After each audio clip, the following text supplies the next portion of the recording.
Okay, I was just thinking maybe it's not working because I am not live. That might be, you might have to be live to do Nightbot.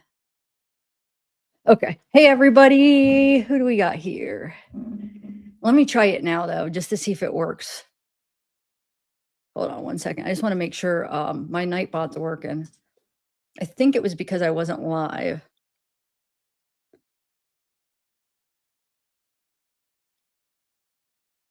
Dude, it's not working. Gosh darn it. I swear the issues with it is so annoying. Can somebody try it for me, please? Can somebody else try it? Is Casey in here? I don't have any mods in here, huh? Why isn't it working? Hey, what's up, everybody? Sorry, I don't mean to be all dismissive. I'm trying to get my Nightbot to freaking work. Hi, though. It is? Nothing's popping up for me. Hey, according to the evidence, it's not popping up on my side. It's working for YouTube. It's working? Why is it? Usually it pops up on StreamYard. It's not working on for me. Hold on one second, guys. That is so weird. Normally I could see it too, though. Why can't I see it? Hold on, let me check my let me check YouTube really quick and then I'll talk to you guys. Sorry, I don't mean to.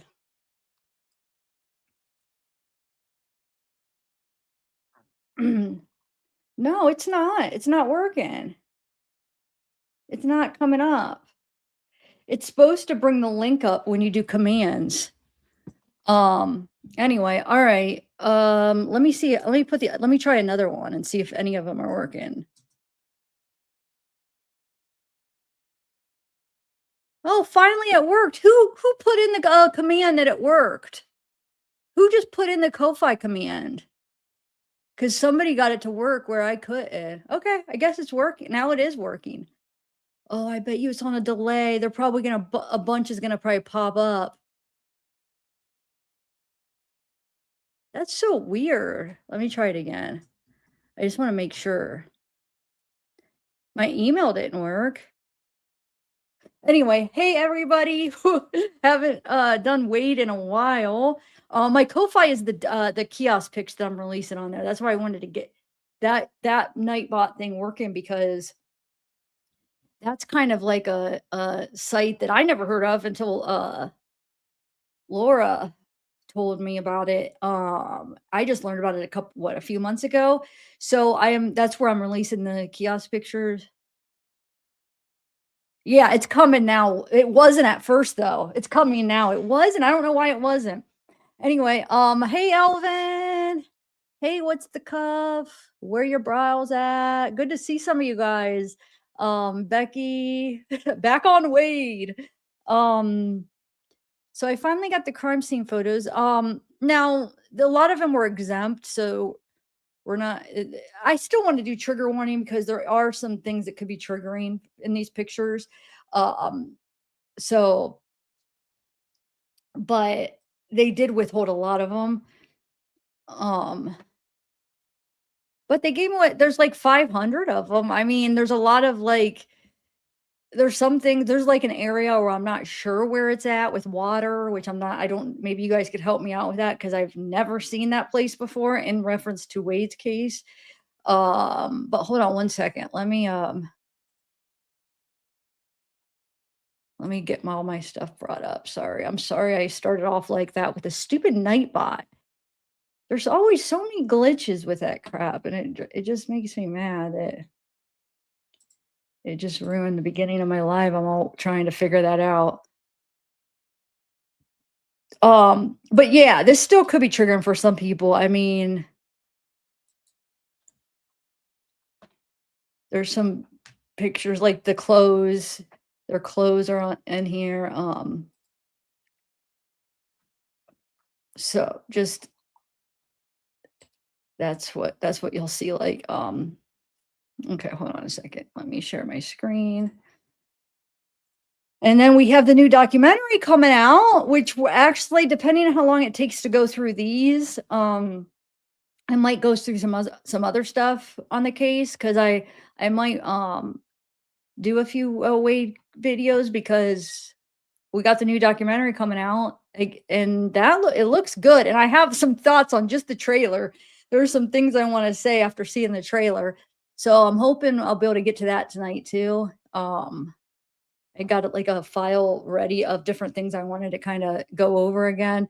Um, but if you guys haven't seen, I have like almost 200 videos. I have like 190 videos on Wade case, spanning like over a year. I was covering it consistently, like just so much. So if you guys are getting into the case, a lot of like the first half of like probably the first almost 6, 7 months of me covering it, it was like a lot of I went over a lot of the case stuff. I know like since then I've been going over the kiosk pictures and all that kind of stuff and the kiosk messages. But if you go to my first 100 videos or so, I go over like I read all the documents, the depositions, I go over the trial, the interrogations, like everything, the body cam, uh yeah, incident reports, everything. So if you guys want to check it out, I have a big playlist on that. I think I'm going to actually go over some of this stuff again, depending on if I see there's a lot of people that are interested in it. I'm guessing though that this documentary is going to bring a lot of new eyes to it. So which means I would want to go over the case facts again because it's about the case and there's a lot of um I feel like a lot of times we kind of get lost in what happened in the case when we're, you know, zoning into the kiosk, which that stuff's interesting too, but there's a lot of facts of the case to go over too. So I probably would want to start there if I start covering it again. But I'm still doing the kiosk pictures and stuff. That's going to be on Ko-Fi. And yeah, I don't know. I'm just rambling here. Let me share my screen and we'll get started. I guess long story is the point of that story is check out my playlist. I have a Wade Wilson playlist. I go over a lot of different stuff. Actually, the phone calls are very important in the case. I don't know why I dismissed it like that. They are because especially the ones with Mila and his dad, those are super important where he confesses and stuff. That's what I want to do today. If I get through the crime scene photos quick enough, I want to watch that interrogation with you guys. Now, not the first one, but the audio one where he confesses to everything. And the reason I want to go for that is because they pulled in that trailer, just from the trailer, you know, there's probably a lot more in it in the series, but just from that trailer, they pulled what like 3 or 4 things that he said. They pulled it from that confession.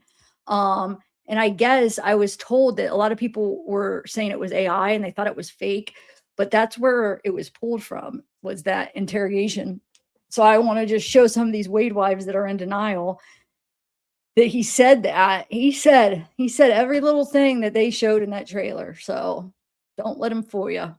All right. And there's so much more. Oh my God, that looks good. That actually looks really good. Let me take a sip of this.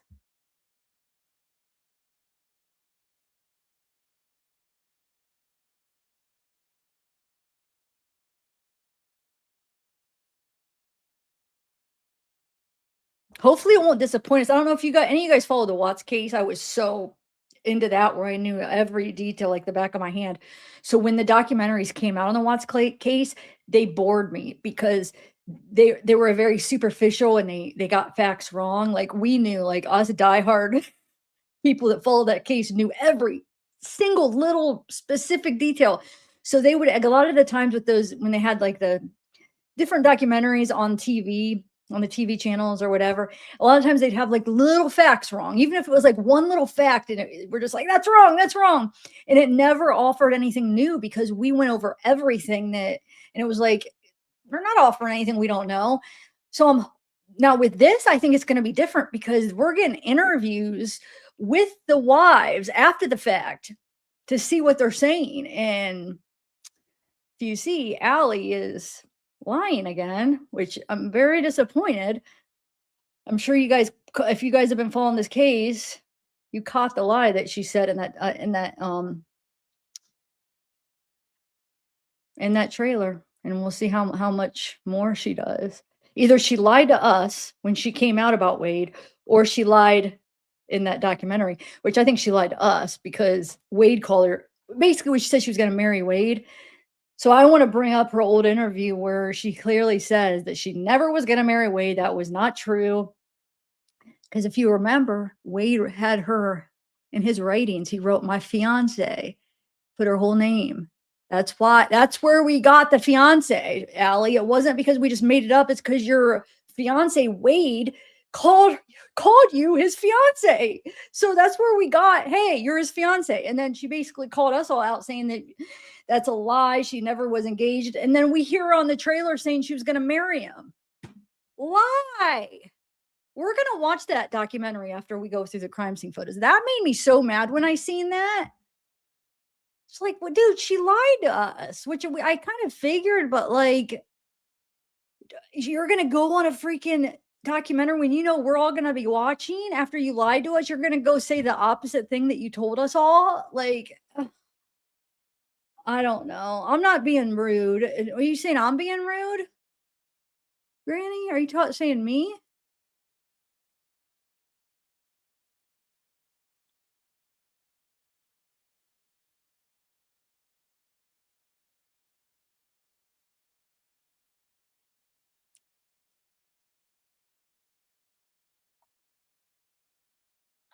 I don't know. I wasn't trying to be rude. I was just saying, like, that was just I don't know, I just wish she would have been honest either way.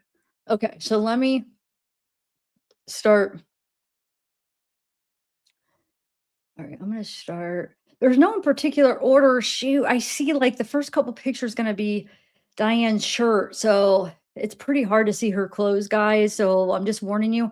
I wanna go in the order that they are because I don't wanna if I skip, then I'm gonna end up forgetting to share some.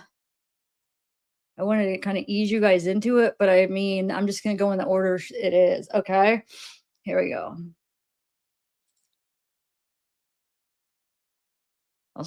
I have to skip the first, here. We'll just go with the first one is actually I don't know. I'm not sure why they have it's probably like a card. They have cough drops and a dime. So the next one is gonna be Diane's shirt. Wait, is my screen shared? Yeah. Oh, and, you know, you see it says Women of the Moose, chapter 815 Cape Coral. I guess I could turn it around.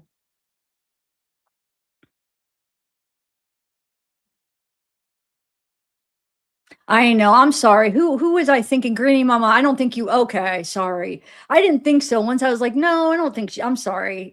You're right. But anyway, yeah, look, it's so bad. Like, I can't even I was listening to his interrogation, that I wanna play with you guys because I wanted to listen to it first, because I haven't heard it in, like, a year. I mean, I haven't went over there some of this stuff in a long time. And oh my god, I was reminded some of the stuff that he said, he's just sick. Alright, see, this is not going over because that the other one oh, it changed, that's why. That considered since I turned it, it's put it at the very beginning. If I flip them, they're gonna why is it doing that? Anyway, so here's the cough drops. Okay, here's another screenshot of her shirt. I don't know why it did that. Here's, I'm guessing Christine's shoes. I'm trying not to flip them because once I flip them, it puts them all the way to the beginning of the photos again, and then I have to go back. But if I have to, if it's something that we like, if we really should, I will. But yeah, that's Christine's shoes. I'm guessing.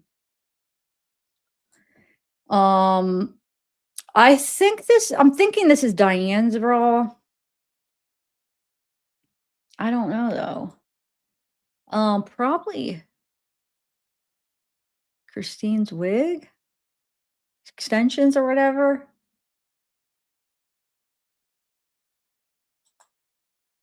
Cell phone. I think this one's Christine's cell phone, right? Because isn't Diane's the black one? I used to know all these little tiny details, but I don't remember whose phone is which now. I'm sorry, I don't think it matters. He basically had both of their phones, so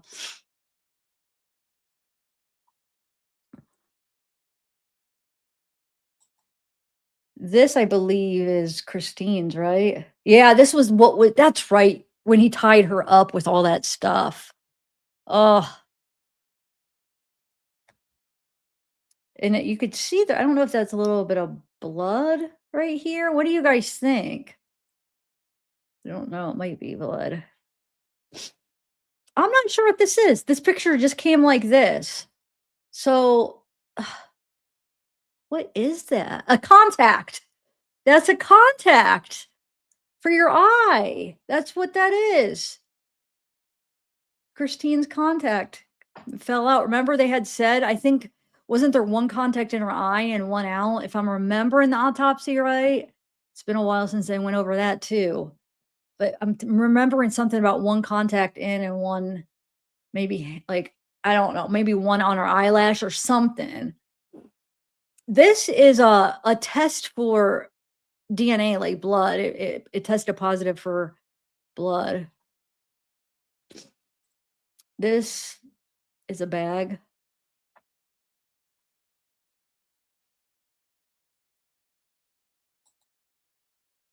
Shorts.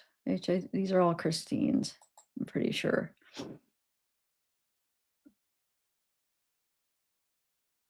No, I looked it up, Beast Sleuth. It's for blood. I looked up that actual test. It is for blood. Take a picture and search it. You'll see. So it's specifically for blood, which I don't. I mean, I guess I don't know which one they tested it. At least that's what it came out for the. When you do like the picture search for Google, that's what I did the picture search, and that's what show. Unless if they're wrong, but this is the hand gloves for Christine. It's the left and right. Shoes. These I think are Diane's. It's stupid because they're not in any order. You think they would have like Christine's together and Diane's together, and they're just all intermixed. But I'm pretty sure this was Diane's shoe because one of them, if you remember, which we'll come to it, you'll see the outside where he left her. One of the shoes is just laying in the grass because I mean, he ran her over, so her shoe came off. These are her jeans. I gotta take a note. Really? Huh. Well, let me take a picture. Oh, let me do a reverse search again.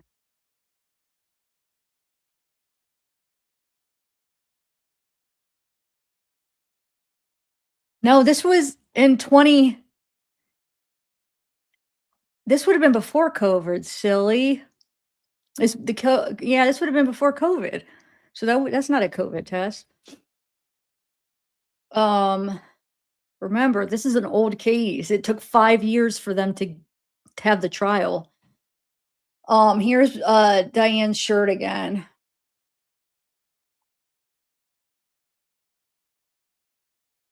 So maybe COVID test looks similar to that, but this one wasn't a COVID test. If you look the specific to those little letters on there, you probably just looked at it real quick and it was set up like a code. Yeah, it looks similar to a lot of different tests. But hold on a second.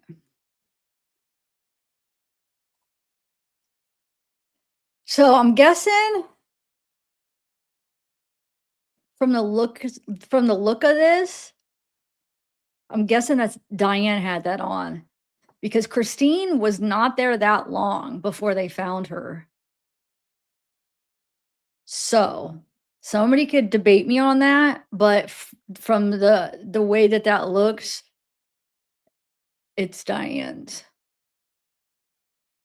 Remember, they found Christine that evening at like 4, something like that. They found her that same day. Um, all right.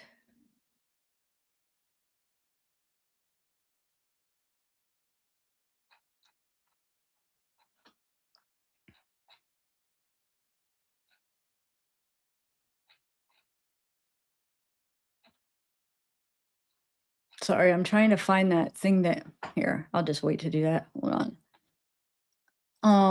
And then we have a bag with a hat. I don't know who had that hat.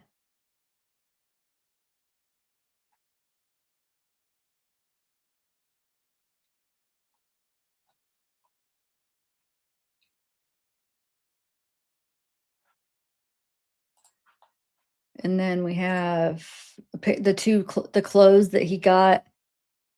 I think that he remember he had clothes out at that house. Well, let me take this down. Now, I don't know if these are the I don't know. I don't know whose pants these are.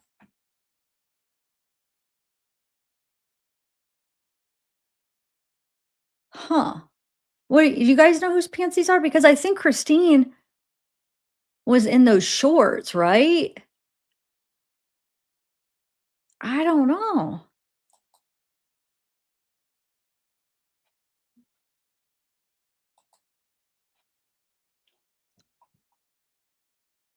The jeans were Diane's, yes.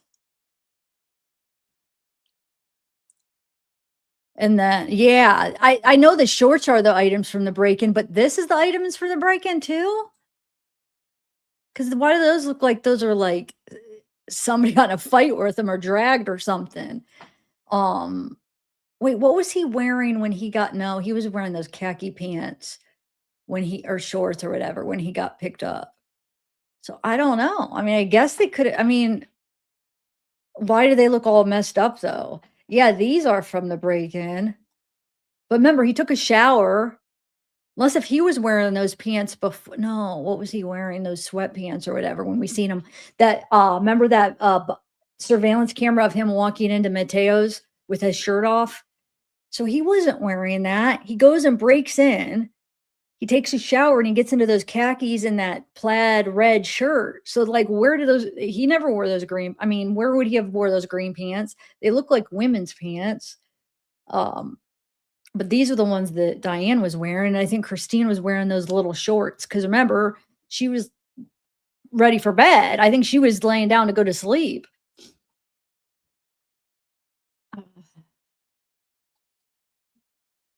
Yeah, maybe, maybe. Sweet girl. So here's some beers. Here's another, picture of her shirt. Another picture of her shirt.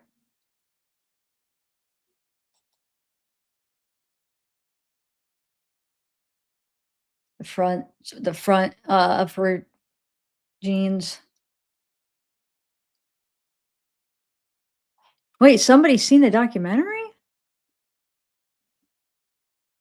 Who's somehow seen the documentary already? Why? Somebody say they did? I was talking about the trailer. That's all. They showed, like I was just talking about the stuff that they were talking about in the trailer. I don't know.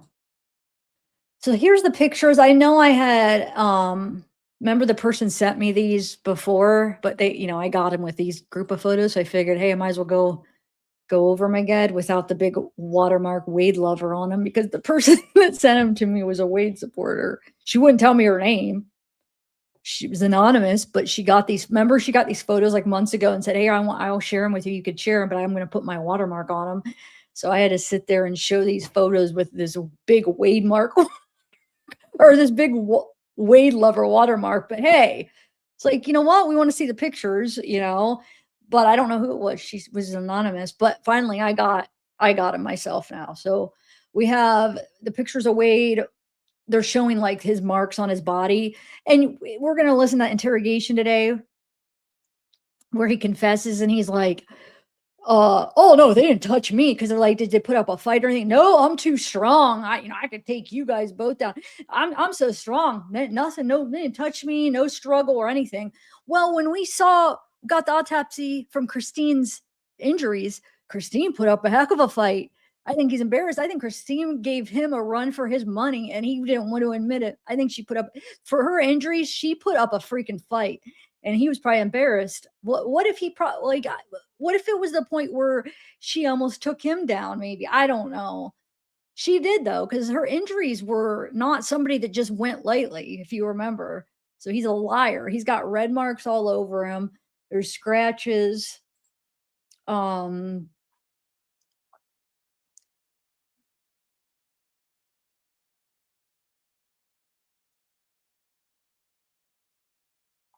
no, I think I know who you think it is. It might be her, but I know I think I know what you're talking about. If it's her, that person contacts me under that her name, so I don't know. I thought maybe it was her, but see, she contacts me under her real name and used to like I don't talk to her anymore.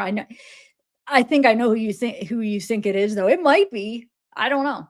But she came with a whole new email that said Wade Lover was her email. Um, and then we have I don't know, maybe we're not thinking of the same person. Email me and I'll let you know who I'm thinking you're thinking it is. It's not probably not the obvious one that people are thinking. Um, it's got some red right here, and then are those his thighs? Some red. He's got a lot of red marks on him, but we do know he was hiding in bushes for a while. At least that's what he said. He was hiding in the bushes, watching the cops try to look for him before he broke into that house. Here's a picture of his back with his the ugliest tattoo. I pointed this out last time I went over. He I don't know who his tattoo artist is, but they are not very good. Perpy Haze. I know it's supposed to say purple, but does it not look like it says Perpy? The lettering's horrible.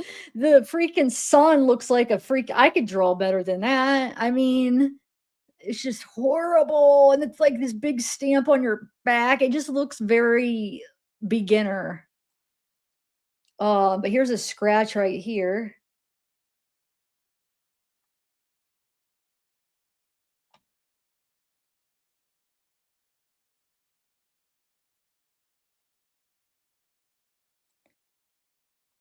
Here's a scratch. It's a couple more scratches.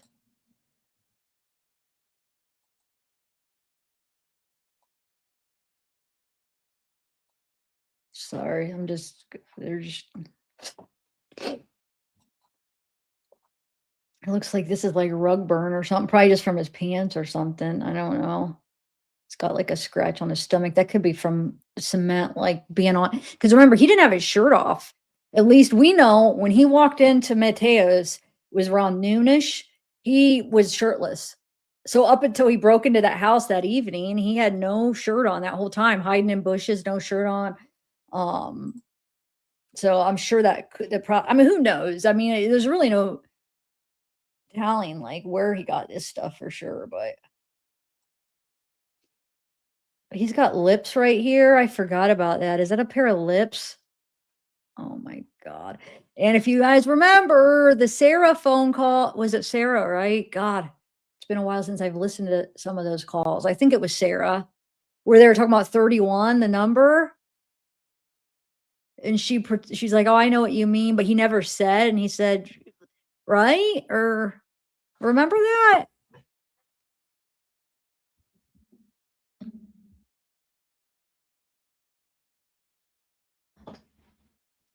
But where your brow's at, do you know that it's her because you know for sure, or you're just guessing because it's you think that? Or do you know because she told you or something? I gotta know because I don't know and I want to know who it was that sent him to me. I always wonder that.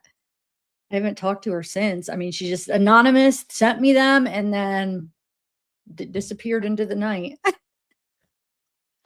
Oh, he's got like a bunch of red down here. That looks more like rug, like burnt, like rubbing type of.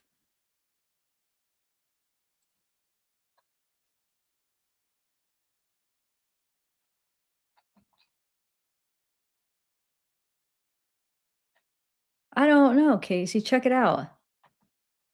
Oh, you know for sure? Wow. Wait, she told you and then she wouldn't even tell me?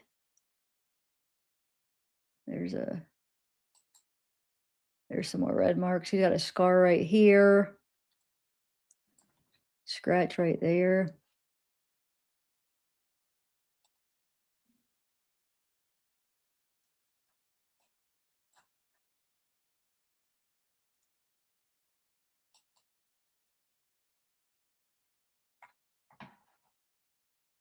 Let it go. Who are you talking to, Cassie?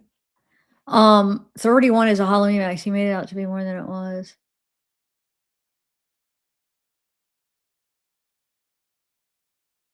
No, I know it's on the Halloween mask, but I'm sure there's some meaning. I think what he does, like we seen with the whole hand signal, he'll say it and it really won't. So I guess you are right. Like it really, this is how it I gather from it. It really isn't anything in his head, but he'll make it into what they come up with. So he'll be like, yeah, 31. Yep. Oh, you know what that means? And then he'll play with them a little bit. And then if they say something, maybe eventually, and then he'll be like, yep, you got it, or something. And like it makes it like seem like he's so much more. I don't know. To me, it's stupid, but for some reason, these girls are fascinated by it all. Um, but yeah, I mean, oh, maybe that's all he meant was his tattoo. I don't know. I know that. I mean, I know that's the Jason mask, but I I don't know why he has a 31 in there. I mean, is it for Halloween or who knows? Because Halloween is Michael Myers, right? Friday the 13th is the Jason. So, yeah. So they wouldn't even be. So yeah, 31 might have some kind of significant number. Remember, he just said it was his favorite number growing up for some reason, and he wouldn't say. So I always took it that that 31 he put in because it's his favorite number, and then he likes the Jason. It was two separate things, but I don't know. So it looks like he has like a little bruise here.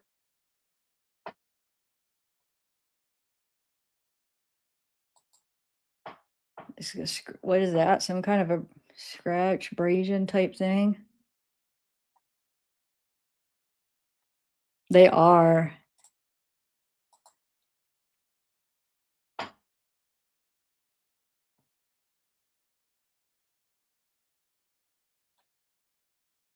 Yeah, right? Probably. Well, look at his face tattoos. I mean, I'm sorry, I do not think. Because I mean, he got all those in prison.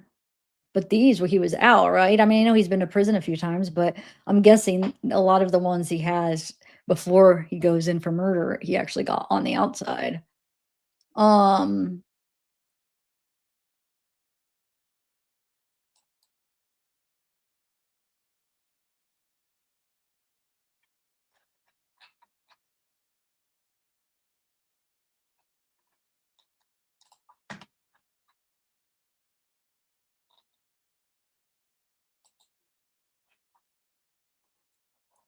and this, remember, he said he was doing like push-ups or something on the cement, which I could see that giving you that kind of mark. I believe that.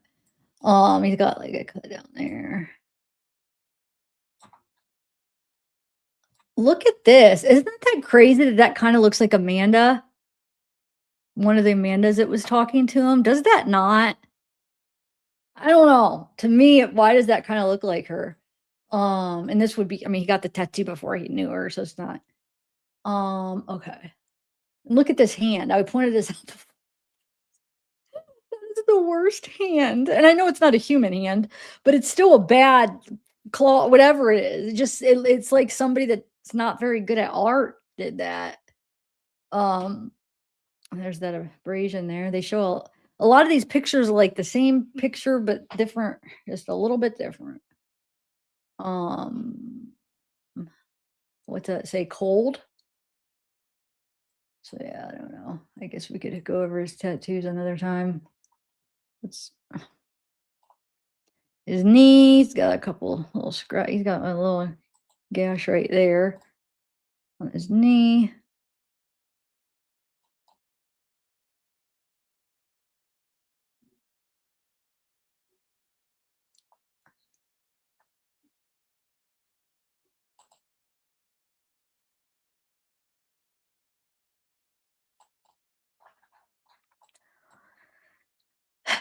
This is who everybody's obsessing over. This face right here. Ew. I'm sorry. I just don't get it. I don't.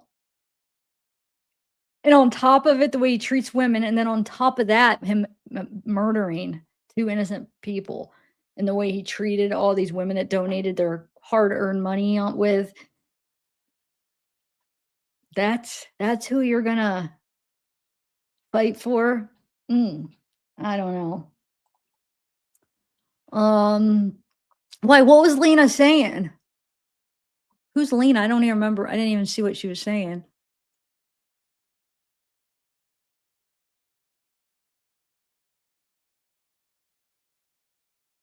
Do what? What have I shown? What?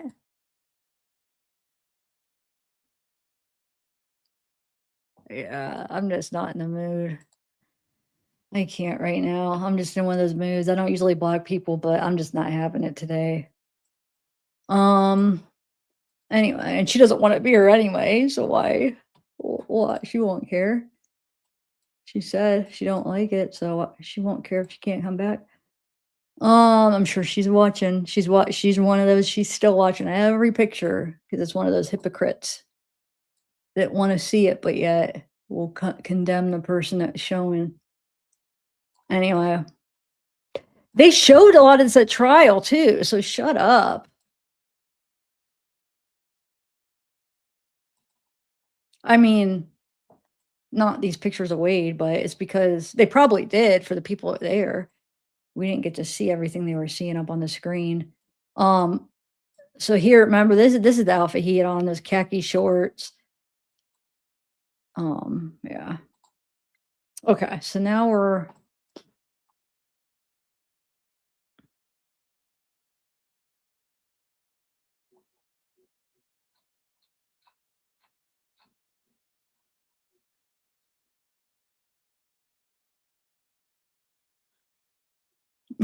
yeah, right, according to the evidence. Um,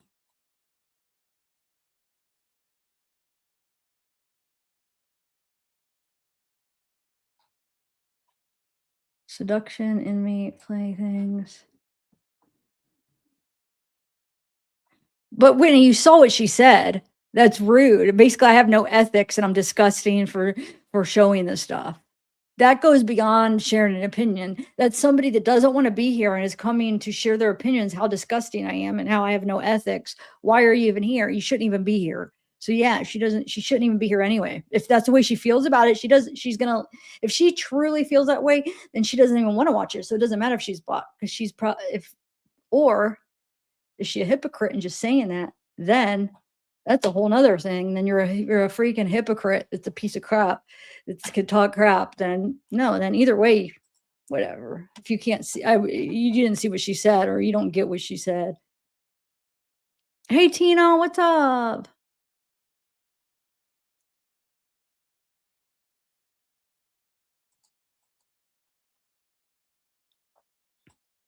So this is what. Sorry, this is what Christine was wearing. So I don't know who those other pants were that had the. Looks like they had like a mark on the butt, like they were, I don't know, maybe fell on the ground or something. I don't know. And then I don't know binoculars, so I don't know if these came from the bag and whose bag, but was it Wade's bag? There was that black bag, which could have been his.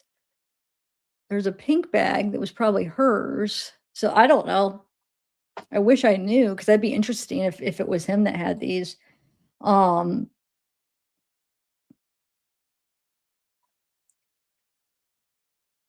and like a what, a wrench or whatever. Yeah, this is in the black bag, so this probably was his bag, and that had the binoculars. So, dude, wonder if he was using those for something. Thank you, Candy. Yes.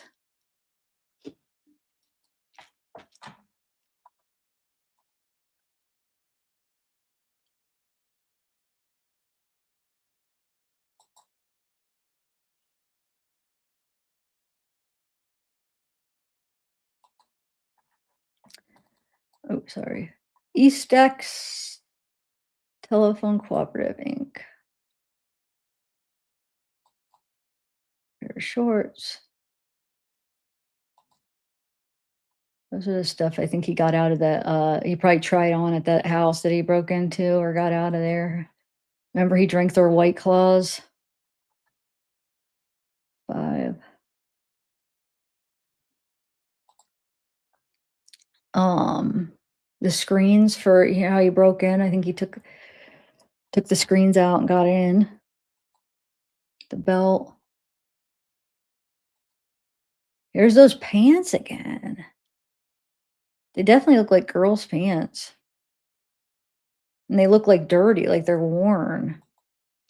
There's the outside where he went in, broke in.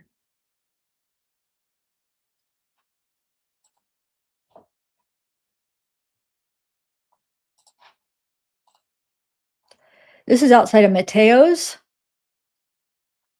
There's a brick laying there, and then there's a not quite a it's not a crowbar, but it looks like one. I looked it up, it's like a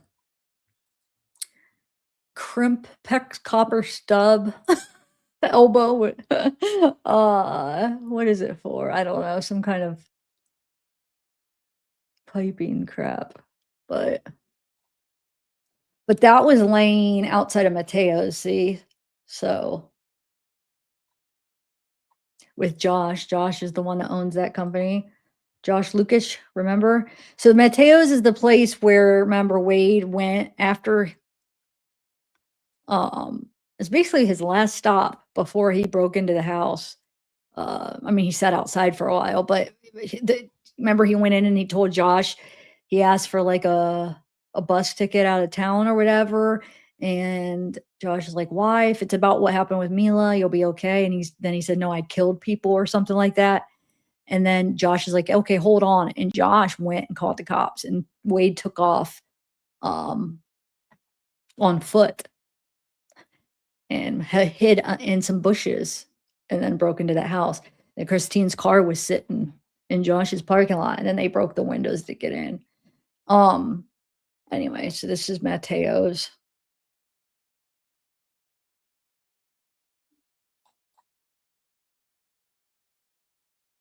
Yeah, some kind of piping. This is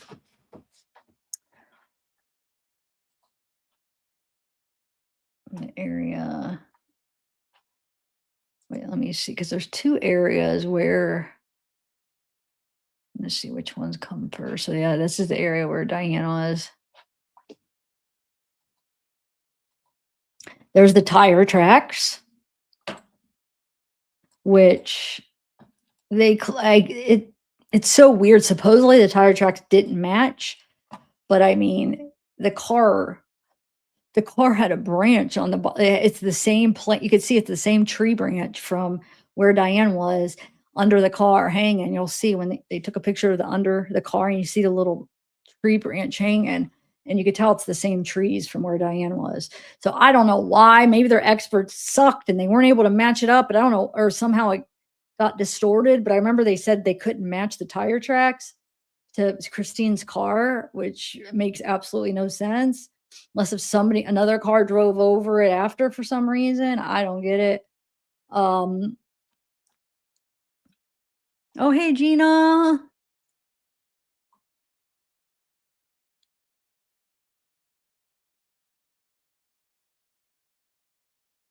Let me take a sip of this.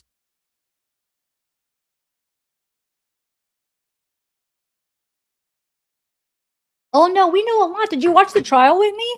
There's a lot about her and him and Christine.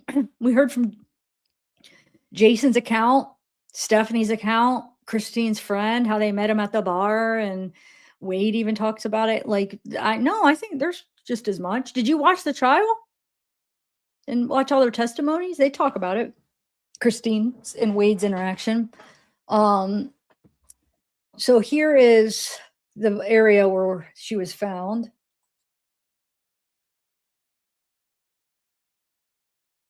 I know everybody came in very a lot of people came in grumpy today. It made me grumpy. I'm sorry, guys. No, I shouldn't say a lot. I guess there's a few people, and then it made me kind of sorry. Most of you guys, I'm fine. Just a few of you. And then it makes me feel like everyone's, like, mad at me, but it's probably only 1 or 2. And look, there's a guy right there. Um,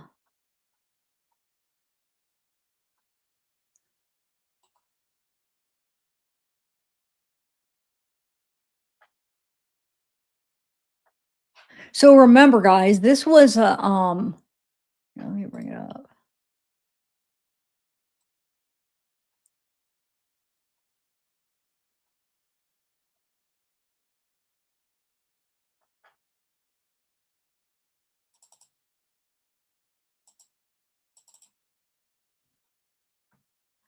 This is where we're looking at right now, right here. It was this empty lot. They said that I remember reading this back when I was covering it, where they said that they were doing this neighborhood and then they stopped. They were building, houses and then they quit the project or something. So there was a lot of lots left just, empty. And it was an empty lot and there was a house that's back here. Wait, where's the lanai? Yeah, there's a guy, the guy testified the trial that lived right here, and he was out back on his lanai eating breakfast. He saw he saw Wade. He saw the car. This guy that lived here saw, I forget which one now. I got to remember which one actually saw Wade get into his car. So Wade got out of his car at one point because they said they saw a tall guy or whatever get back into his car. And I can't remember if it was this guy or this guy. They both saw him. I think it was this guy that said they saw Wade drive away with the branch stuck to his car. So both of them saw Wade in the car and they could describe the car and everything. And it was back here is where, wow, they might have built a house there, but hold on, did they? Isn't that crazy if you go 2 different, yeah.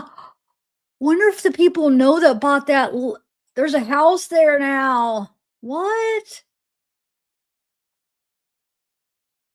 Wow. Dude, wonder if they know about this case. That's crazy. Yeah, newly built because you could tell. I mean, when I was going over it, what, less than a year ago or about a year ago, and I go to Google Maps, there wasn't a house there. Wow, dude. No, this house just got built right over top of it. Oh, wow. I don't think I would want to know if, oh, anyway. So yeah, it was back here.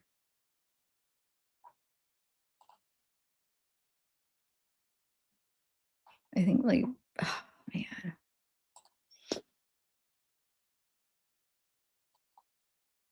that's Diane's bra. You men, you're done now? What? Whitney, what are you talking about?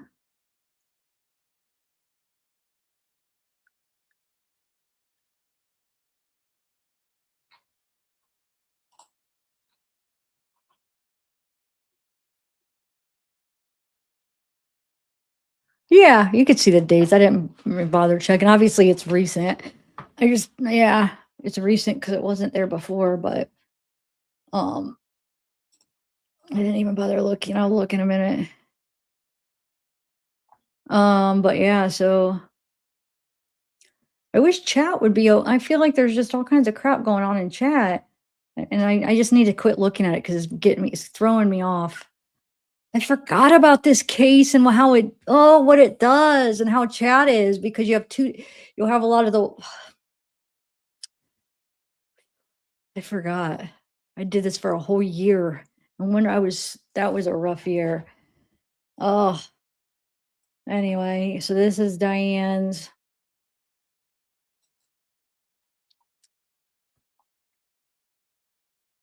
It's crazy. Why can't we just look at these and try to just Be decent towards each other. It's ridiculous. But it's always like this with the weed. I forgot about it. I thought enough time passed and I just forgot, but I it's just same as ever. Same as ever.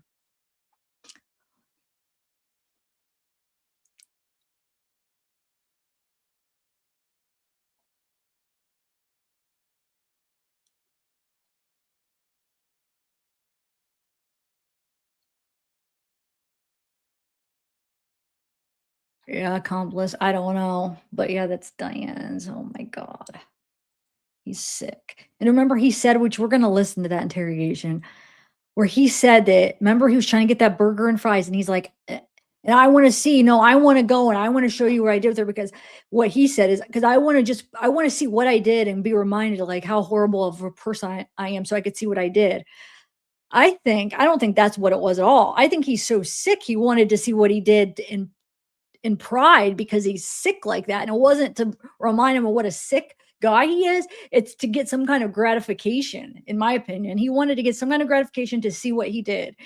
And he tried to spin it like, I want to see how horrible I am. It'll remind me how horrible I am. No, that's not. You're not one of those people that no, it's because you were going to get some kind of gratification out of it, you sick freaking person. Um, yes, they're maggots. Yes, remember Diane was there for a while before they found her, and she was out in nature, and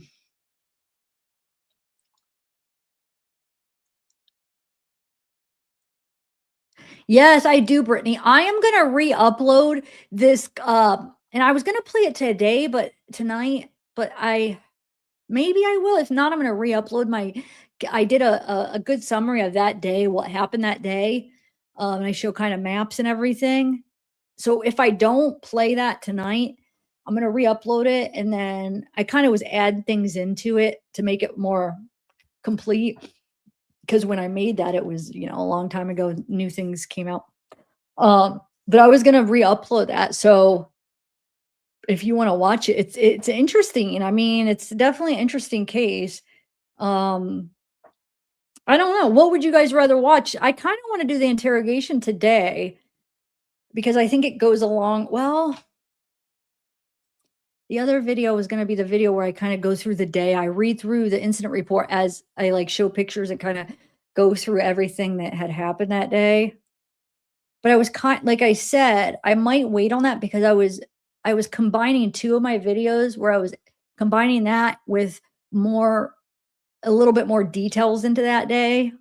So and I didn't finish it, unfortunately, but you can go to my playlist and it's there.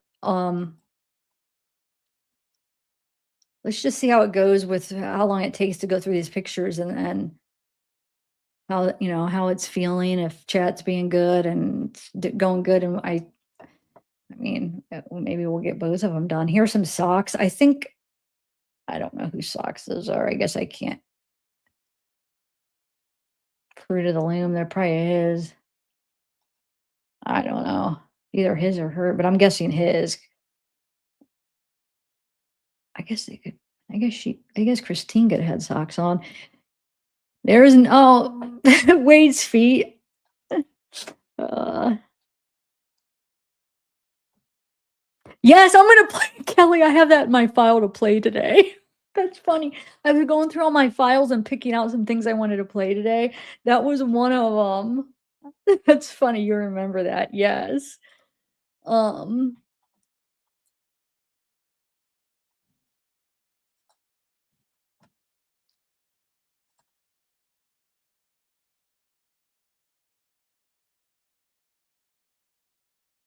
yeah, that's true, Jenny. That's very true.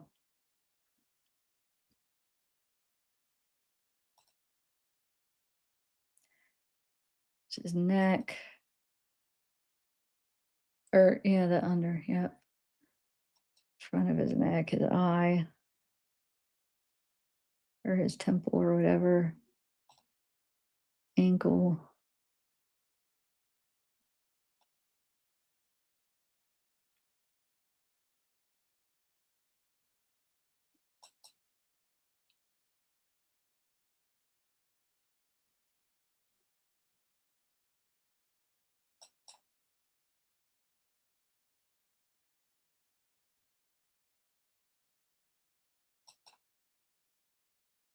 Oh, which live? Brittany? Are you talking about this live or did you watch a different one? His foot. Hey, Kalohi. Hey, Secret Forest Creatures. Jenny. Kelly. I'm going to try to ignore the bad ones and just, there's so many good people and good comments in here.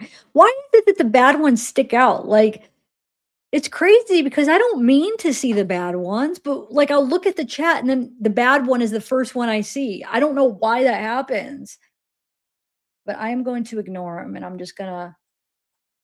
not gonna ruin. I've been anxious to do this live. I haven't done a Wade live in a while. I'm not gonna.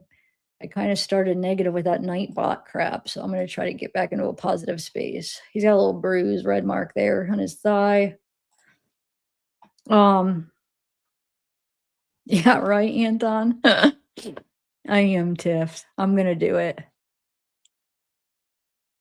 Ah, so it's purposeful. They know how to keep doing it. You're probably right. Ooh, there's a big scab. Scab. Okay, let me take a sip of my water.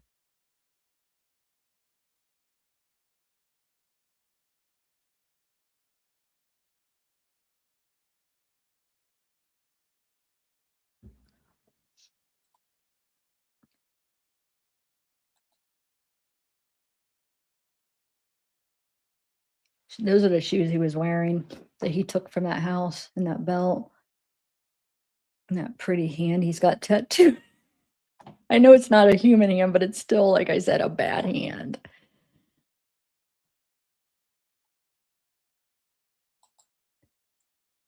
Looks like there's some doubles. I tried to erase the doubles because they did send me some doubles, but I might have missed some. He shaves his arms. Unless if he has no hair on his arm. No, I think everybody at least has even like a little bit of little, if even if it's lighter, but I think he shaves them because there's like nothing. Looks like he shaves them, which there's nothing wrong with that. I'm just saying, I'm just making an observation. I'm not. Um, they don't. Oh no, that wasn't the black ones wasn't his socks because he's wearing white socks. Unless if you know what, the black ones could have been the socks he had when he was over at Christine's from the bar, and then maybe he didn't. It could because wasn't he barefoot when he left her house? I know he was barefoot. He said when he went to that lady's house and stuff. So I think he was. So he probably left his other shoes and socks at her house. Um, oh yeah, tattoo there.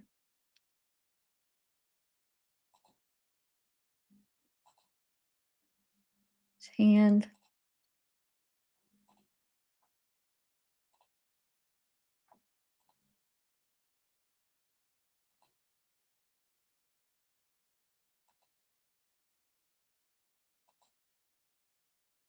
Oh, that was a double.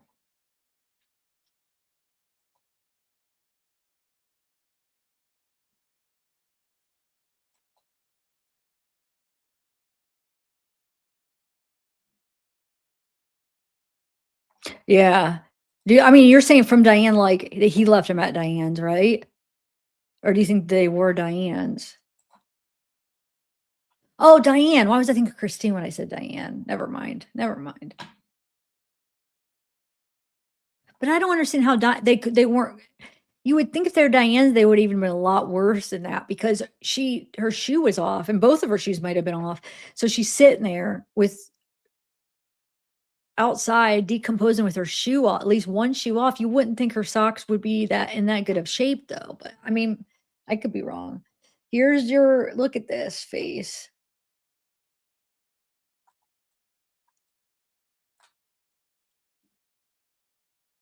That's what we're going for now, ladies. Is that it? That's what does it for you?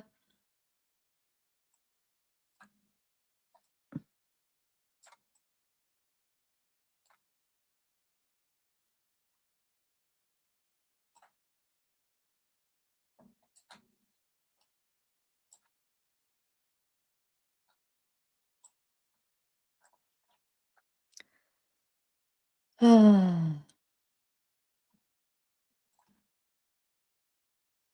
just trying to knock some sense into some people. And I know looks isn't the important thing, but the thing is that's what these women are making important because some reason they do think that there's something about his physicalness that they are in love with. So they are judging it on his looks. So if you guys, that's why I'm pointing out his looks because these women are judging their feelings on his looks. So if you're going to judge him on his looks, if you're going to judge and make everything about somebody's looks, then let me show you what you're judging on. This is the looks that you can't, that you could just ignore what a psychotic murderer he is for that. I don't know. And I hope if I we do have some of you guys in here that think he's innocent, please stick around for that interrogation. Because maybe you guys didn't see that. Not the first interrogation where he finally confesses to everything. It's not the phone calls. It's when he does it to the investigators. So stick around for that if you think that if you really think he's innocent.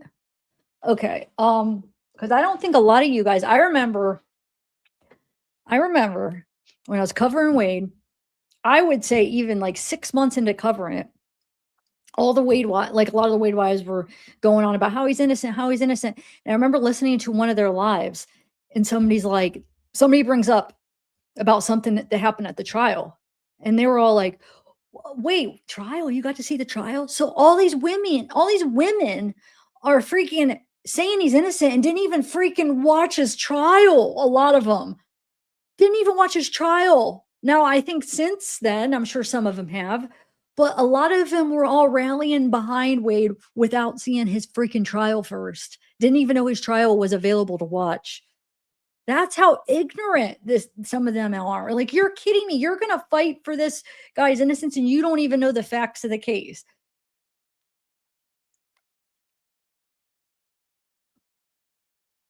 Okay, so this came, I don't know, they took a picture of this document where it says, wherefore the affiant and sheriff of Lee County, um, Florida, and their duly appointed deputies or agents and police officers in Lee County, Florida, and all state law enforcement officers or investigators for the office of state attorney of the 20th, blah, blah, blah, are hereby commanded to search forthwith Wade Stephen Wilson, describe the name above, being within their jurisdiction of Lee County, Florida, serve in this warrant and making the search of the above described Wade Stephen Wilson in the daytime or evening as the exigencies, can't say that, of the, wait, where, of the occasion may demand or require on weekdays or weekends of Sunday, proper necessary assistance of crime scene personnel.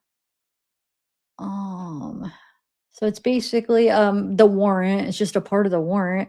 And a receipt for the property taken, prepare a written inventory of the property seized and return this warrant and bring the property in evidence before a court having competent jurisdiction. Okay. So ordered on the 8th day of October. Now, this is the area where I'm not sure where it is. Does anybody know? So I looked up, I tried to find like places that look similar, and there was a few different places in, where is it? In Port Charlotte that came up that had that kind of match some of these pictures, not exactly because there's different angles. And I looked up Port Charles, and it's about an hour, like 55 minutes from, I think, hold on, let me see. I think I did it from where Diane was found.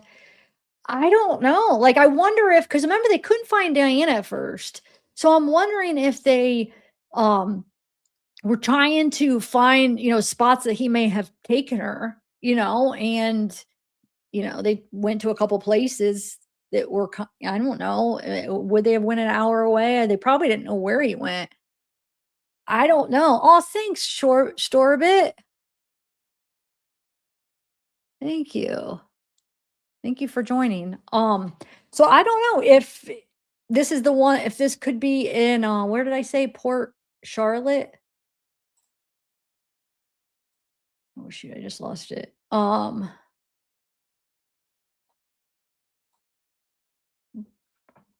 Or just some place where searched for Diane, I'm thinking. because otherwise, why else would they be taking pictures somewhere like this? There's a boat right here.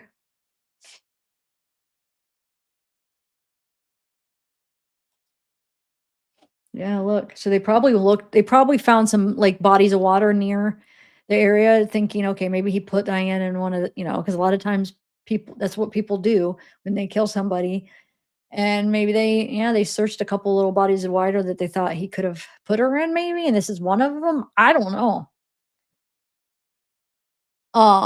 Like I said, hold on, let me find port.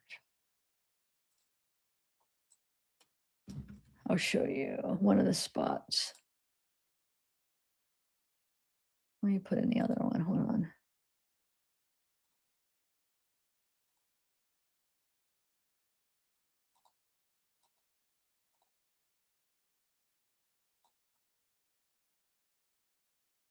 827, 88274.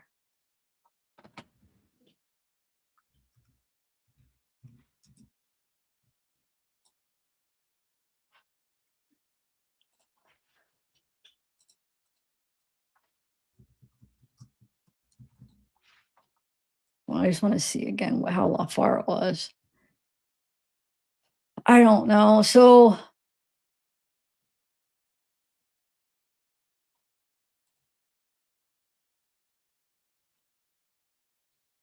hold on.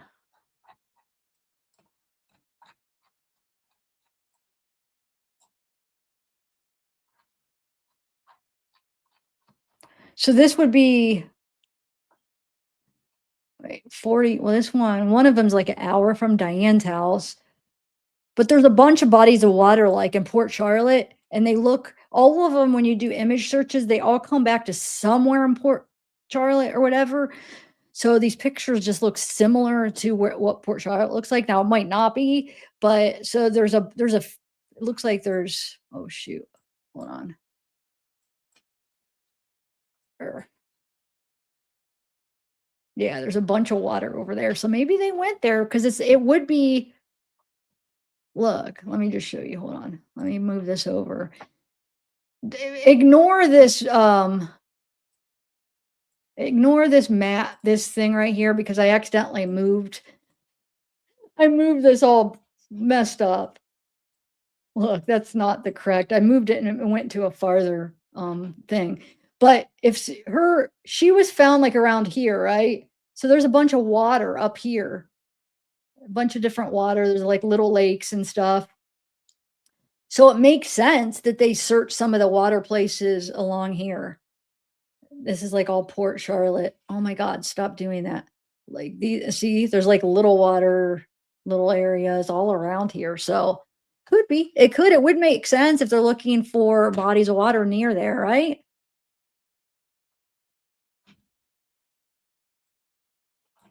Because otherwise there's no other, as far as these pictures, I don't know. Okay. So here's a few more.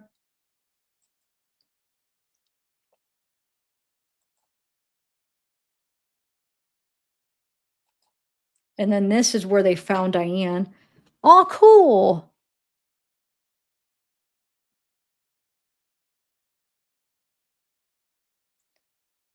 Wait, support tonight. I canceled other appointments. Wait, you want to do? Oh, thanks. Thank you.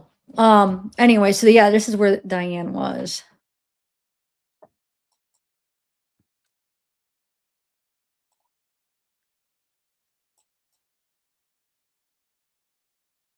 Cat Mouse, hey.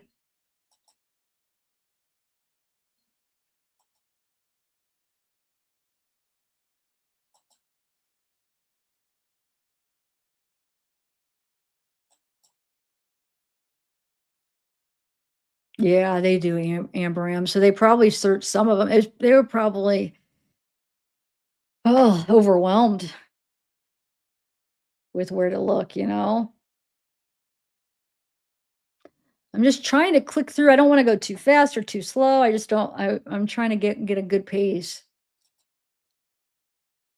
But if you guys wanna see something again, just let me know.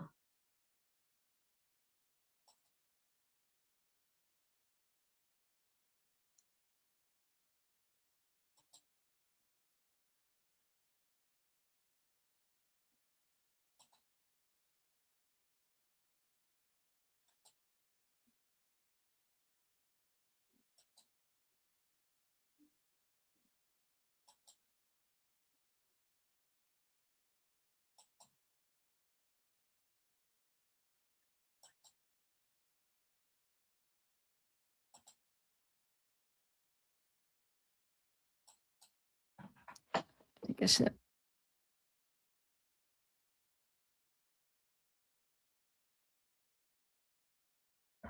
Mm. Hey, Mariel. Oh, there's a lot of pictures at the same spot over and over. It's probably Christine's, I'm guessing. Yeah. Hey, Kelly.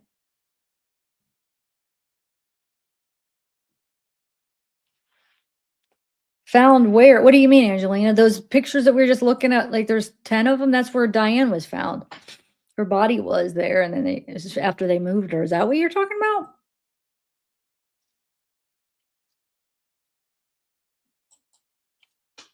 That's why there's like maggots there and stuff. He has no remorse, like nothing. No remorse at all.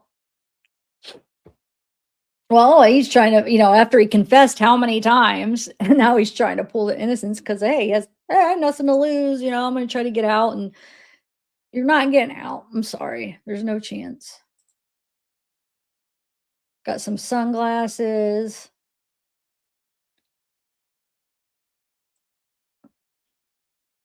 Hi, Angelina.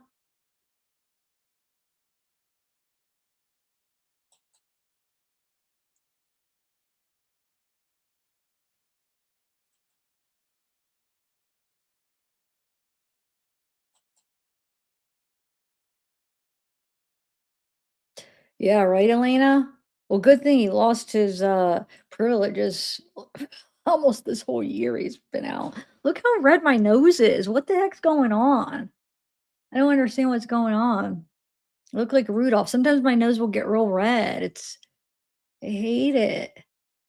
Maybe because I was getting upset. I was upset. Wonder if that's when my nose gets red, when I'm upset. Huh.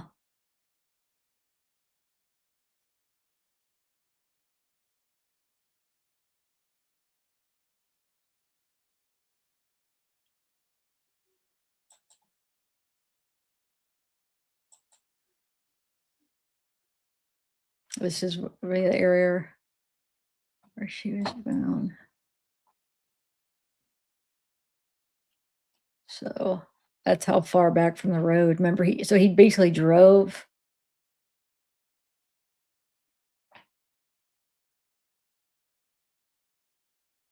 Oh, he's just sick.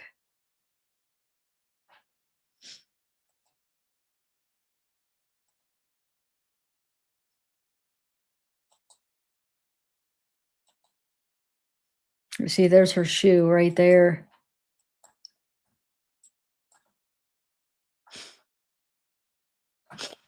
Oh, I'm not anymore, but the beginning of that chat, the beginning of the live stream just had me upset. Um,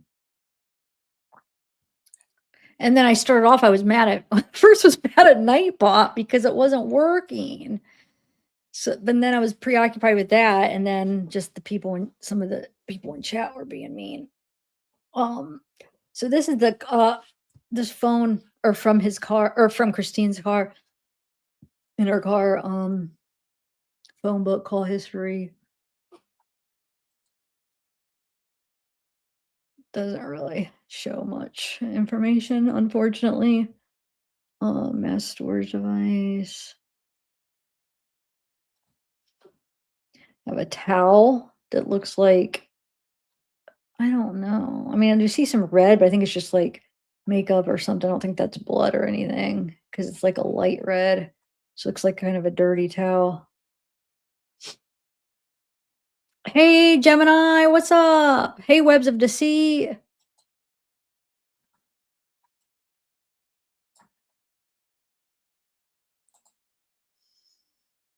Zero contacts.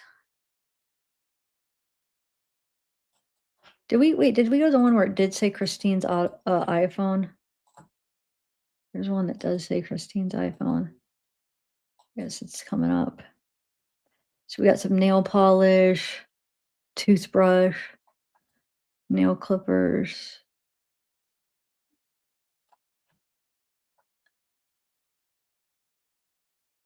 facial. Huh. Eye care, wig, or extensions or whatever in a pink bag. So,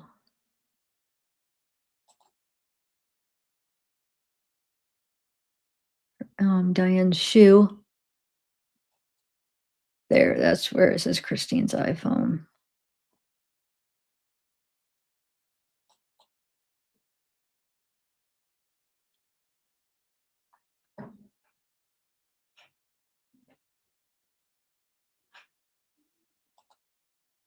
Cape Coral Police Department property evidence recovery seizure form. Interview room 3.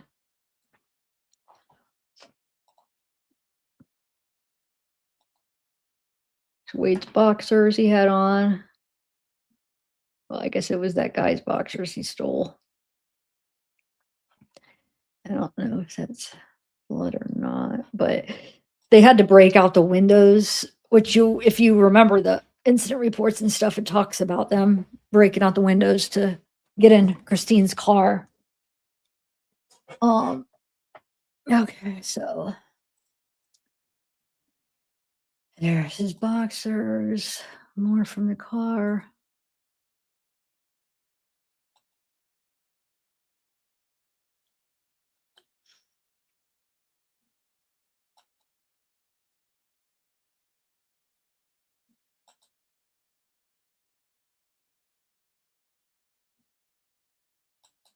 I don't know whose shoes those are.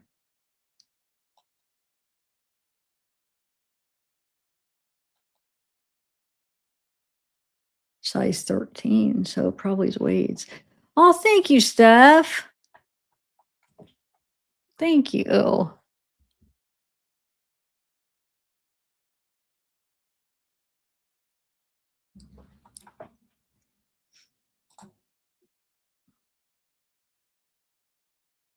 don't know. It had size 13, so it might be his shoes, maybe. I don't know. Because I mean, I don't know what shoes he was wearing when he went out to the bar. What did he have on? Because he took those white shoes that he got arrested in were actually that guy that he broke into that house. He took those clothes and shoes.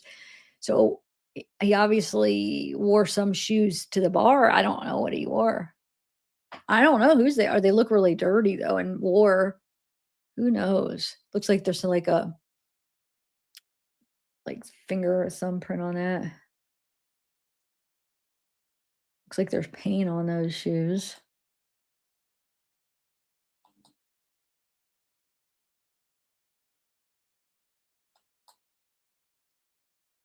I don't know.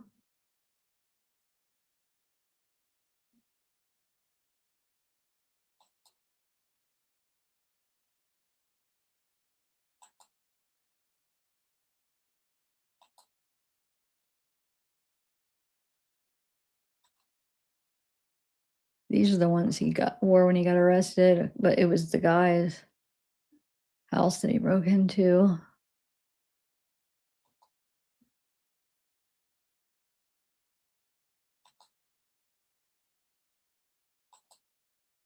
I don't know why I'm thinking these are his too. I mean, because they're size 13. I mean, I don't know who else those would be that's from this case. As you see, and then they showed the tag, it said size 13. Oh, no. I mean, these shoes went on after the murder, so The white ones.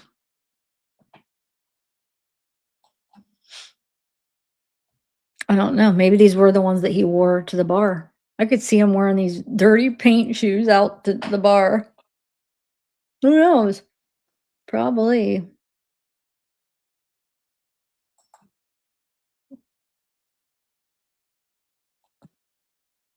Yeah, they probably are because there there's no other shoes that could have been his, and he had to have wore a pair of shoes out to the bar, and they would be in the evidence because they would have been left at Christine's, right?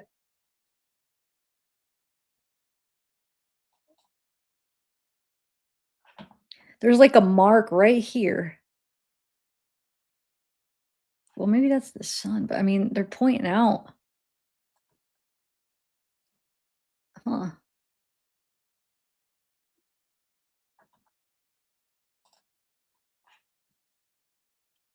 No, he wasn't barefoot at the bar, silly. I'm talking about the whatever shoes he wore to the bar, he would have been at Christine's house. They would have taken that into evidence. Yeah, he was barefoot when he left Christine's house, but they were grabbing stuff from Christine's house too for evidence. Or so they would have taken his shoes. You would have imagined shoes that he left at Christine's house would be in this too. So yeah, whatever he wore to the bar, he didn't go barefoot to the bar. Um,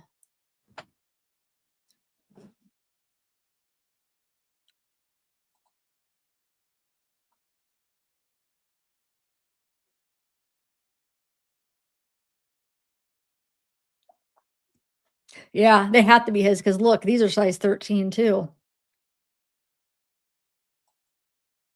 Um, I don't know. I guess is that blood? Oh shoot, sorry. I don't know why that just did that. It's a wallet.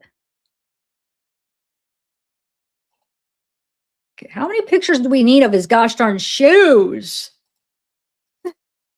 uh, these doubles.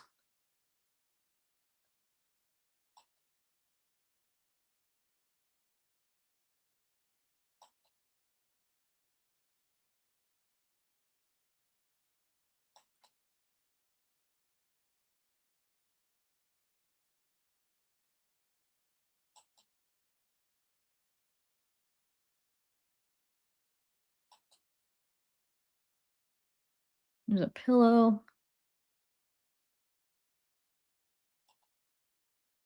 Socks. These are the ones he was wearing. After his shower, after he broke into the house, I mean. I'm not sure, whatever. He might have the black ones might be his that he wore to the bar. There's another shot of the pillow, socks. Is that blood? I don't why does it look like such a weird color to me for some reason though? Why is there wet on my stand? Huh. It's a foam.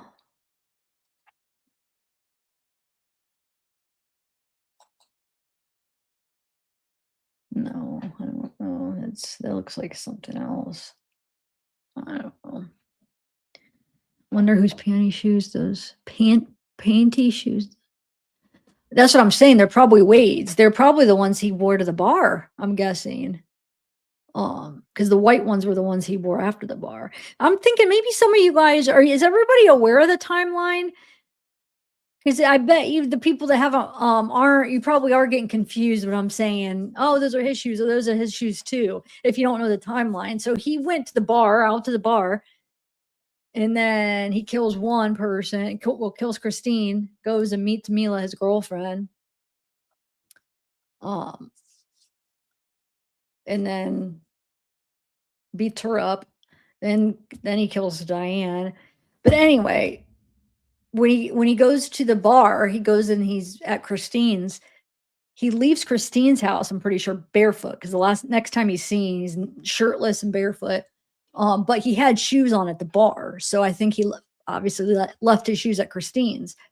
So we're gonna have those shoes, which I think are the red ones.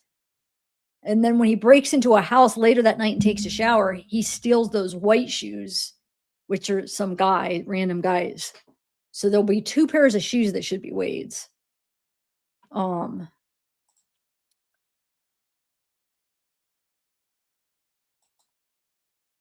and probably 2 pairs of socks, because these are the white socks he wore after he showered and stole. The black ones could be the ones that he wore to the bar.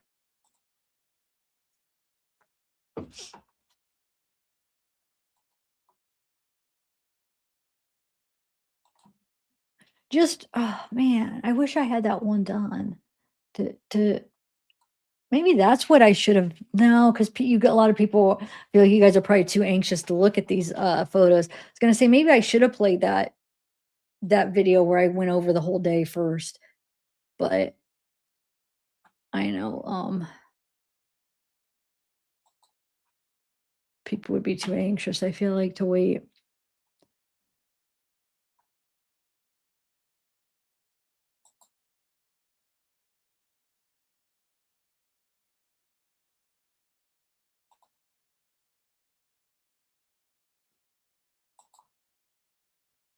That looks like blood to me on that pillow, does it not? From at Christine's?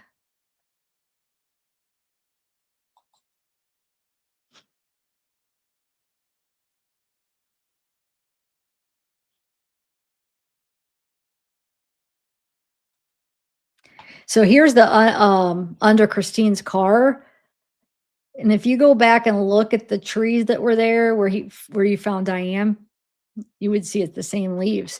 And I mean, that's a good piece of evidence too to now he's claiming his innocence. Hopefully they save those leaves and test it to show that it's the same exact tree, plant or whatever, the same one that's at the place where he ran her over. But yeah, here's that pillow that looks like blood is on it.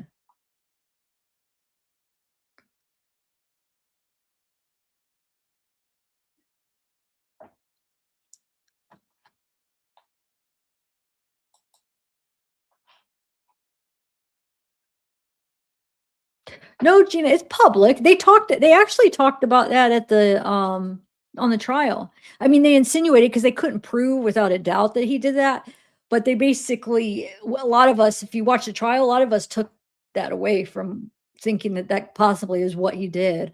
Because that rod had like blood, DNA and stuff on it, and they showed the rod. I have a picture of it. We're gonna not a I well, you'll see it. Not a picture I have a picture of it where the lady's holding it up at trial. Um, but I mean, now I went over and I don't know if I'm going to do that tonight. So they released the in-depth autopsy of Christine, but they won't for Diane. I had read the one with Christine when I went over these photos of him last time. If you guys remember, I read through it. And I was thinking about reading through it again, but I don't think I'm going to do that tonight. But, if you remember some of the injuries, it does kinda line up with that he possibly could have stuck that rod because some of the injuries of when and, like, internally that she had, it kinda seems like and remember, she had blunt force trauma to her head, her to I think to her stomach. I mean, he with him saying that he just basically, like, strangled her and it was just real quick, the injuries do not show that at all. It shows that he beat the crap out of her. I mean, she had, like I said, a head to her head, she had it to her stomach, like, it wasn't just this quick thing like he made it seem like. He was a monster to her with the injuries she had. I'm talking about Christine, and then we all know what he did to freaking Diane. It's sick. I just can't believe there's still people that are supporting somebody that did that. I don't get it. It makes no sense. It makes absolutely no sense. And it's not like he's like one of those people that like is sorry for his sins and he's trying to get like forgiveness and he's apologized and he's trying to be a better man. No, he has still never taken accountability and said he's sorry or anything.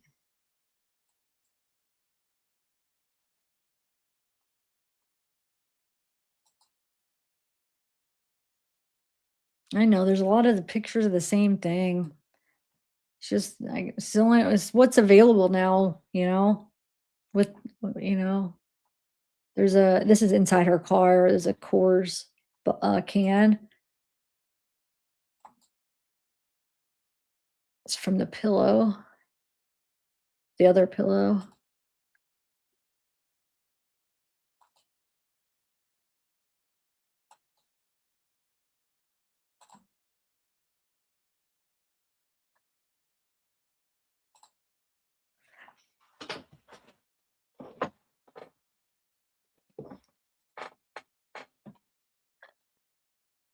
I probably should have shown this first. So if you remember, and I don't want to get any crap from anybody, the picture I'm about to show you, they showed at the trial. Okay, this is where I grabbed it from, is at the trial.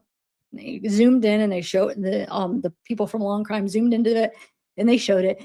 And they also are showing it in the trailer of that new series that's coming out.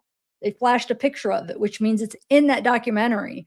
So you guys get I know there'll be a few people coming and acting like my ethics or whatever. Well, then go to Long Crime and go to Paramount and tell them, okay, I'm in true crime.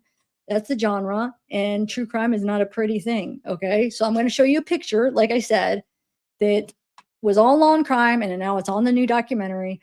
And I purposely pulled it from Long Crime so you could see their stamps, and nobody could give me crap and act like I'm showing something that I'm the only one, and I'm showing something that nobody else shows because I'm not. People are double standards for people. Um, but I want to show you this because I should have showed it first because then you could see some of these clothes and stuff, how he had her wrapped up. You don't see her. It's hold on. Like I said, this is what they showed at the trial. Um, oh, I must have cropped it out. Shoot, I wanted to keep the law and crime thing in there. Dang it. But this is straight from Long Crime. Um, so that's Christine. And I think it's important to understand everything, okay? So, because why did he wrap her up like this? I mean, I think he was trying to, I don't know why so much stuff. Maybe he was trying to like I don't know. So he said he was trying to get her out and he was going to put her in the car and take her somewhere. He couldn't do it. Okay. He said the rigor mortis set in and he couldn't do it. But this is where he leaves her. Okay. So he has her all wrapped up in like comforters. There was rod, that curtain rod was wrapped up with her. Um, there were drapes and comforter and blankets and her scarf and everything. Okay. So it was all used to wrap her up. Um, and this is where he left her, okay? Right here. So you see the cat's right here. So there's a kitchen. So he couldn't get her through the doorway. So they showed on Law and Crime. These ones I'm showing you right now all came directly from Law and Crime. The trial that's live right now. You can go watch it. I mean, it's uploaded. It's posted, so it's still up. So it shows you where they left her. So here's the bedroom. So he only got her out this far and he couldn't get her anymore. And we'll hear him explain like I couldn't, it was too heavy. The rigor mortis started to set in. So that's what he said. So he couldn't, he realized he wasn't going to be able to get her out to the car. Plus it was daylight and people would see him. So he's like, he wouldn't be able to do it. But also this shows you the setup of her house. So this is Christine, sorry, house. So here's the bedroom, like I said. Got the living room, kitchen. Um, so he would have had to trying to find where the door is. So where's the front door? Hold on. Front door right here. Because then there's got to be a back door. But anyway, yeah. So he just leaves her there. Okay. And then here's some of the stuff that was wrapped up. Um, like I said, these ones that I'm showing you now were all pulled from Law and Crime. Um, here's more. And then here's that scarf that I showed you the picture that I got, but Law and Crime also showed it. Um, but that was like wrapped around her, I guess. And then here's that curtain rod that was taken from the trial that she held up that there was, I guess, DNA on it. So they don't know. I mean, I guess they couldn't prove for sure what he did with it. At least they didn't say, but they left you kind of thinking that that's maybe what he may have done with it is stuck it up her. I know it's sick. Um, and then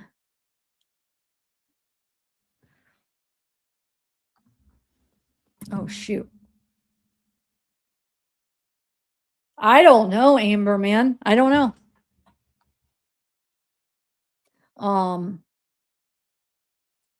here's a picture of oh, I can't remember. It's either Diane's or Christine's tattoo. I think that one's Diane's. They had showed that just like the tattoo to identify her. And then here's the ring. See, you could see the long crime. This stuff was all taken from long crime. And I figure I'm going over these photos, so I might as well give a complete account here. That's a ring. Um, and then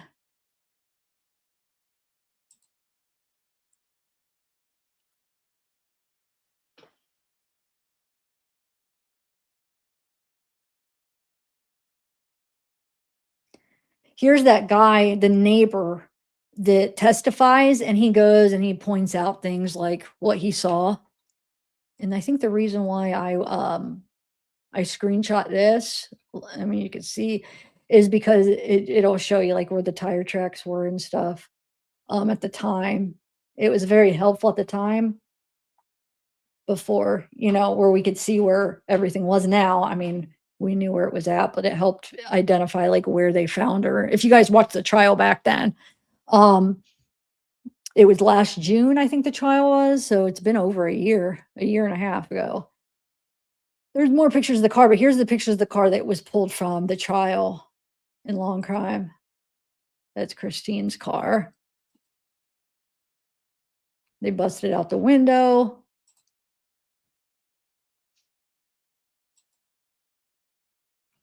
Right here, I think they're showing that there's some blood there. At the trial, they pointed it out. Um,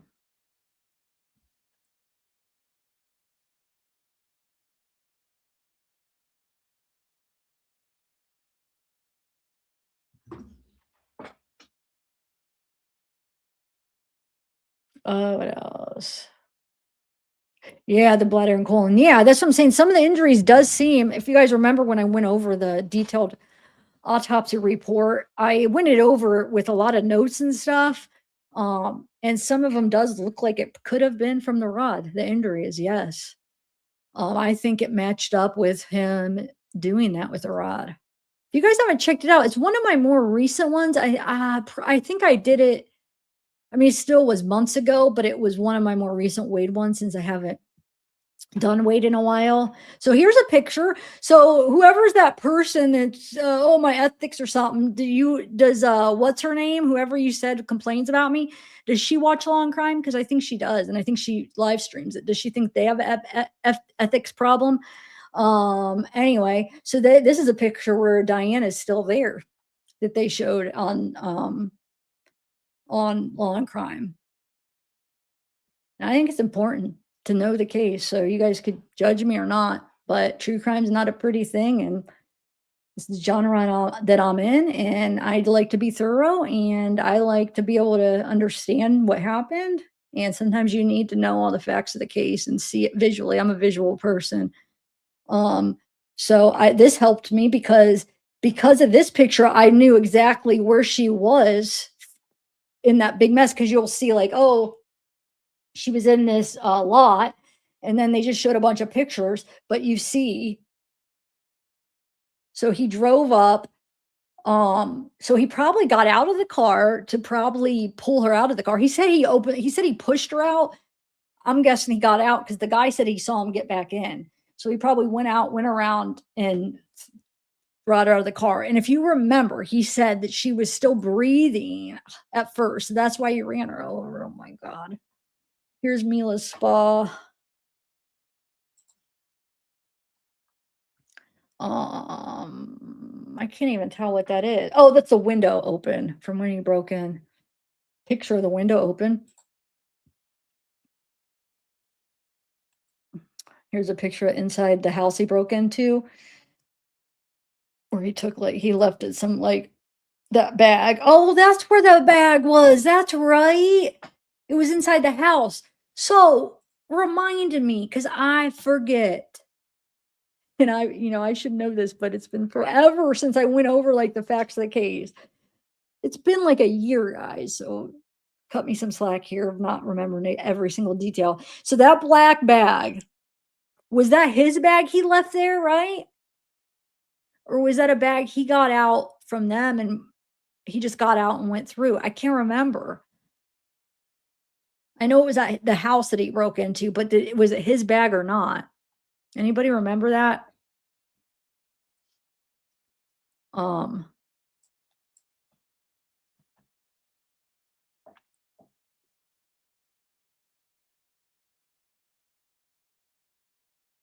Thank you. I know. It's just crazy. It's the double standards and hypocrisy of there are a lot of YouTubers that do it, and the same ones that called me out. It's just crazy. And it's just like, I'm not allowed to. If I do it, I'm a piece of crap, but they could do it, and you're everybody else is allowed. It's just crazy how hypocrite people are, how the double standard. But what was this? Was this his or not? I don't know. I can't remember. And then he left the cupboards open, didn't he? What there's a white claw down there.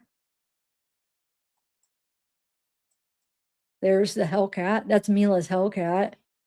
Sorry. I thought I skipped one.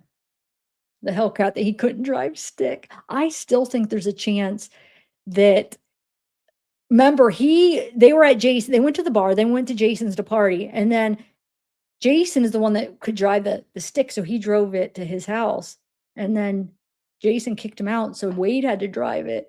Wade couldn't drive it, stalled it a bunch. They had to call an Uber because he couldn't drive stick. So I wonder if in the meantime, as Wade is stalling it out and can't drive, I wonder if Mila kind of like made fun of not Mila, Christine kind of made fun of him joking around, and his little ego got hurt. You know what I'm saying? Like something, because they even asked and they said, "Did something happen? Like, what made you do that?" And I know it wasn't until after they got to her house that it happened, but that could have started this little thing where he had this like, and then once he started, like you said, once he killed her, it's like, oh well, he couldn't stop then, and that's why then he did it to Diana. Um, yeah, that's Christine's leg, her tattoo right here. They show. They just show like a part of her leg. Here's the Buddha, the bar that they had went to.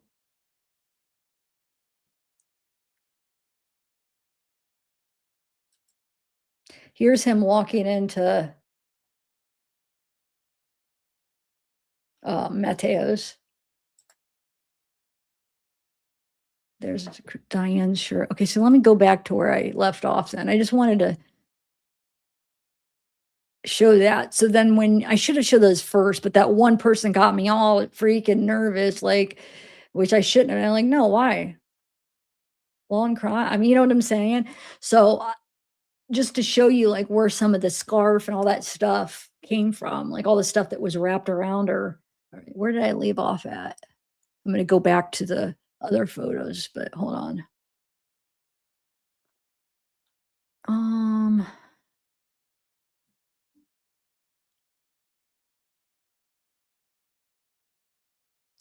I don't remember. Hold on. Yeah, hold on. I went farther.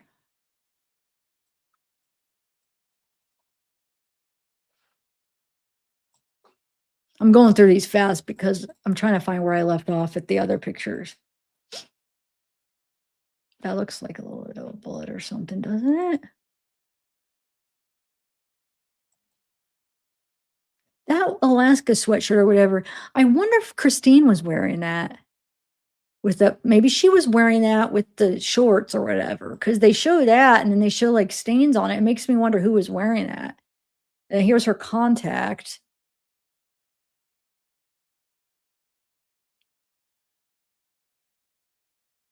Hold on a second. Did I go backwards? No. There's just 2 pictures of the contact for some reason. So here's a trunk of Christine's car. You see the Coors beer? There looks like some blood on that pillowcase on that sweatshirt. I'm guessing Christine had that on. So here's some jewelry.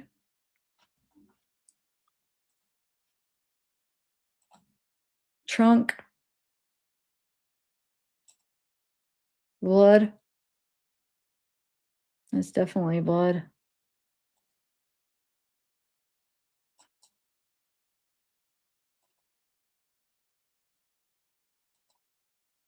Yeah, like, look, 1 drop right there. Huh.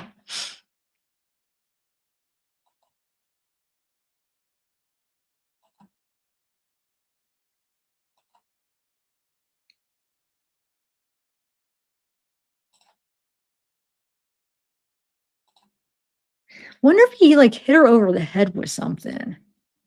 I mean, because she had blunt force trauma to the head and to the stomach. He punched her maybe? But do you think he hit her over the head with something?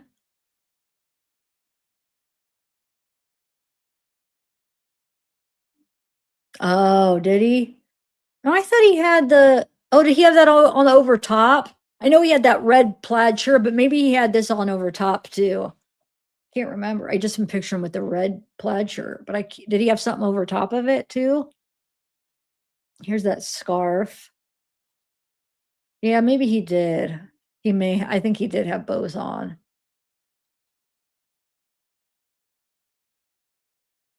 That car's all scratched up from, probably all those bushes and trees where he ran, Diana over.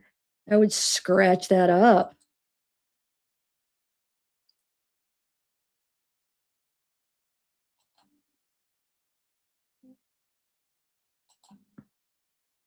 Look, right here is all busted up.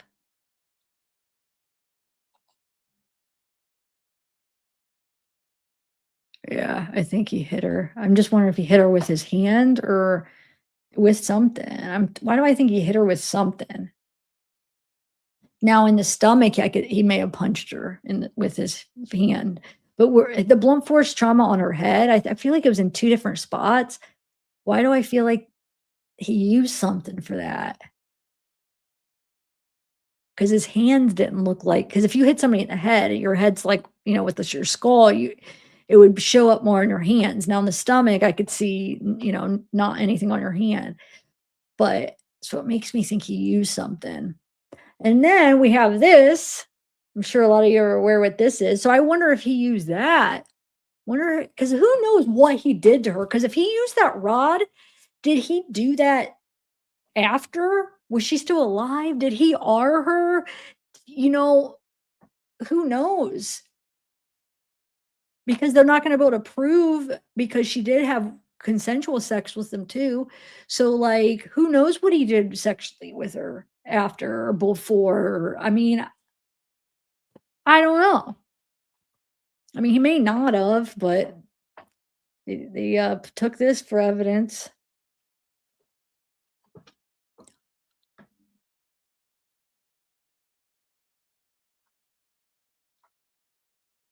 Yeah, I know, for sure.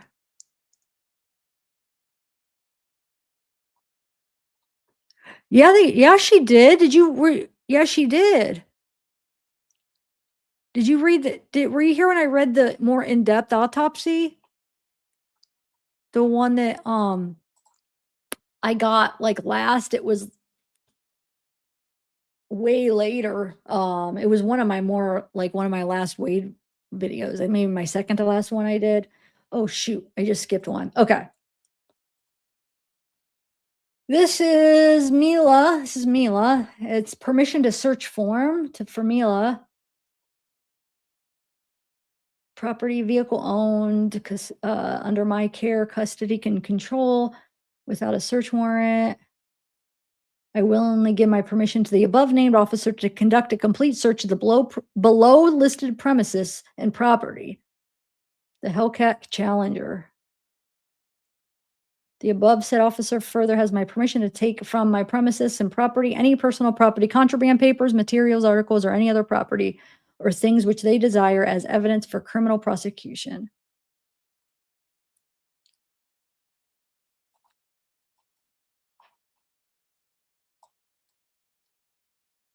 Both inside and outside the Hellcat. But the crazy thing is they didn't send me any of the stuff from the Hellcat. So I don't know what they took from the Hellcat.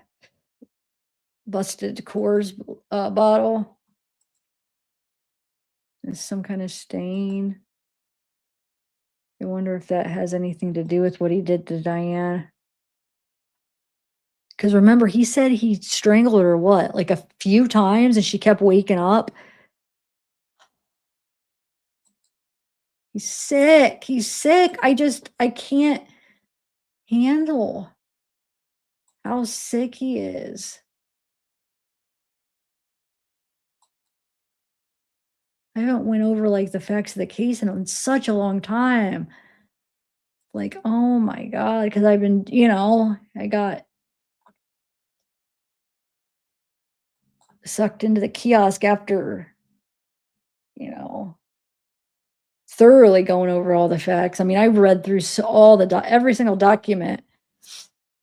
And if you guys been on the website, like there's a huge list and I've read through all of it. And a lot of it I did videos reading through it. So you guys, if you're interested, please go to my playlist. I have everything there, I'm telling you. Um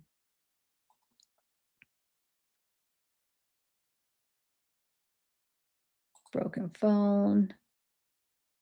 I'm trying to decide what to play after this. If I want to do the recollection of like the whole day or the interrogation. Which one? Here's some money. Because now I'm seeing there's some people that want to learn the case. That video that I have would be perfect to go over. It lays everything out. Wow, there's like 4 of the same picture right there. But but then the interrogation is so good too, because if there's any Wade wives here, I feel like they couldn't have seen everything. I don't think some of them even have heard that interrogation, the audio one. So, oh yeah, I forgot about the weed. There's some weed.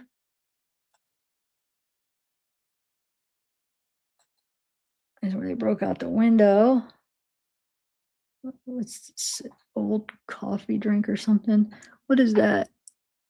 Milk plug chug? I don't know.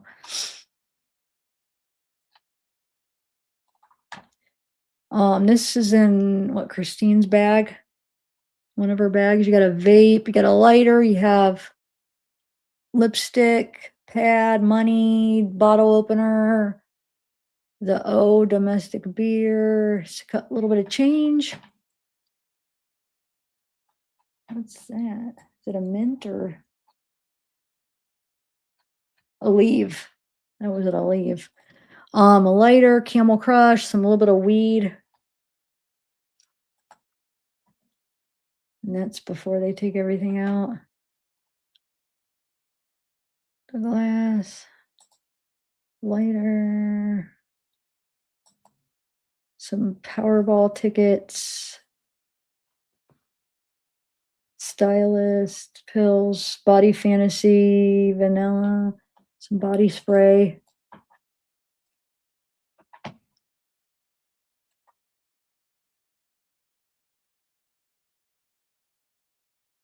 Earplugs later.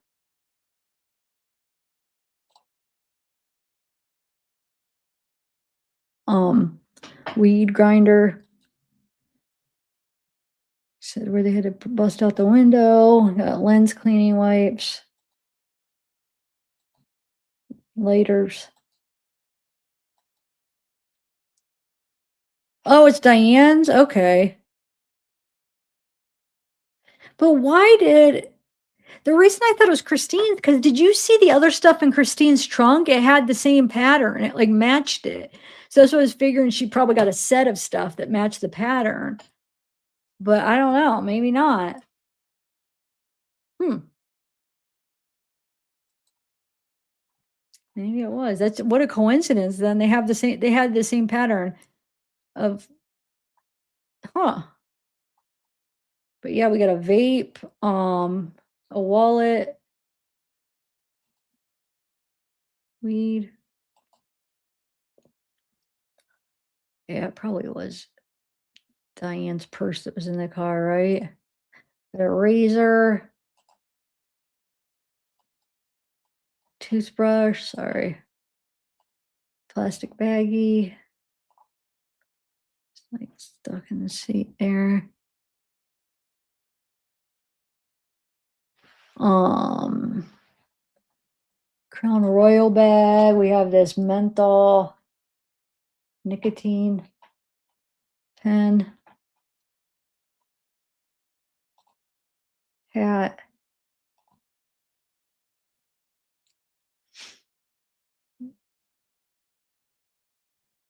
Yeah, I know. That's what I was saying. They smashed it to open the car.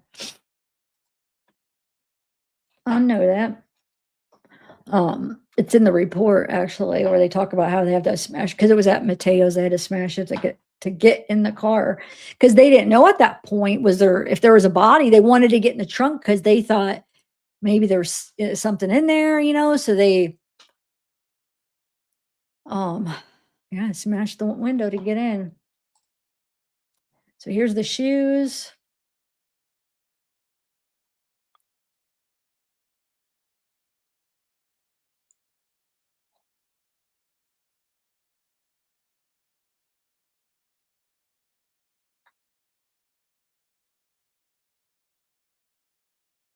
Wait, what's going on?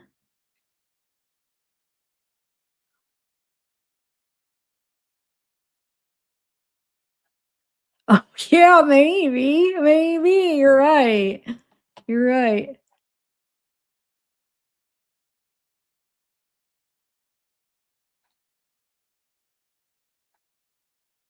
Um,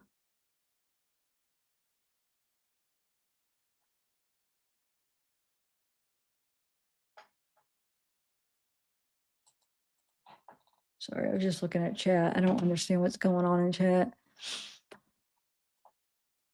Um, I don't know. That's what I was trying to figure out. I gotta stop looking at chat because it's just making me so confused. I don't understand who's talking to who or if they're mad or if they're happy. Here's some weed.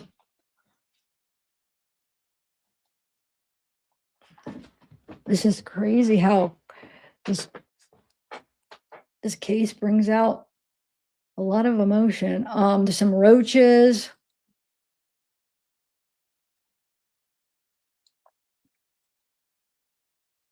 Some weed, more weed. It's a different jar with weed. And then the roaches. Oh, there's that milk jug, fat-free chocolate milk, Cliff Bar, some vitamin, it looks like vitamins, shoes.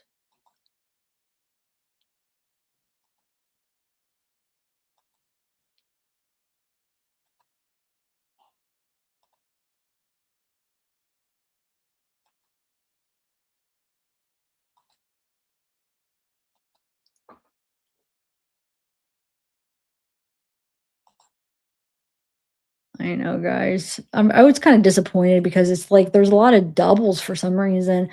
And I don't know if you guys, I told you how it took me like what, like a week full straight, like probably I would say at least 7 full days of trying to download each picture one at a time. And it was so hard. The site kept crashing.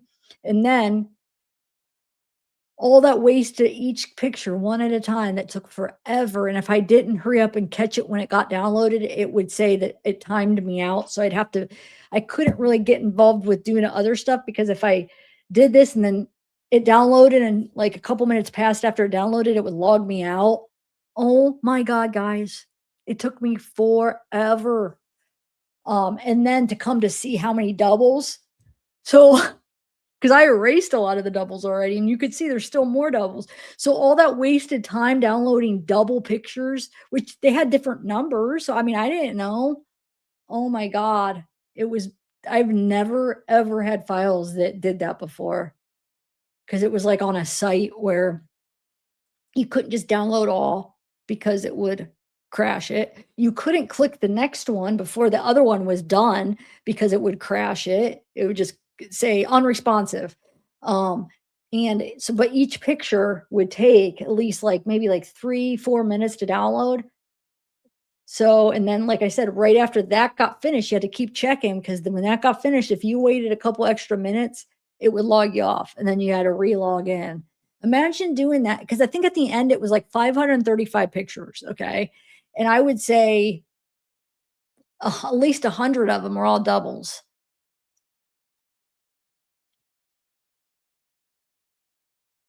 It was just, and then, you know, putting all that time with that, I feel like I didn't really learn much. I was hoping that something in it would like open my eyes and I would learn something, at least one new thing from it. I feel like I didn't really learn anything from them. Um, ones that I already didn't know, you know? I'm trying to think, because those other ones I had seen before from Law and Crime. So, but I'm talking about the ones here that I got new. Uh, maybe. Hold on, let's think. What we went over so far. Was there anything that was kind of opened our eyes to anything? Um, I don't know. I think why I feel like I felt disappointed is because how many of the same ones, like how many different angles of the shoe do we have to see? Like 20 pictures of the sole of the shoe. It's like, come on, I could have just seen one picture and that's it. It probably one picture of everything would have probably been like 100 pictures or less. Like, and then the site Diana was in, what, there's like 100 pictures of that? I don't need to see every angle of the trees, you know what I'm saying? So it's just like, I guess in the end, I was just disappointed that it took me that much time, and it was just like, how okay, we seen the sole of the shoes, okay, beer bottles over and over. I don't know. Did I just go backwards? Shoot. I don't remember which way I was going. I think this way. Hold on. Where did I just leave off? Yeah, I'm going the right way. I think. Yeah. Yeah. Okay. Got some tequila, Solana, Tresemme, hairspray, non-aerosol hairspray. Another picture of the shoe, Diane's shoe. The bottoms of those sandals, I think, were Christine's.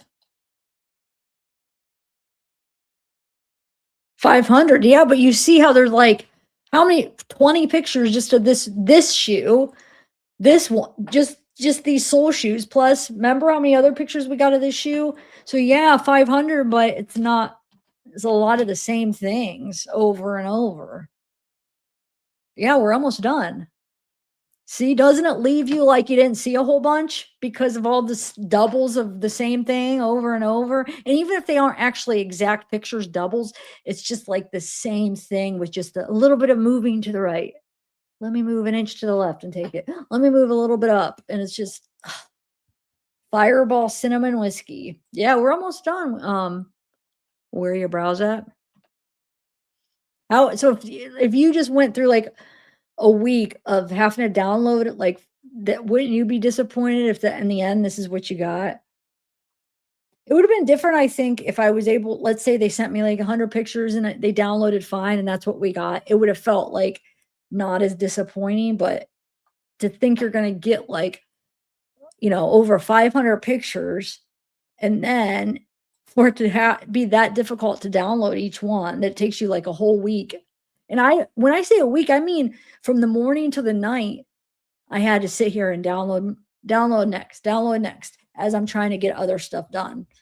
Because then it would log me out and then I'd have to log in and then the site would shut down. And then, so yeah, in the end, I was just like, I think that's why it just took me so long to even do this video. Cause I don't know.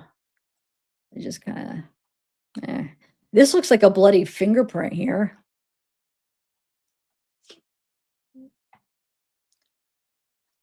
Right. So I was looking at like what this was. Cause so Wade, was he wanting to use something on in this after he killed Christine? So I was trying to, it was wait, lotion. Wait, what is it? Coconut, natural ingredients. Is it lotion? Advanced.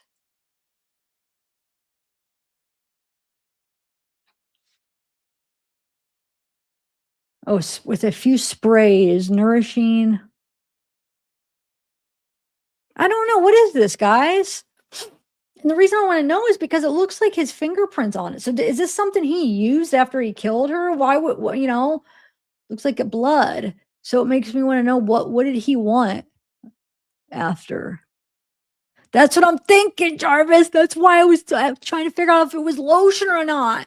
Like, was he using this? Because who knows? I think he did some crazy stuff after sick. So I'm wondering, that's what I'm trying to figure this out, if it's some kind of lube or something, that, at least that he used for it.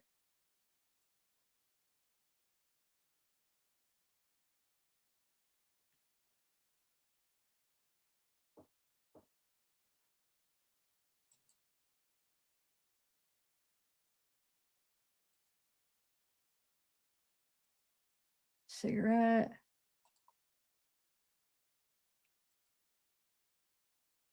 More of the shoe. Newports. Newports and a crush. This is the location, the vehicle. Deputies, police officers within the jurisdiction commanded to seize the search above described location. The named vehicle in daytime, nighttime suggests more of a search warrant type thing. Yeah, same search warrant stuff. Vehicles, person,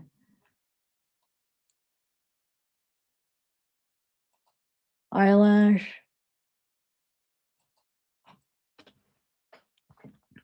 This is any material to include but not limited to clothing, shoe, fabric, flooring with the appearance of blood, body fluid, hair, tissue, and trace evidence on them.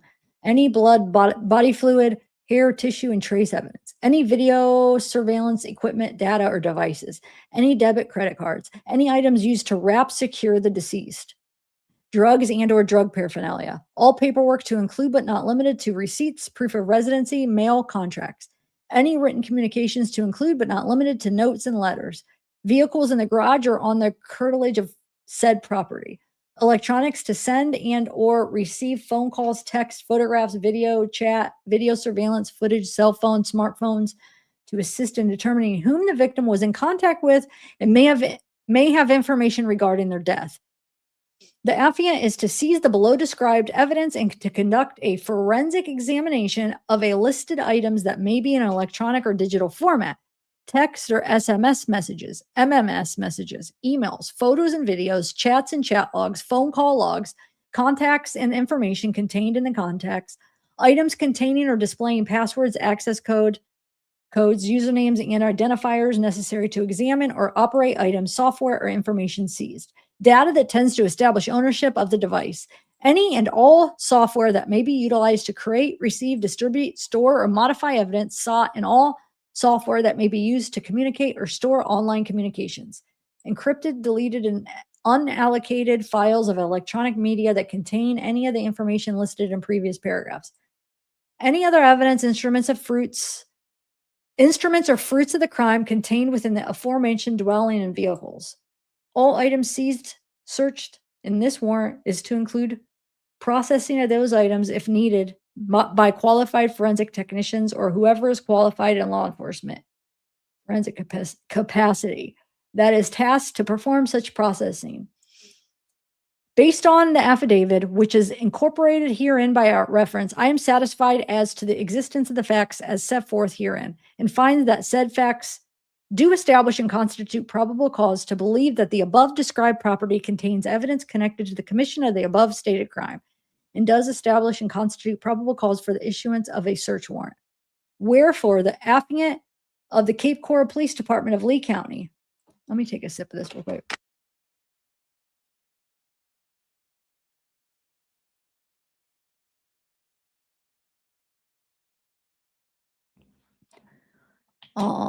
Okay, so they're duly appointed agents.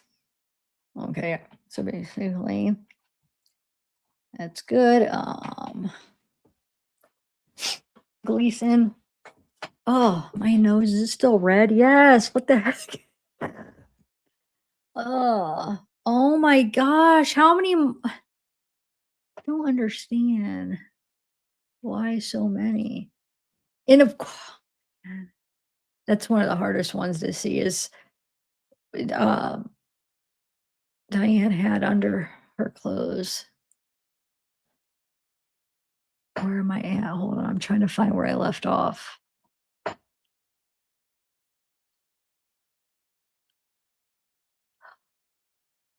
Oh, there it is. Okay, yeah. Um, eyelash, shoe.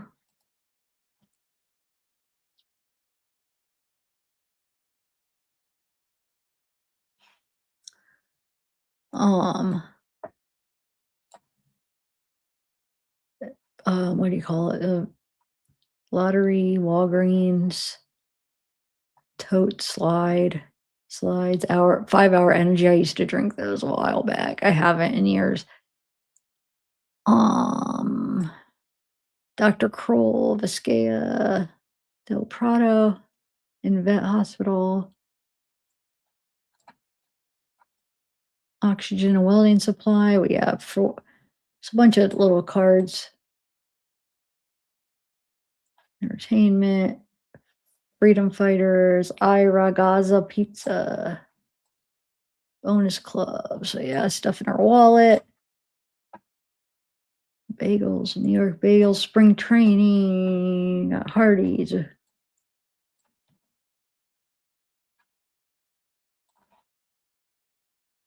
$25 bagel, New York Bagels.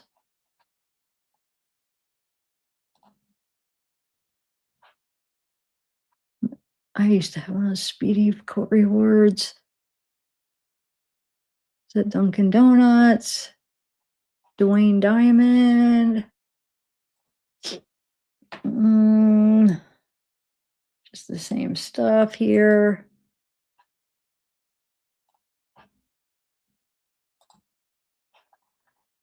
Search warrant. Wade Stephen Wilson. White male, 6'4". God, why they keep popping up? Nissan Versa, black. Cape Coral Police Department, Honorable Shriver. So this is the affiant has probable cause to believe and does believe the property connected with the above listed is currently being contained, stored, or concealed within the following location. Yeah. It's that bag with some cough drops and a dime. Trunk. Car again.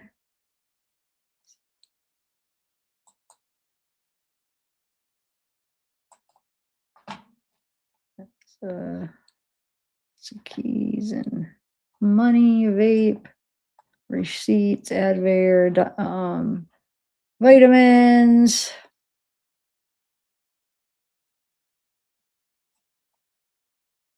Money. That's a hydroxyzine. That's just an antihistamine. Um, they do use it. Oh, they use it. It's like they use it to describe it like Benadryl times Benadryl on steroids, the hydroxyzine, but they do use it for like anxiety. They'll use it too to diagnose to help with anxiety. Anyway, so we got the window that's busted out. Well, I should clarify the cops busted it out to get in.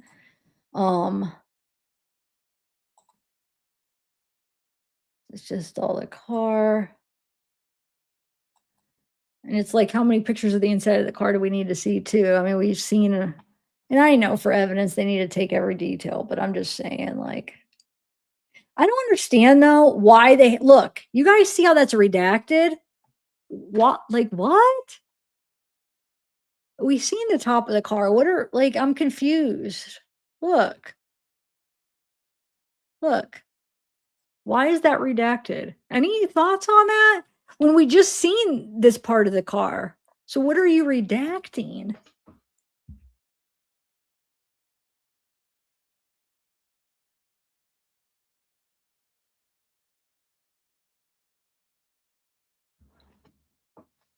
Look, redacted. Okay, we just saw the top of it. I mean, we already seen that part of the car. Wait, hold on. Yeah, look how scratched everything is from when you ran into all those bushes and trees, you know? Oh, maybe. Okay. Oh, yeah, you're probably right. But look, right here. Oh, you think they're sitting in there or something? Because right here, oh, through the window. I see. Yeah, you're probably right. It's the only thing that makes sense because you guys are probably right. It's probably the people that they're trying to look. Oh, that's the flap, right? It just looks like an odd spot though.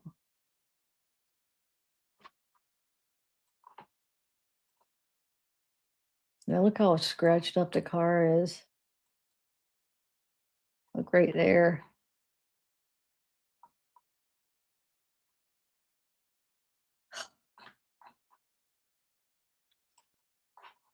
Here's another search warrant. Oh, for what?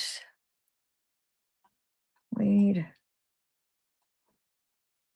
Photographs, videos to be taken.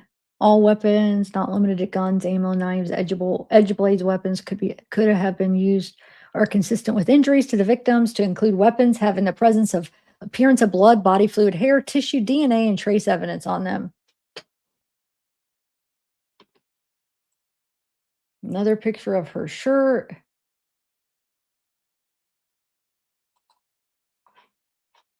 And then it goes to this picture. But hold on, I want to see. Oh yeah, there's another picture. This came from. So here's some blood. Now this came from a the local news channel. These pictures. So go complain to them about ethics. But anyway,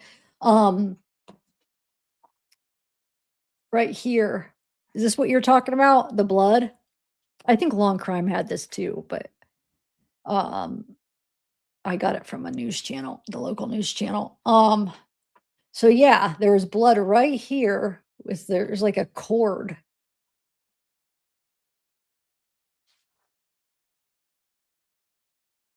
And then they have it zoomed in. But then wait. But then this too. But I'm trying to put this into perspective of where is this right here?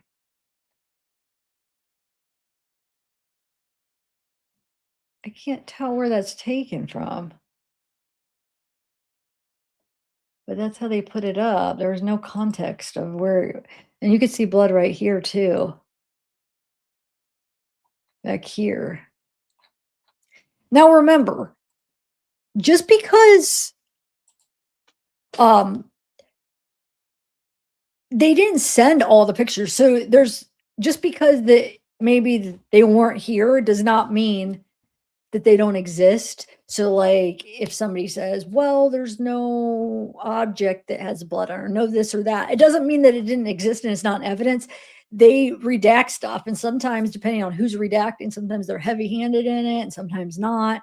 So, yeah, no, obviously they redacted things because, um, yeah. So who knows? They probably redacted a lot. They probably didn't send a lot. So just because it wasn't in this does not mean that it didn't exist or it doesn't exist. But hold on a second. There's a couple documents in PDF form. Let me see what they were. I can't remember if there's anything worth looking at. The exemptions, which no, that's just the exemptions. But hold on, there was, just give me 1 minute. Let me look what it was. Oh no, that's my bill, my invoice. Okay, let me see. There's one more. Let's see what this is. Oh, so this is the other thing that they sent me, which is kind of weird that like this came with the crime scene photos. This document. Hold on. Let me make sure there's not anything else, because if there is, I'll bring it up now. No, the rest was the exemptions and my bill. Okay, so look, this is another. This is something else they sent with the interview with Fanny and Kent Amlin. So this is the house that he broke into. So they sent this with that order. And I don't know why, like, why does that, like, if this belongs with the request, you think they would bring all the depositions or all the phone calls or all the, you know what I'm saying? Like it would be with the rest of the documents, but I don't know. So let's read it. It's the so it says, okay, today is Thursday, October 17th. Time is 5:14 in the afternoon. This is in reference to case number, blah, blah, blah. This is Detective Mino with the Cape Coral Police Department. Right now, I'm on the phone with, can you state your name, ma'am, please? And she says, Fanny, Amlin, and Ken. And Sir Kent. Yes, and Kent Amlin. Okay, can you guys state your date of birth? Okay, and they give her date of birth and says, okay, and what's your address? And here in Cape Coral. Okay, I'm calling you guys in reference to a break-in at your house at that address, a burglary that occurred back in October 7th. Let me make this bigger. Um, where's October 7th? October 7th last week on Monday. I guess some detectives called you guys and told you guys that there's someone inside your house? Yes. Can you tell me the rest, please? Did you guys did you guys give the detectives permission to go in the house? They say yes. Okay. And you guys did not, did you guys give anyone permission to be in your house? No. Okay, when did you guys leave your house? That morning about 8. Where did you guys go? To the airport. To the airport? Okay. To Ohio? Yes. Which is where you guys are still at, correct? Right. Yes. Okay. And then you guys did not give anyone permission to be in your house. No. Okay. When we arrested this gentleman, he was wearing some clothing, 3 pairs of shorts, a sweater, some white New Balance sneakers, some white socks, some boxer underwear. And he said he got that stuff from your house. Did you guys give this gentleman permission to take any of this? No. A black backpack with an orange hat also. Yeah. Any permission? No, no. Oh, there you go. See, I didn't read this yet. So there we go. His answers. That wasn't Wade's. That was theirs that he took. No, no permission. Okay. How much would you estimate this stuff to be worth to replace? $200. Here's the thing though, he didn't take the black bat. He left it in the house. So he probably got it out and he was going to pack it and take it. But then then he ended up, the cops came and he turned himself in or whatever. I guess he didn't technically turn himself in. His dad called on him.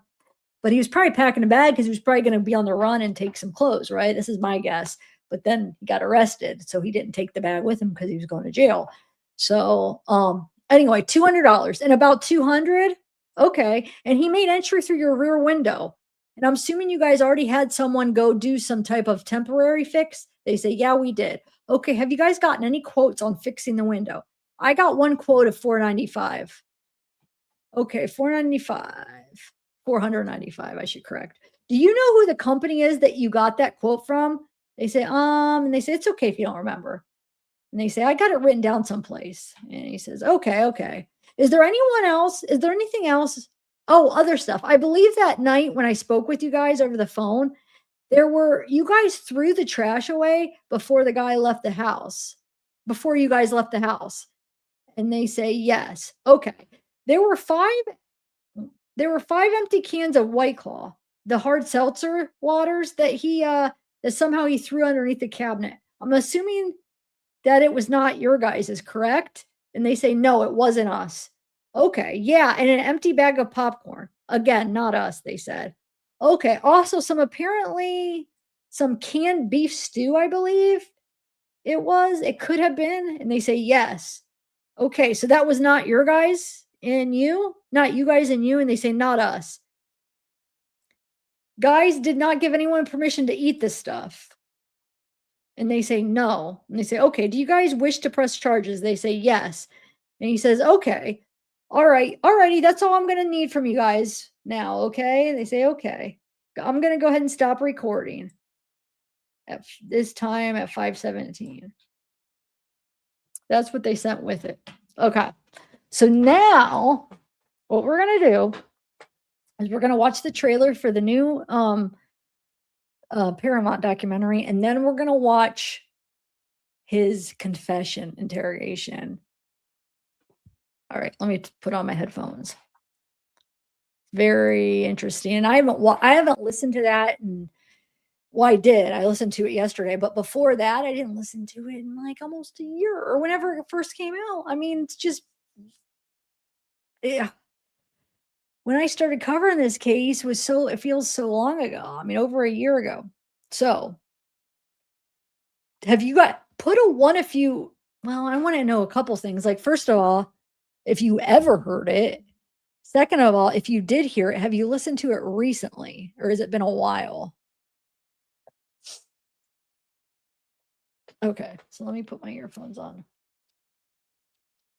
Oh, thanks, Cat Mouse. Wow, thank you so much. Thank you. Holy moly, that is generous. Aw, thank you. You're awesome. And then you're always hyping or whatever is it called? Hyping the video and liking it. Thank you. That helps so much. You guys comment too. Commenting, liking helps with my algorithms. So do it up. It's free for the comments too. So no, but thanks, Cat Mouse. You're a huge support. Huge support. Um, okay. Let me put this down. Let me bring up the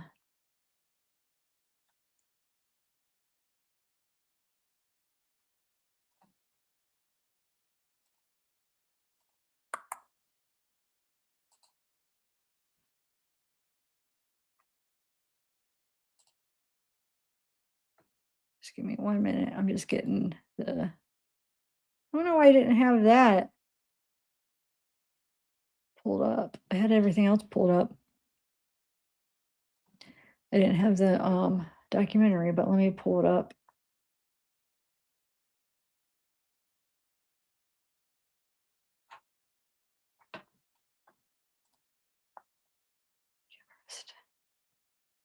Oh, here it is. Okay.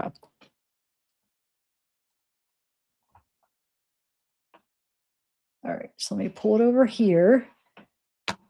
Okay, let's do this. Hold on, I gotta attach my headphones. Connected? Cool. They are connected. Sorry, I had to reshare my screen because with these if you guys have been watching your AirPods, they get you either have to have them on consistently or they have to redo it. Okay, you ready? So here's the new trailer. It's going to be on Paramount Plus. And when this comes out, I want to do like a live stream talking about it. You can't live stream it though. I'm sure there'll be copyright or so. But after I want to watch it and then I'll take notes and then we'll talk about and give our thoughts. Okay, so here we go. A lot of ladies think he's attractive. Very nice, very well spoken. This is what I do with women, you know? I use my charm, use my good looks. I fell very much in love with Wade. He's the ultimate bad boy. I almost thought I could fix him. I guess you know what comes across my mind. Murder. Just murder. I stand here today to announce the indictment of Wade Wilson for the murders of Christine Melton and Diane Ruiz. I choked her out so she couldn't breathe anymore. I was on a rampage at this point. I'm gonna be honest with you, son. Everybody in the state thinks you're a monster. While locked up, this is when Wade began getting his face tattooed. This case exploded on social media. Wade Wilson. The Deadpool killer. This went worldwide. Bang, bang, got looks that kill. Women were absolutely enthralled with him. He was building a cult following. Hey, Kristen. Hello. Hey, Breezy. What's up, baby? I love you so much. There's fans who have never met this man showing up for this trial. I can't wait to get out. We're going to have sex for hours. To advocate for someone because you think he's handsome, Even though he committed brutal and awful murders. I started getting death threats because I had testified against him. I was gonna get married to Wade before the trial. I'm Zane Romero. I'm Diane Ruiz's youngest child. The moment that I realized that I was done was during Zane's testimony. I almost killed myself because I couldn't bear the idea of turning 15 without my mom. He's still pulling the strings from a jail cell. He's got an army of wives. That's all he's ever wanted. There's nobody behind those dark serial killer eyes. A rage overcomes me. Just kill. Kill. Kill. When I get that way, I become the devil. Yeah, I'm under your spell. I'm like a lion. You're the prey. I can sense it.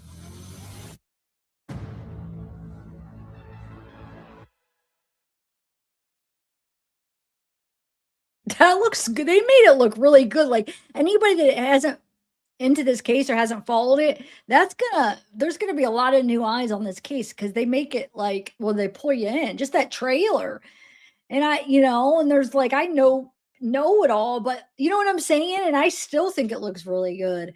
So you heard Allie say she was gonna marry him, right? Because we'll just start off there since it's fresh in our ears. Before I play the interrogation real quick, I want to play. You heard that, right? Where's that part at?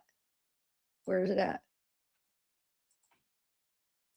The moment that I realized that I was done was during Zane's testimony. I almost killed myself because Wait, hold on. I was gonna get married to Wade before the trial. I'm Zane Romero. I'm Diane. Remember that. She was going to get married to him, right? Okay. Now let's watch when she first comes out.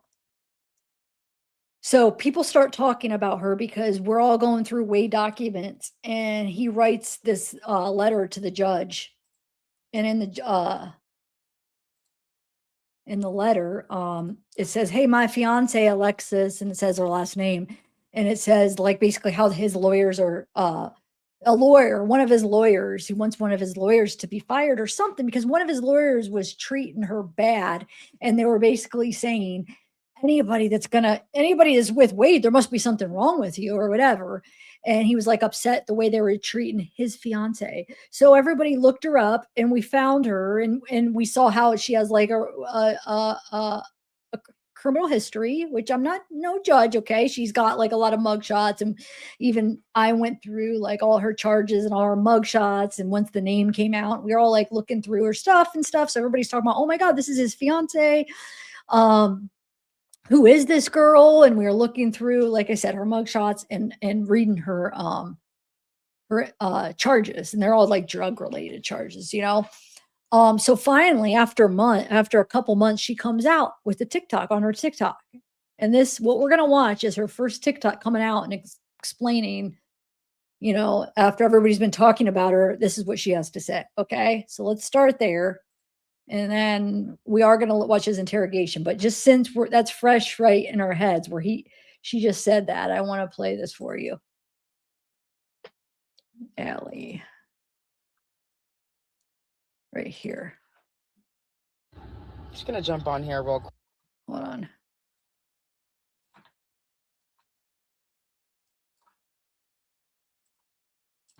Just gonna jump on here real quick because there seems to be a lot of confusion, and the fact that you guys post my mugshots from almost 3 years ago, and then most recent one for a probation violation like this. Wait, all why is because that? I brought suits for Wade, like, and you guys are doubting, like, saying shit to me, talking shit Why about is that me, doing that? and Okay, you're sorry. glorifying him. Like, I don't understand how you guys are gonna call me ugly or call me fat or call me a drug addict or call me this or call me fucking that, but yet none of you I don't know why it's anything doing about that. me. Not one. And the ones that do, rest assured, I'm just fine. Very successful business owner. I can't. Great mom. Still have my kid. Everything is going great for me. Not to mention, my career for what I'm going to do for the rest of my life is getting pretty. It's not letting me do anything on my other screen without taking this off. And I don't understand why it's doing that. It's never done that before, ever. It's freaking annoying me. Hold on a second. I got to figure this out because I'm going to need to get the next thing ready. Why is it doing that, guys? We're going to finish watching that, but I'm trying to figure out why the heck it's freaking doing that. I'm starting to get really mad.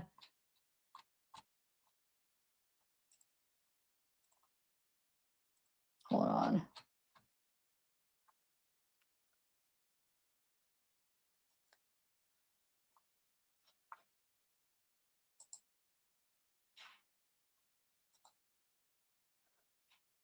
Well, let me reshare this. I'm going to try it again. Hold on. Because that's what I do all the time. I've never, you know what I'm saying? Let me share it with a different, let me open it with a different app. Sorry. I can't have that happening. That's going to make it so hard to even do anything. I'm not going to be able to put a screen up. Let me try to do it with, let me see if,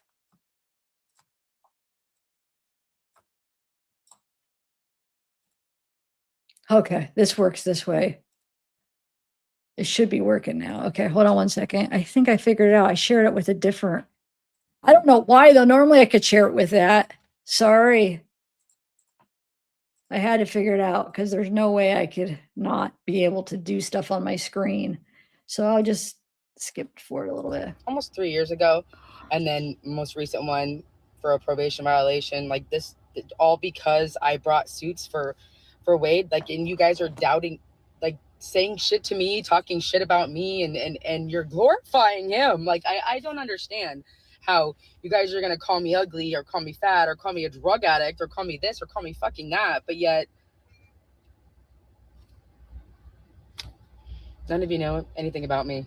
Not one. And the ones that do, rest assured, I'm just fine. Very successful business owner. Great mom. Still have my kid. Everything is going great for me. Not to mention, my career for what I'm going to do for the rest of my life is getting pretty intense. So if you guys want to post crap about me and say things, like, go ahead, because at the end of the day, I pay my bills and none of you do. So, and if anybody talks to Wade, just tell him to go fuck himself.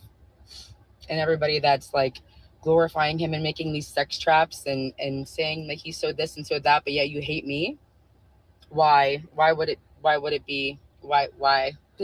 Just get over it. I don't know what to say. Keep my name out of it. Keep it in there. I really don't care, but I just wanted to get on there and set this record straight. I'm not Wade Wilson's fiance, nor have I ever claimed to be, nor do I ever want to be. I want nothing to do with him or anything. I went to go hear the truth. I found out the truth. That's all I needed to hear.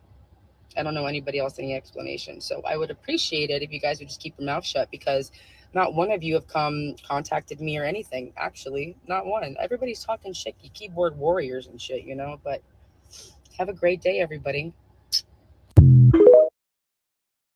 She was the one that went to the trial. You seen her sitting behind him at the trial every day, where she had the dyed red hair at the time.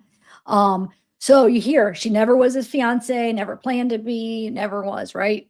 So she says that. And then I remember also she would always say like how they were just friends. It would never was like that, which we saw otherwise from her kiosk messages. It was. And I don't know why. I mean, it's just, I don't want to have anything against her, but I don't know why she keeps like saying things that aren't true. I think the truth is she was his fiance and she lied to us when she came out and said that wasn't true. And now when she's doing this documentary, she wants to say, you know, what really happened. So I think that's what the issue is. I think in the documentary, she's telling the truth, but she didn't when she came out and did all this stuff, is my opinion. Because I mean, Wade called her his fiance. Yeah, that's Alexis, Allie. They called her Red. So that's the first thing she came out. And then I just wanted to show you, hold on, there was one more thing. I have a clip of this part where I saw that they played it in the documentary. They're gonna play it, they showed. But here's the clip of her talking, the video visit, jail video visit. Here's that. I miss you. I love you. I know. You're so fucking cute. I just want to bite your face off. I'm glad you texted me. I don't get very many texts from you yet again, like we used to, and today was a somewhat long. Whatever, shut up. I love you. I love you. So yeah, so that's that.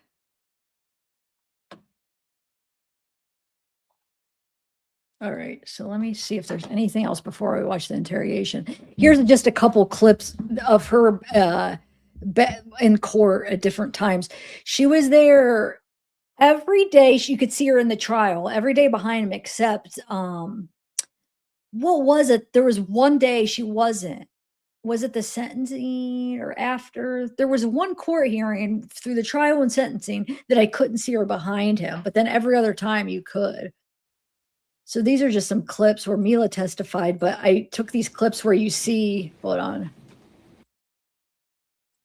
We could watch the trial some other time, but I just wanted to show you. There's Mila. So it was when Mila was testifying. I think she was there that day, but I think she left maybe the court when she was testifying. But hold on, I just was like, there she is back there. Yeah, maybe she was just hiding behind him. So she's back there. That's the girl with the curtain rod. And then when his mom, there she is in a different outfit. So that's a different day. And So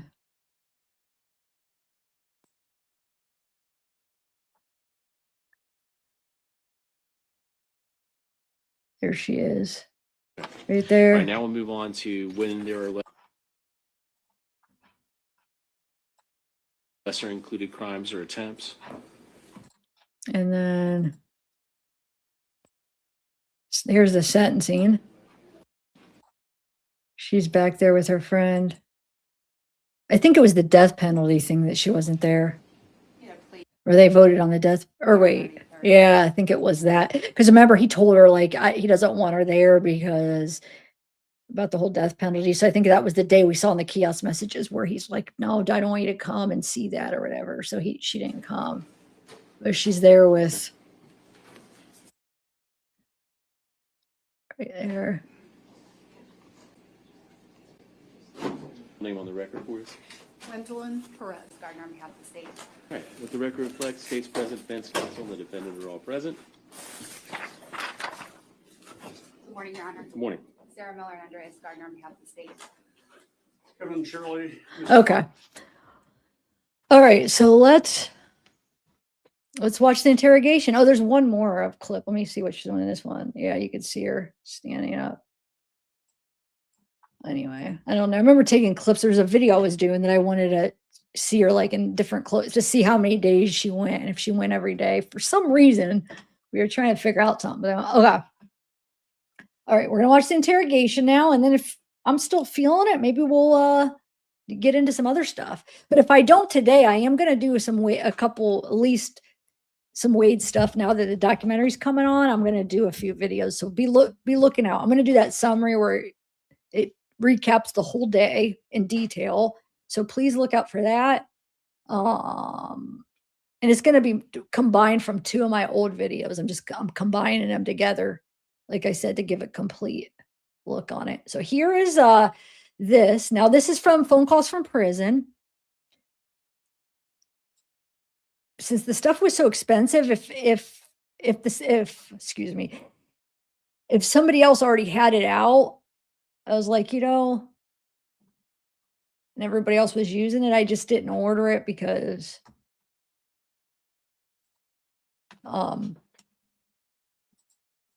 everybody else was just using that. So I never did get it. And I was tempted because because I would get the same one that she would get. So I was thinking, would the audio be better? But no, because they would send me the exact same one they sent her. So, but I love phone calls from prison. They got a lot of the jail calls. Okay, so here we go. This is his confession. Now, he had the interrogation, the one that you see the video, you could see him in there where he denies anything. And then this is the one where he actually confesses to everything. Now, look at this, Wade wives. If there's any Wade wives in here, listen to what he says. There. Sorry, I had that turned down. And she has subtitles, which are so helpful because it's hard to hear. All right, Wade. I got a phone call from one of the correctional officers. Ready to take a ride? Let's go take a ride. You want to take a ride? I'm gonna take a ride. That's all I'm doing. Before we take a ride. There's only one thing I want. I just ask one thing. Okay. Might seem stupid. Give me some French fries and a burger, and I'm gonna take you right where you want to go. French fries and a burger. That's all I want, bro. I'm not gonna have no problem. I'll do the right thing. I'll show you right where it's at. Fair enough. Right now. Is that fair? Okay. Yeah, that's fair. Before we take a ride, because it's just to let you know, it's not that simple. Okay. Yeah. I'm gonna have to get authorization from somebody here. Okay. To make that happen. So in the meantime. Sorry, I'm not going to stop it a lot, I promise, because this is important, but I just want to set this up. The reason is they haven't found Diane yet. So this whole thing is his dad comes in and says, please, Diane's family, they need to be, they need to have some conclusion. They need to put her to rest. You need to just show them where she is because they had not found Diane. Okay. But they found her earlier that day. But anyway, and I'll go into that some other time. If you guys know the case, you'll know how they found her and stuff. But so they had not found her at this point. Well, he doesn't know they have. They did end up finding her earlier that day. But anyway, so he is offering to, he doesn't know like to tell them where she is, address, but he's like, we could drive and I'll be able to find her. Okay. But he wants to burger and fries. And then he asks for a McFlurry and then he'll show him where she is. That's what he's saying. So that's what this is all about. Okay. All right.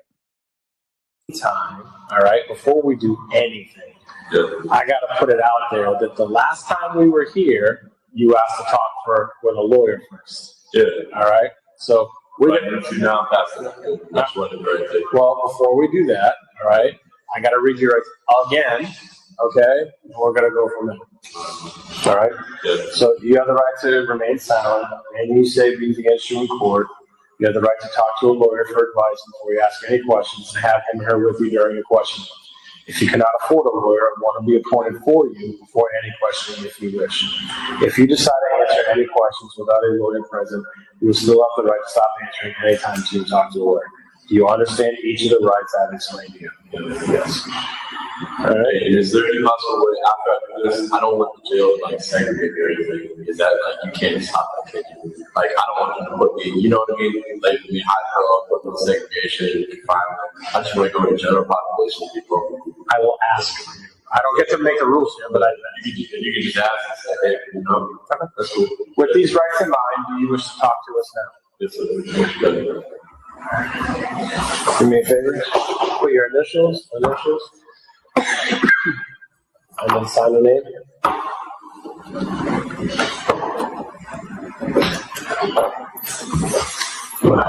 It's 10, right? Yes, it's 10. So do you want me to tell you what happened? Truth? You want to hear it right away? Yeah. Sure. Yeah. All right.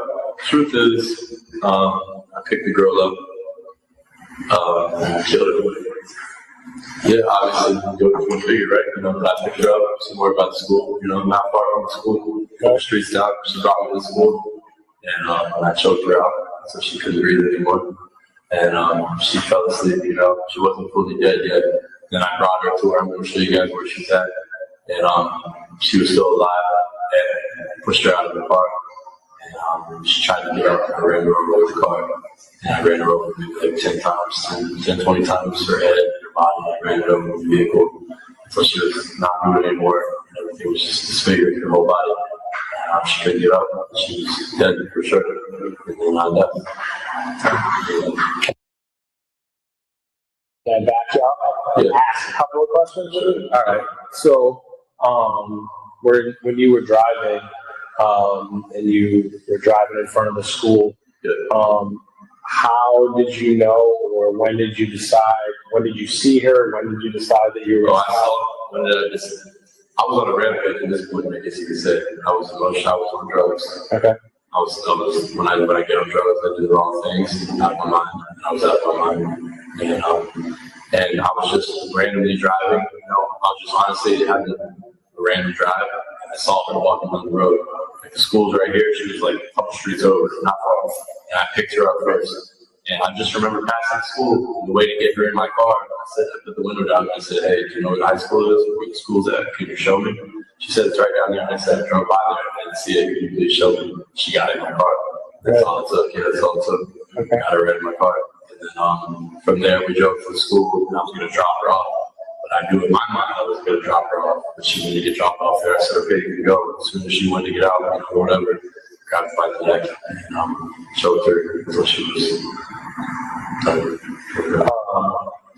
Is that the point where you took her purse and took it out of the car? I don't remember the first thing. I really don't remember if it fell out of the car.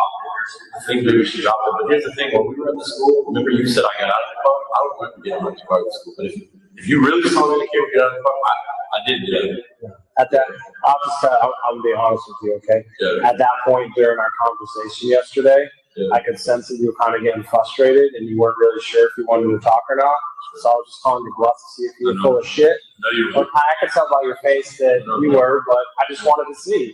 I want to see what you were saying. So I didn't get out of the car. Did they find me first at the school? Or did they find me a couple roads over? They found me the purse. The purse was right in front of the school. You had pulled up and you stopped in front of the school. That's when I was choking her right there. Right there. That's 2 or 3 minutes or however long. Sure, choking her out right there. And yeah, so we never saw you get out of the car at all. So maybe the person fell out, maybe I threw it out, I don't remember. When you picked her up, was she on the main road already? No, the main road was here, she was on the side of the road. How did you know how to get back into that? It's not an easy neighborhood, you just guess. Just went, drove through it. Okay. Honestly, I don't even know the area at all. And I was lucky I even found my way from back from Cape Coral back to Fort Myers. It took me 2 hours. That's when I finally got that. I was lucky I even found my way back. But eventually I did.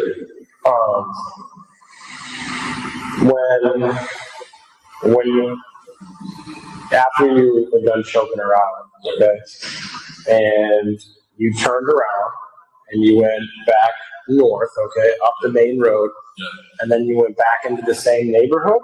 Not the same neighborhood, no. A different neighborhood. Okay. Which is where I'm going to show you guys where she's at. Okay. How'd you know where to stop? You just picked just a random spot? Yeah. Okay. I'm good at like internalizing things and just seeing where I can. So you just drive around and then it's like a good spot. Yeah. I don't know the area, not familiar with it, but and see when you guys, I'm gonna have you guys bring me to the school, and then I'll be able to show you where she is from there. Okay. Yeah. I'll be able to show you for sure. 100%. After when you drove her to where you drove her, you said that she wasn't. You took her out of the car. Did you have to like drag her out of the car? She's still alive. Okay. She came back and left like 3 or 4 times. She was a fighter, that's for sure. I'll give her that. And you know, and I was in the driver's seat. She's in the passenger seat, and I just opened the passenger seat door, and just pushed her out. And when I pushed her out, she fell out, still alive. Trying to get up, I backed up, and just ran and hit her, until she just stopped moving anymore. When you did that, did you check to make sure that she was dead at that Listen, point? her arms and everything are so dismantled and so disfigured. I know she was dead. There's no comfort that you can't live from that. I didn't even have to I didn't get out of the car. Didn't check. I didn't have to. She was done. I know. I mean, bro, her arms look like pieces. You don't want to know. It's disgusting. I mean, I can tell. I didn't have to check. Did you see anybody else out there walking around at the time? Or you did? As soon as I backed out from where she's at, there was a lady in her backyard, inside the pool, like thing. And she saw me back my car to this thing, because she never went back there and checked. Okay. Because she saw me, I just waved at her and just drove on. When you ended up leaving, you said you didn't know how to get back to Fort Myers. Right. It took a while. So eventually you found your way back to Fort Myers. Is that when you ended up going back to like Joe's Crab Shack and the officer came out? Yes, correct. Did you think that he was coming to talk to you because of what just happened? No, I thought it was from you. Oh, okay. Yeah. Okay. I'm still going to Joel because now I know what I've done. You know, now I know that it's on a whole other level. It's more than better. So. And where did you go after Joe's Crab Shack? After you left Joe's Crab, then where'd you go? When you took off? Drove around Fort Myers. I found this lady's house, pulled in behind her fence. She might have recorded something as long as she took a picture of the license plate. She wasn't home. And I pulled into her backyard, parked the fence, parked the gate, because I knew the cops were driving around. And then I went to her shed, and she came home, and I popped out of her shed. She was like, oh shit. I was like, sorry, wrong house. Got in the car, she opened the gate, she took a picture of my license plate. I backed out and drove away. This is in Fort Myers? Shit. Yeah. I can tell you this. And remember, that's the one he peed in her freaking car. So if you guys have, it's in the depositions. If you want to find the video where I read the depositions, dude, she comes home, walking home from yoga, and she sees this guy barefoot, shirt off, coming from her shed, walking like from her shed. She said she was scared, like, what the heck? And so she had to let him out of the gate or whatever. He backs up. But after he left, so she takes a picture of her license plate. After he left, she goes into her car, and there was like in her console, like the cup holder, there was a little bit of liquid. It was pee. And she said when she cleaned it out, there was pee all over like the floorboard. He peed in her car, and some of it splattered up into like where the cup holder is. He freaking peed in her car. And then I think, if I'm remembering right, it's been so long, I think he went through her stuff. I think the stuff from her glove box, I think there was papers out. If I'm remembering, he went through, like, the papers were taken out or something.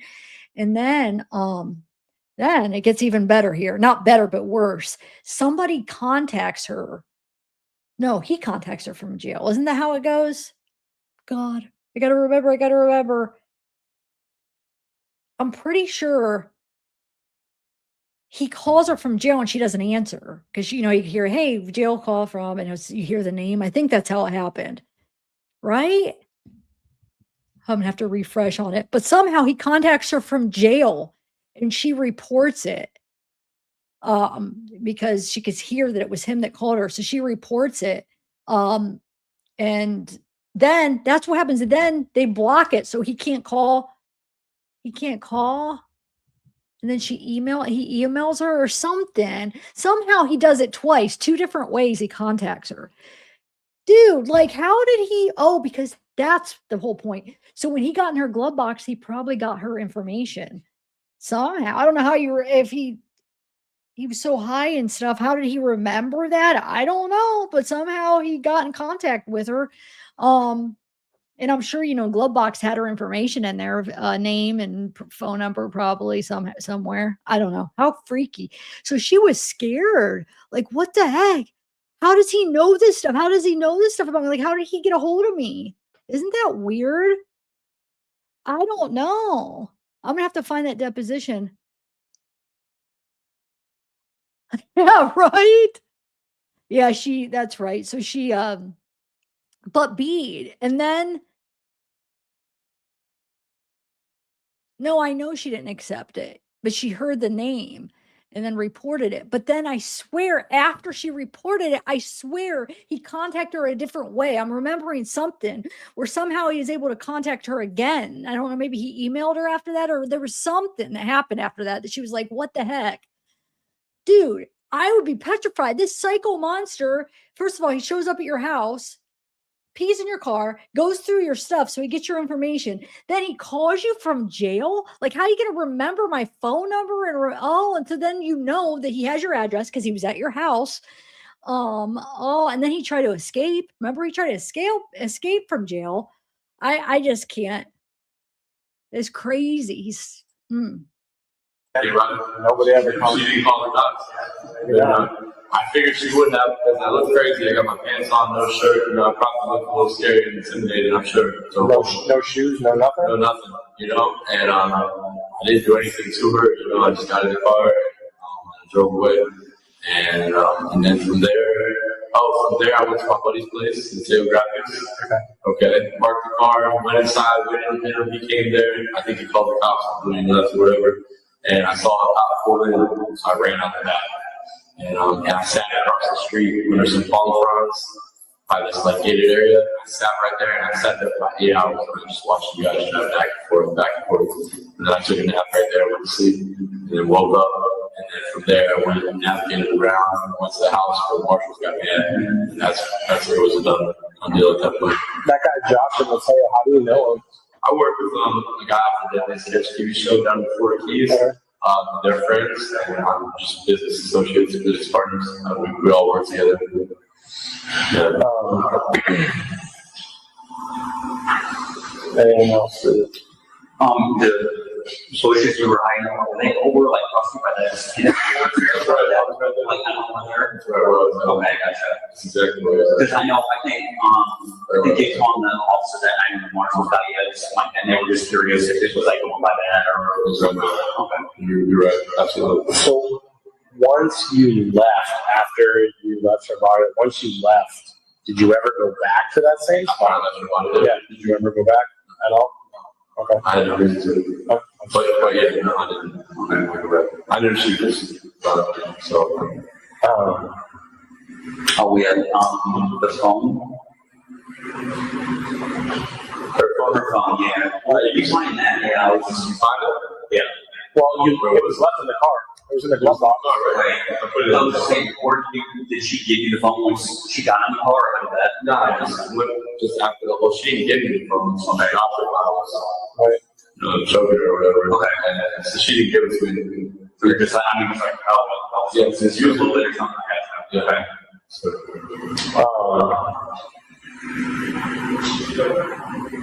did you rape her? Did I rape her? No, but we had sex, but I didn't rape her. I know you're curious about that.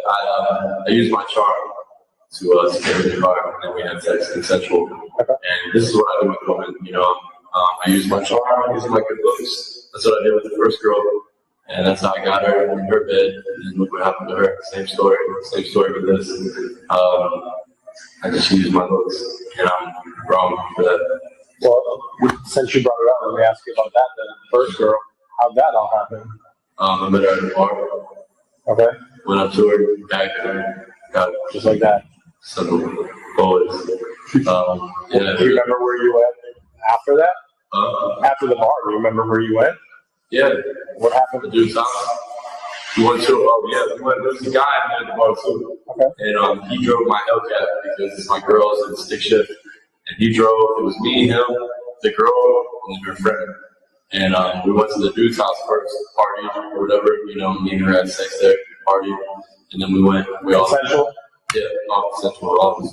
Yeah. And then from there we left and went to, we left his house, he stayed there. And me, the girl, her friend, went back to her house where she was found out. Okay, so you, the girl, and her friend, the three of you, went back to her house? Yes. You guys go back to her house and all have sex with each other? No, just me and her. Just you and the girl. And after lunch, and after 20 minutes being at the house, her friend left. Okay. Yeah, her friend left and went home, I guess, and me and her continued to have sex and just do stuff. And then I killed her. How'd you kill her? Strangulation. Same. Yeah, same way. At that point, was she already passed out, or was she awake? And are we gonna go? We're gonna take you to meet these. Show you the body, right? Okay. You're gonna use some French fries. Because it's all I want. We haven't eaten all fucking day, so I haven't eaten all goddamn day. I'm doing this for you. Well, again, I have to get authorization from them to take you out of here. You haven't made it easy having to wear all this shit. Yeah, I know. So it's been, I've done it before. Okay, I'm just saying.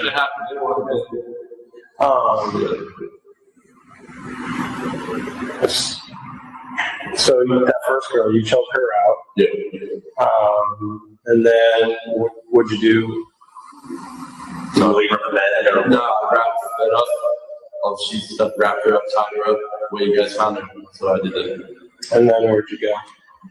Then I got in the car.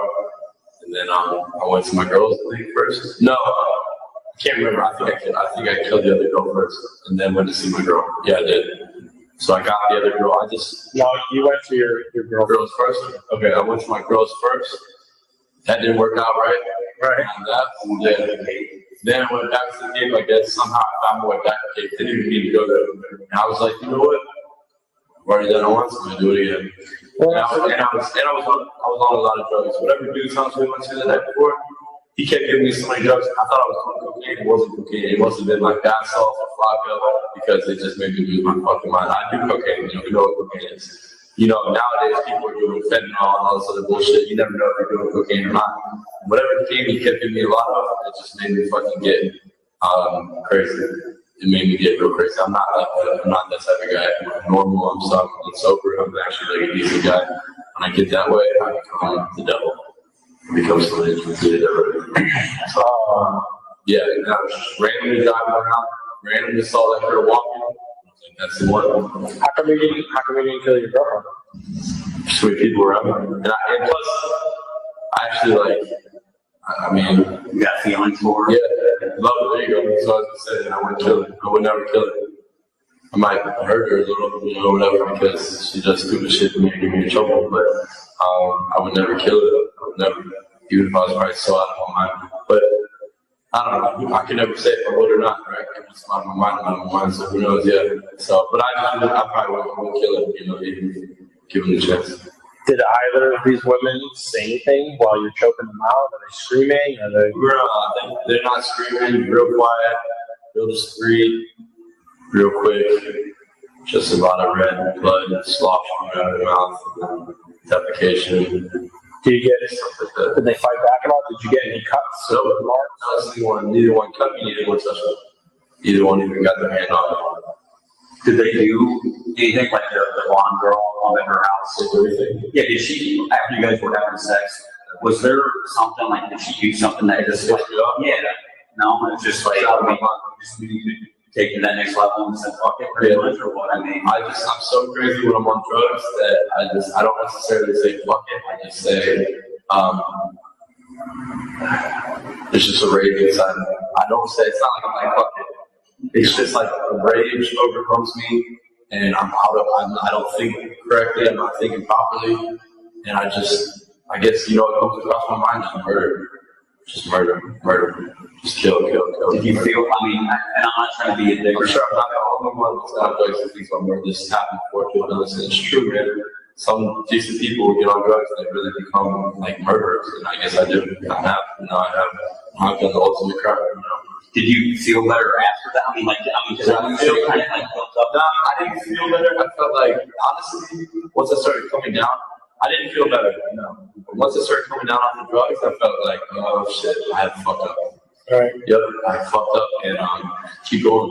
You get some more dope yesterday after Stephanie? No, listen, whatever that dude had me on, that doing some stuff, whatever drugs he had me on, like fentanyl, flock, or whatever the fuck it was, dude. Because it was not cocaine. I could tell it was different. He was giving me a lot of it. That shit had me up for, maybe it was methy. It had me up for like 2 days, a day and a half. I mean, I didn't need any more drugs. Even once I fucking came to jail, I was still high the next day. You know what I'm saying? I mean, Jesus Christ, I was still high. So I didn't score any more dope. Yeah. So the first girl, you just stole a car, and that was it. You used that car to drive all over the damn place.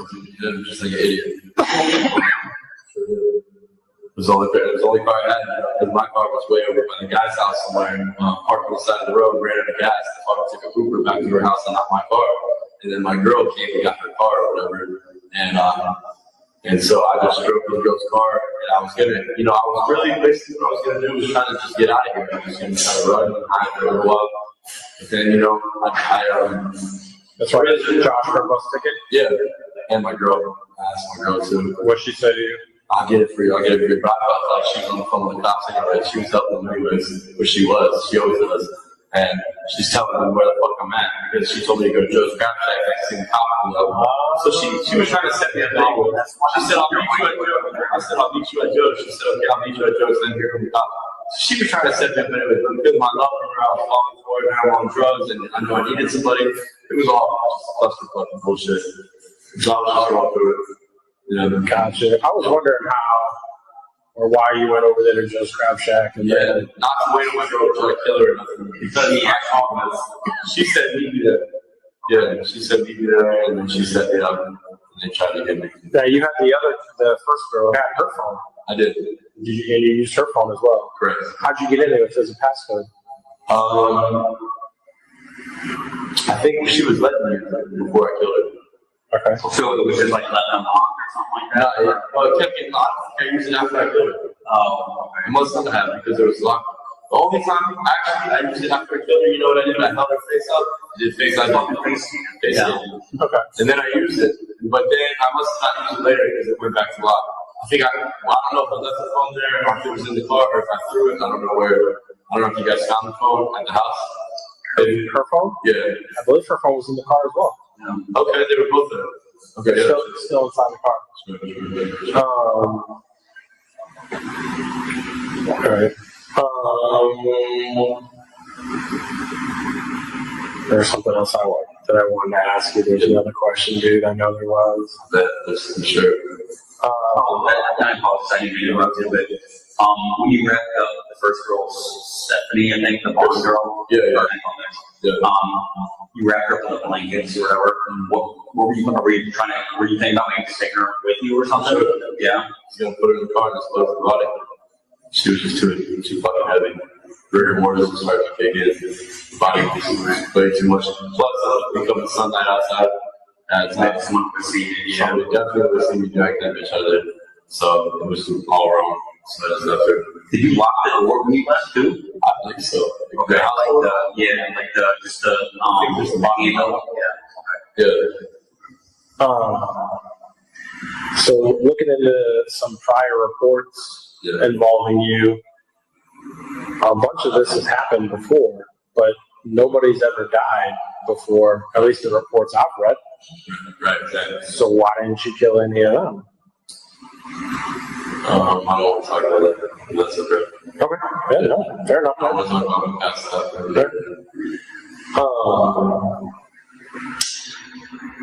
Let's go get this body. It's gonna get dark. Come on, man. I'm hungry.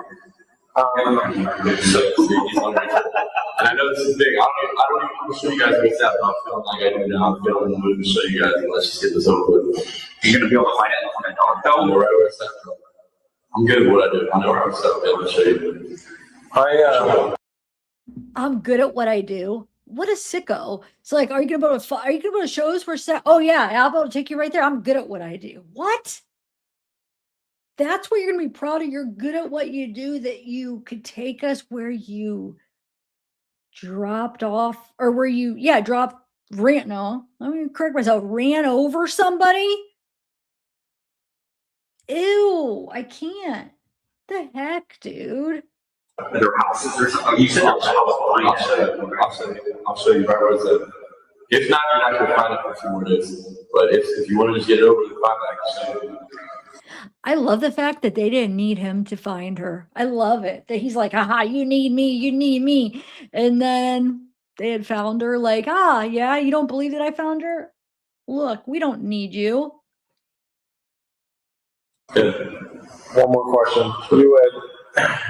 You said that when you got her into the car, that she was going to show you where the school's at, right? So you drive to the front of the school, and then at that point, you start choking her out.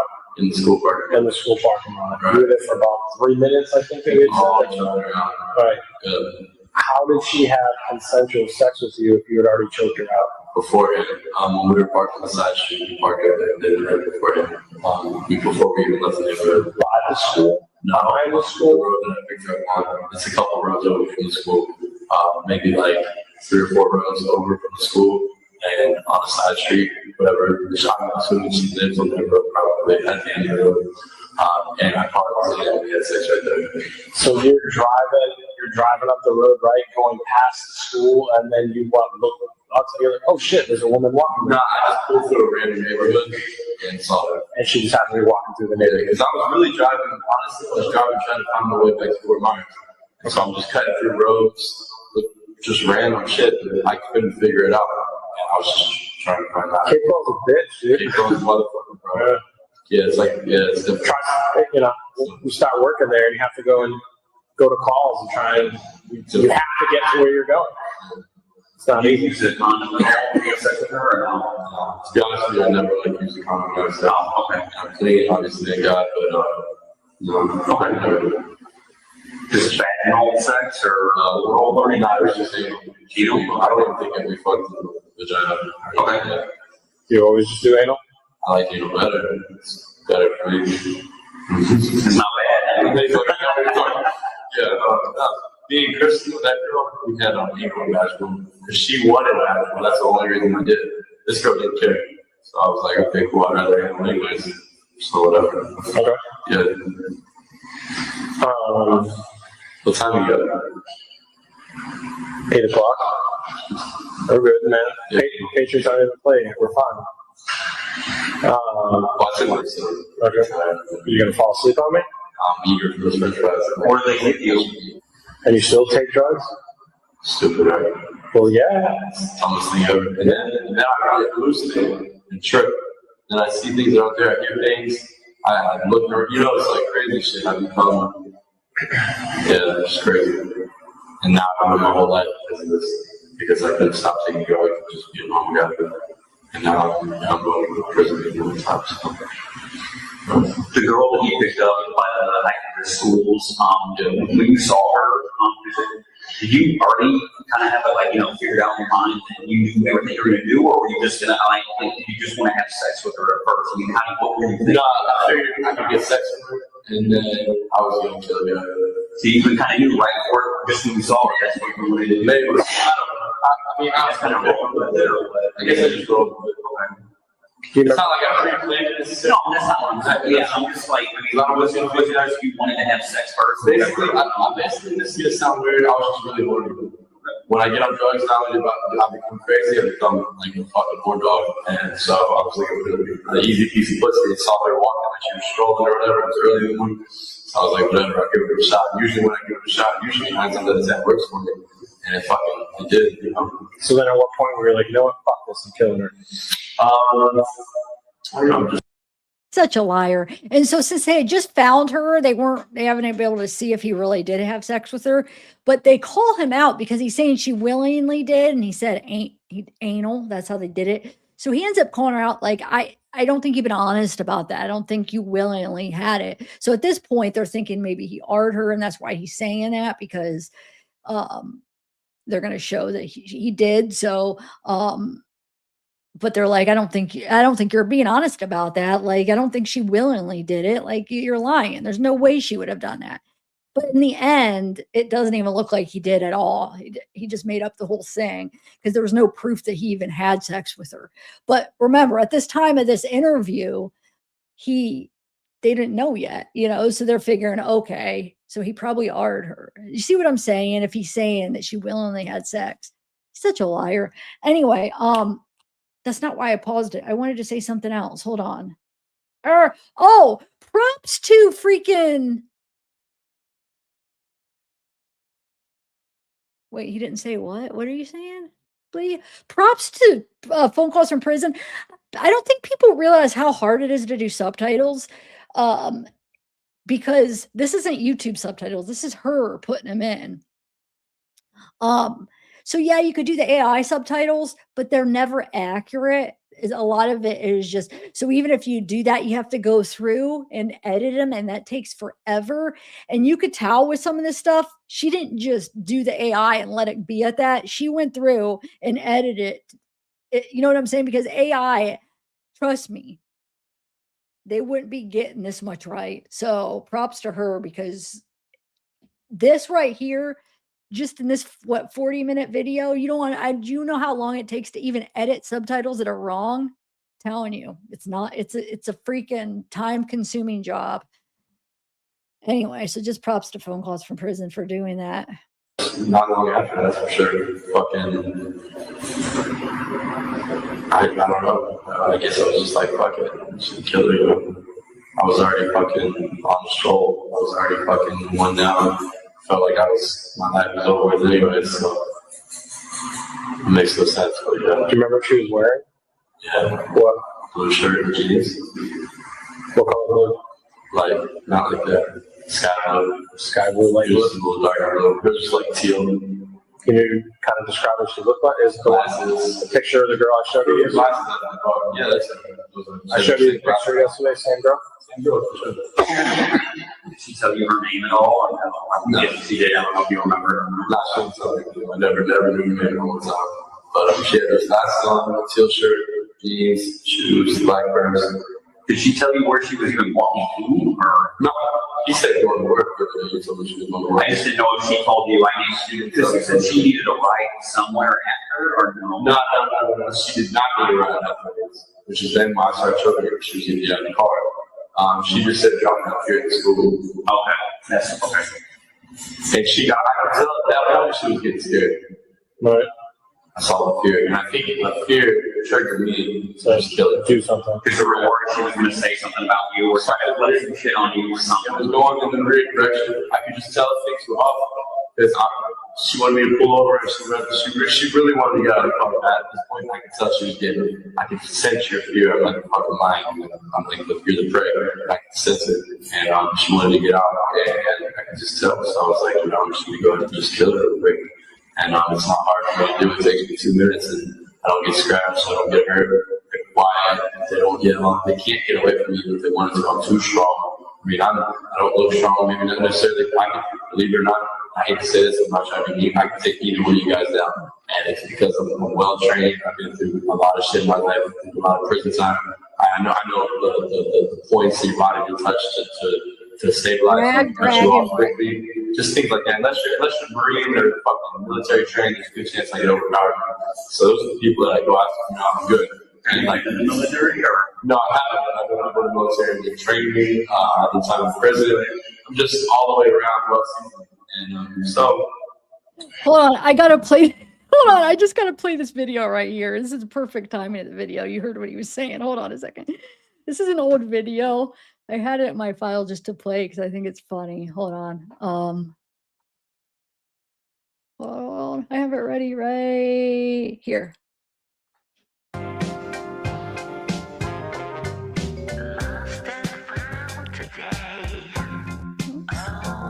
This is him.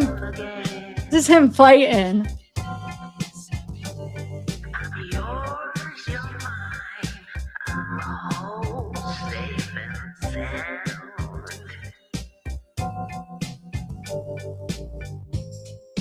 Every moment, every chance, I'll be there with the keys to your heart. Now.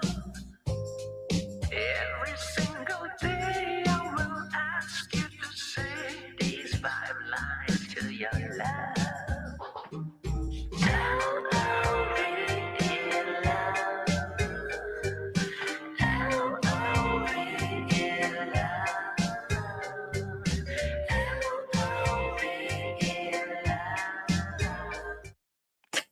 I had to play it. I was just like, I was going to play this anyway, but it was perfect timing.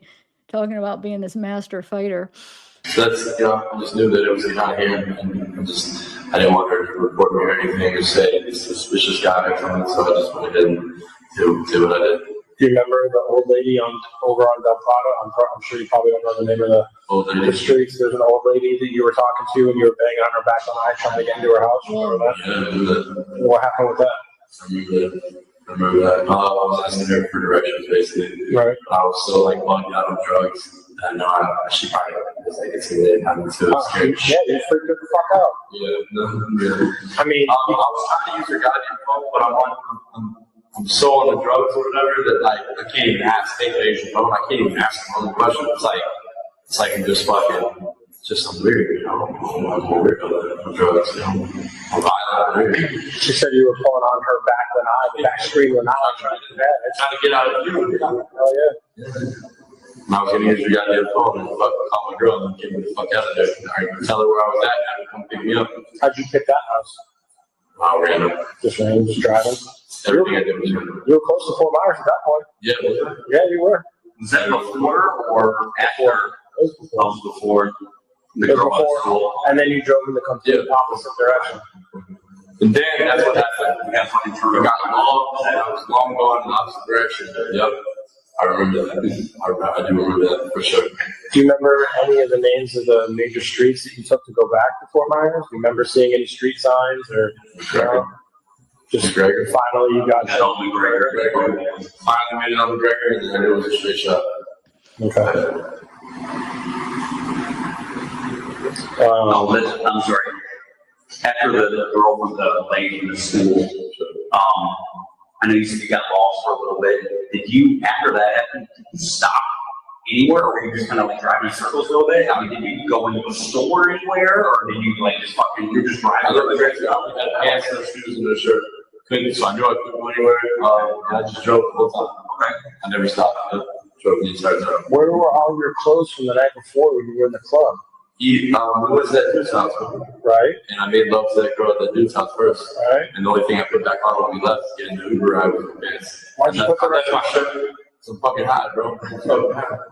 And I left my shirt and I left my shoes at his house. Okay. Yeah, I know where he lives. I can see his house. Yeah, I'm not sure it even matters. And you said you had the Hellcat at that point? Yeah. You didn't know how to drive it?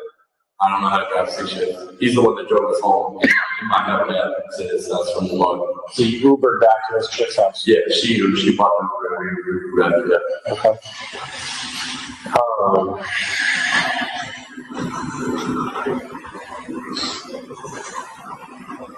Do you remember the name of the bar you were at? I picked her up at. Yeah, Buddha. You went to Buddha? Yeah, I went to Buddha. Did you guys, is that the only bar you went to was Buddha that night?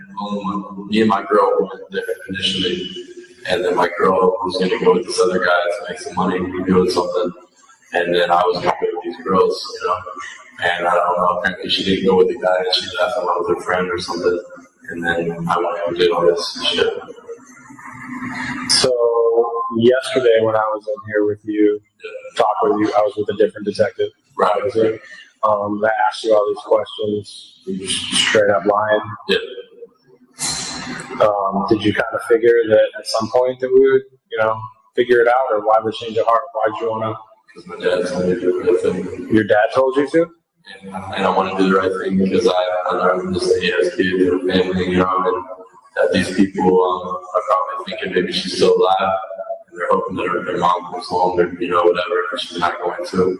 And I deserve to put the body back in the right hands of the family so they can lay her to rest. Yeah. You know, and I've already done wrong. And at least we're gonna do the right thing now. Already fucked up, you know, but I'm on drugs now, so I know what's right. Thinking clear now. Yeah, I'm thinking normal, like you guys, even maybe, and yeah, I know that. Just to put it back to them, they deserve to have a body in their drugs. So I want to be able to do that for them. All right, let me, we appreciate that. So, yeah, you're welcome. For sure. Let me, go speak with these guys and figure out exactly what it is that we got to do to get you out of here. All right, so you guys are breaking me out. Not exactly.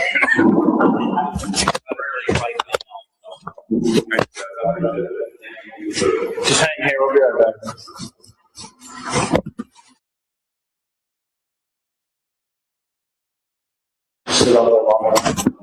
So basically, this is what my supervisor wants to know. He wants some basic information from you. Can you provide us with some details as far as like how far it is away from where you first met her? Like, are we going to need a fucking boat? Like, how far in the woods is it? Do we need any special type of vehicles? Do we need, just a car? Okay, so when you were first on Santa Barbara, that's the name of the road, out by the school, the main road. If I show you a map of that area, would I don't want to show you because I want to make sure I get to this fucking McDonald's, bro. So I don't want you to be like, oh, well, now we know, so I don't need you to say to me to take you. Well, I'm not the games. Well, either way, just like I told you when we first came in here, I can't guarantee you or promise you anything that they're going to allow you to eat, hamburgers and french fries. They're going to fucking do it, or else they're never going to fucking find her because she's fucking ducked off. They're not going to fucking find her. So if they want to know where she's at, they can trade a fucking pack of fucking french fries to know where she's at, and they will. And I know they will. So I'll show you where for that. That's all I want. So you're not willing to look at a map at all to give us an idea of where we're going? I want to show you. I want to see the dead body. I want to remember this shit, how bad a fucking person I was. And I want to keep it honest. And I want to see what I did. And I want to show you in person. That's what I want. It's what I want. This is what you want. Get what you want, and I get what I want. Both. I understand that. But you also have to understand, right? On my side, my situation, number one, I got to make sure that you're telling me the truth. And number two, I understand you are, because all the stuff that you said so far that we've asked you, you've checked out. And again, the stuff that you told us, only the person that was there would know that stuff. So I get it. All right. However, okay, on my side of the table, right? Number one, I have people to answer to. That's just number one. And number two is, as far as some of the details, all right, about what you had said happened, there are a couple of things that I still don't think that you're telling me the truth about. So, and one of them is and I'll be completely honest with you, is the part about you guys having consensual sex. I don't believe that she had sex with you consensually. I really don't. I think, in my opinion, that you choked her out and that you had sex with her while she was unconscious. That's what I believe. Because there's this woman, maybe the first one, I don't really know because of that case very well, so I really can't speak for that particular situation. But this case that I'm investigating with this woman who lived up by the school with a fiance and children and everything that I've learned about her, that I just don't see her having consensual sex with you. Well, you can test her body, so I can figure that out. No, I believe that you had sex with her. Right. What we're saying, there's just you can test her body, and you can see, you can figure out. You had sex with her. Yeah, it was consensual. I wouldn't lie. If I fucking say you I killed this bitch, I'm not gonna lie that I had sex with her. Again, I don't care if she's married and had kids. I've met many married and had kids. Females that I've had sex with. It's been easier than just picking them up on the street. I've had sex with so many easy women that you would never believe. You wouldn't even know how I accomplished such a thing. I don't think you understand what I'm saying. I believe you. You believe it wasn't consensual? That you had sex with her. That it wasn't consensual? I don't believe that it was consensual. It was consensual. There's no way. You just picked her up on the side of the road. She's not going to bang you in the car while you just picked her up on the side of the road. I've had girls hanging out their fucking hands for money, and I tell them, no, I won't give you any money, but if you bang me, if you fuck me, and I'll help you out. And it's been easy to her.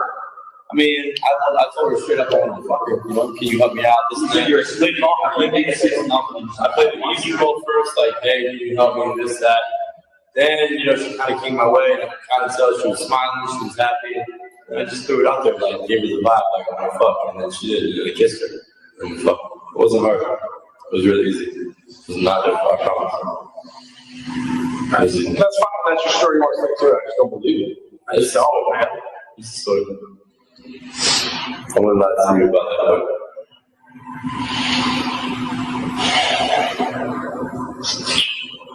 Last thing, just like I said to you when we came in here, I can't promise you anything. You know, you want to do the right thing and asking us to come in here and give us all that information. That's great. But as far as whether it was, you know, giving you food and stuff like that, so I'll ask. But I don't get to make those decisions. So you should have told me that at the beginning. I did tell you that. He said that he has to check with our supervisor, so. Oh, well, tell your supervisor that's what I want, and I'll show her where the line's at.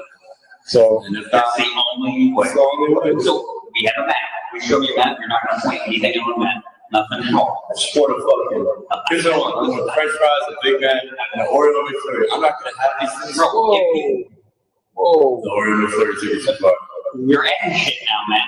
Before I'm not going to have any shit, bro. Just hear me out for the rest of my life. I'm going to die in prison and never get this up again. So just give it to me and I'll show you where it's at. I'm never going to have French fries again, bro. I understand that. I'm fucking 90 years old and dead in prison until somebody stabs me like that.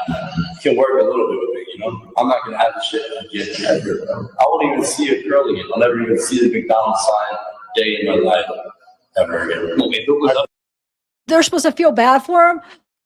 Guess what? Christina and Diane are never going to see it ever in their whole life again either.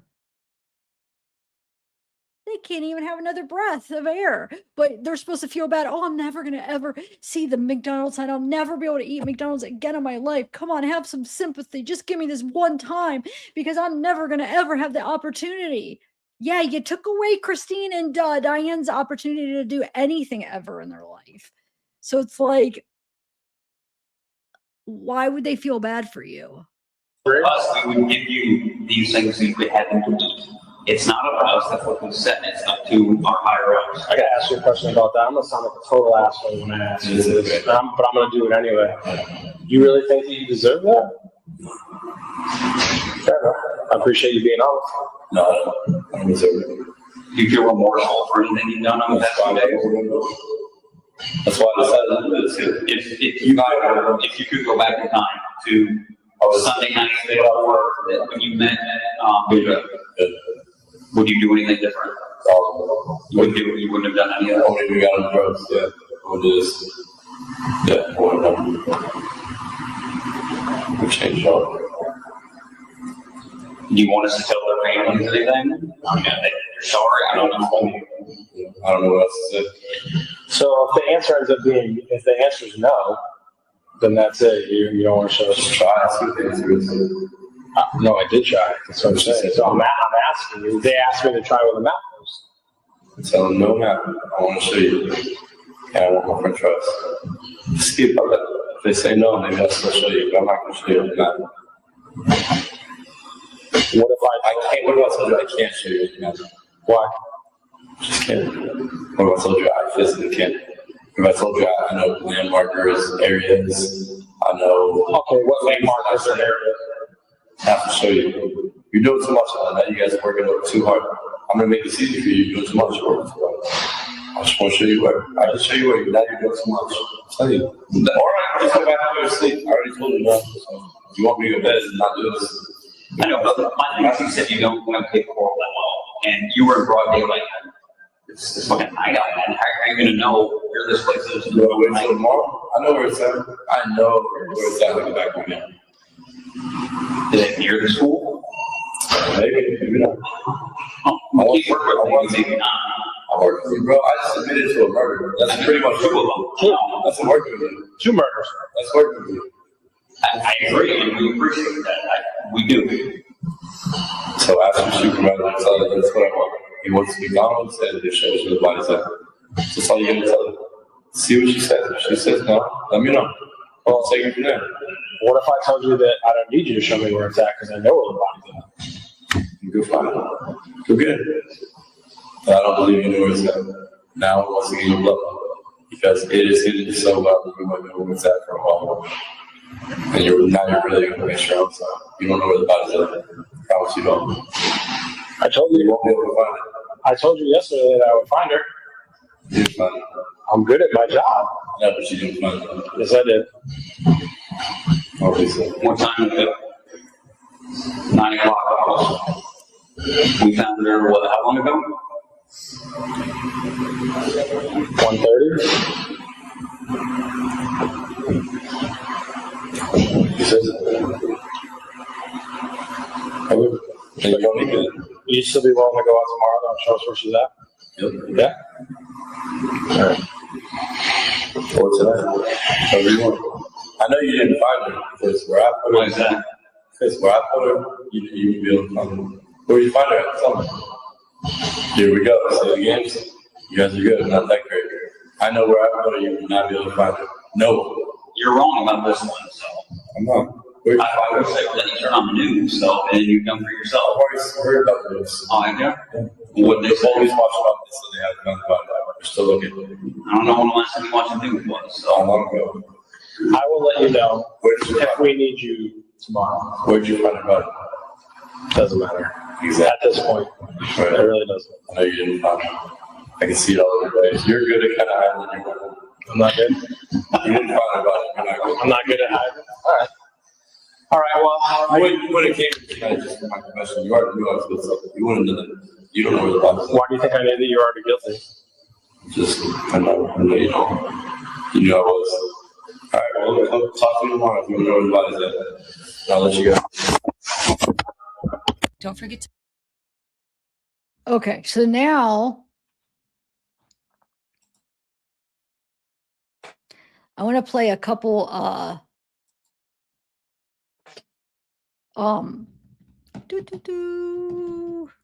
parts from the trial, like a couple couple of my videos I did that are shorter. One of them is, oh, let's play the body cam. The body cam from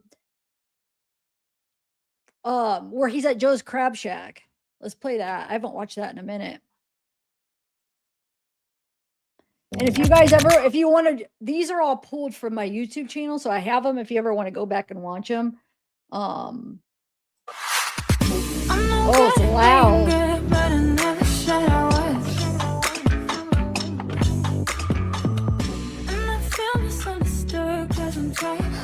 Oh, shoot, I forgot to share. Wait a minute. Oh, yeah. Yeah, I was sharing it. I was like, was I sharing the freaking interrogation? Yeah, I was. We were talking about it. All right.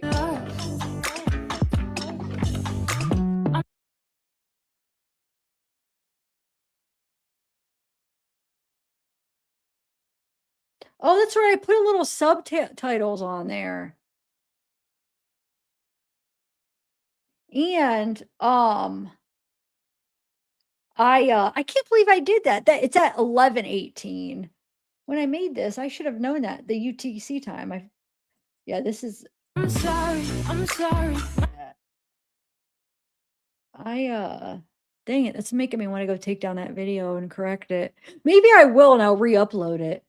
Anyway, so let's watch this. Here we go. Sorry about the music, because remember, this is pulled from my channel, so I had a little intro. My actions, they haunt me, and I'll never live it down. Yeah, I have the wrong information at the beginning of that, because as things moved, you know, when you're covering a case and more things come out and more things come out, and so like sometimes your old videos have wrong information because you learn more stuff. I hate that. My OC, it drives me nuts. But it's like I'd have to take down all my freaking, not all of them, but you'd have to take down videos because cases progress and new things are learned, and sometimes it's like wrong because you learn something else. So I hate it though. It drives me nuts. And I forgot all about it until I'm like rewatching things. Okay, sorry. Let me get back where it begins. I keep rewinding it too much. Wow. How did that go that far? Okay, here we go.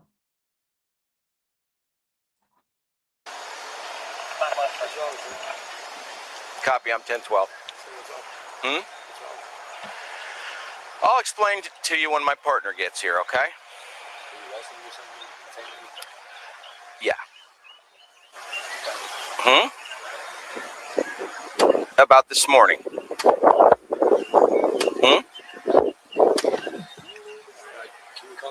This Mila called the cops. So this is before they even know anybody's dead. Okay. So she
Okay, it's back. What was I saying? Remind me what I was going to say, guys. I was trying to say something. Hold on. Oh yeah, Mila. So he beat the crap out of Mila. He was trying. So she, he had her car, like her car. He took her car that night before. Now it's parked in some random road. He calls her in the morning, and like wants Amy's address, her friend, to go over, and she's like, "No, don't bring him to my house. Meet." So she's like, "Meet me at their spa." So he meets her there, chases her up the stairs. This will all be in that video I'm talking about where I'm gonna upload it in the next few days. But and he freaking punches her. I guess he punches her real hard right in the nose. Blood starts gushing out. He's trying to grab her into the car. And she felt like if he gets me in there, it's gonna be done. And this was before he killed Diane. This was after he killed Christine, but before he killed Diane. Tries to get her in the car. She wouldn't go. Person, her neighbor in the business calls 911. Amy calls 911. So Wade ends up leaving without her. So anyway, in the meantime, hold on, I'm trying to think of how the timeline went. So in the meantime, he kills Diane, and this would be after he killed Diane. So remember, UTC time, they didn't account for this. So this is really what 11:18, I think it is. Why is there something red in my eye? Do you guys see that? So he kills Diane, and then he somehow gets a hold of Mila again, and Mila says, "Okay, meet me at Joe's Crab Shack." Well, Mila sets him up. So Mila purposely calls the cops because he just beat the crap out of her. So he has her car. Like, where's her car at? So she calls the cops and has the cops come, and this is why the cops are there. So he's waiting, thinking Mila's going to come meet him. This is right by Mila's spa.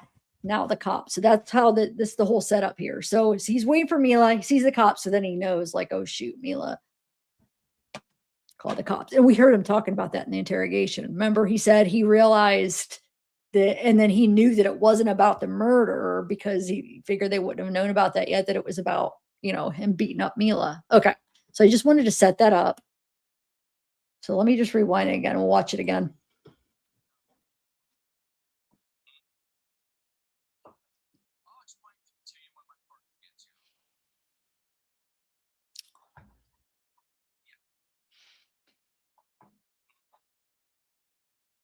This is Cat Mouse. Wait, oh, I didn't even share my screen. This is, did you not hear? So this is, okay, this is after, hold on. He meets Mila at the spa. This is after that. He beats her up and then he goes, kills Diane. This is a couple hours after that. He goes back and tries to somehow gets in contact with Mila again and then tries to meet up with her. He wants to, meet up with her. And she says, go to Joe's Crab Shack. I'll meet you there. So this is after. Do you see what I'm saying? So he leaves Christine, meets Mila. Now this is just, there's some things in between, but I'm just going to give you those main things of what order they go in, what we're talking about now. Okay. Leaves Christine, meets Mila, kills Diane. Now here. So this is after he killed both of them. But in between the two murders is the fight with Mila. Now this is after both, okay? Does that make sense? So he meets, this meetup is not when he originally meets Mila. Why is this not sharing? That's, that was like at around 8 something in the morning. That had already happened, okay? So here we go.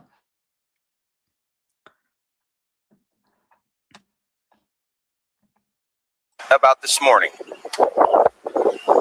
Hmm?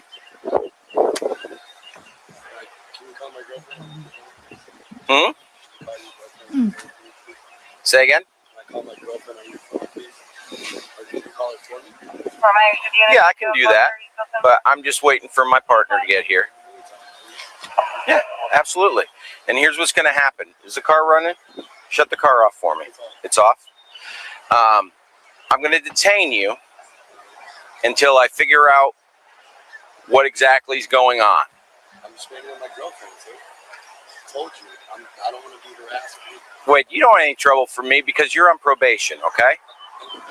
Okay, yeah, that's what I'm saying. So I'm going to have you step out of the car and I'm going to detain you. Not arrest.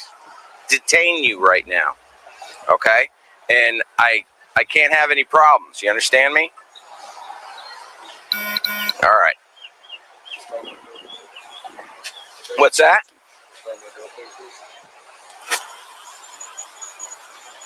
Bike 5, I'm at Joe's Crab Shack in the parking lot. I will. I give you my word. No. I have to detain you. By our procedures, I have to detain you. Because of the battery this morning. There wasn't any battery? Okay. I will. No. Just relax. Let me see the keys to the car. Let me see the keys to the car. Keys. Keys. Wait, we're not going to have any problems. Just give me the keys to the car.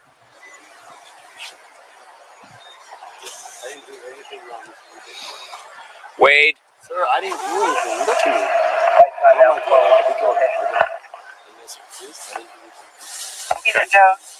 All right, please. Just wait till my partner gets here. L41, gonna need a couple more units. Don't go anywhere. Hey. Alpha 8, we en route, we're in there.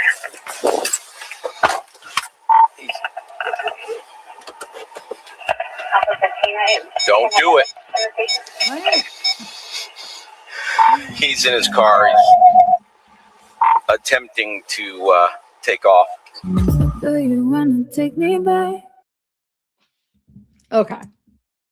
Yeah, that's what I said. I feel like everybody's correcting me, but they're saying the same thing I said.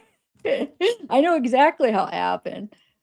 He fought me, or he killed Christine, beat up Mila, killed Diane. This is after both of them. Now he's going to head to the person's house he pees at. Okay, so the whole incident where I said how he pees in that girl's car and then he tries to call her, that's where he goes after this. And then after that, he goes to Mateo's. Now in between, hold on, let me think. In between killing Diane and this, he goes to ask, remember he goes to Sarah's cousin and asks for what was it, a phone and a lighter or whatever, or something like that. So that's what I'm saying. There's the little stops in between, which I'll lay it all out in the timeline, but just the main things that we're talking about now is what I was saying. So there are little things that happen in between. Okay. But all right, so that just happened. Like I said, now he goes off to the pee house where he goes and pees in that car. I think he's trying to hide from the cops. So he goes to this person's house and he's in the shed. I don't know if he's hiding in the shed or whatever. She comes home and that whole ordeal. And then there's a time, I forgot about the time he goes to that old lady's house and tries to borrow her phone. But like I said, look out for that video. I'm going to do a whole timeline of his whole day. And I'm like I said, I'm mixing two videos that combines the whole day that he does. If you guys are interested of what he does that day. Okay. So, yeah, it's interesting. I mean, all the depositions of the people where he stops, he's just, thank God. Well, I shouldn't say that because two people did die. I was going to say like, I'm surprised he didn't kill every place he stopped. I mean, the one lady was by herself. The other old lady was you know what I'm saying? Okay, so next, let's just do, you know what I will do next? I'll do, I am going to do,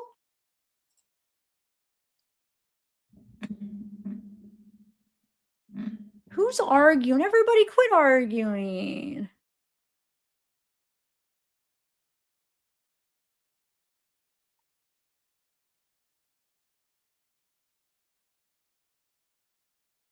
Why is everybody arguing? And I notice everybody's correcting. I feel like everybody's, let's just, I don't know. I know I'm not gonna, I don't think I'm gonna look at chat because it's really, I don't know why it's getting me like in a bad mood for some reason. Okay, so, but I want to look at chat because I like engaging with you, but I just feel like it's just, there's a lot of negative, there's a lot of positive, but I keep seeing all the negative and I see people arguing with each other. What's going on, guys? Why don't we just watch? Okay, so, well, no, I want you guys to chat, but I feel like it's like everybody's trying to like everybody wants to be the expert or something. Everybody's just trying to like outdo each other or something. That's what it feels like when I look at chat. Like people are trying to be like, nope, it's this. Nope, it's that. I don't know.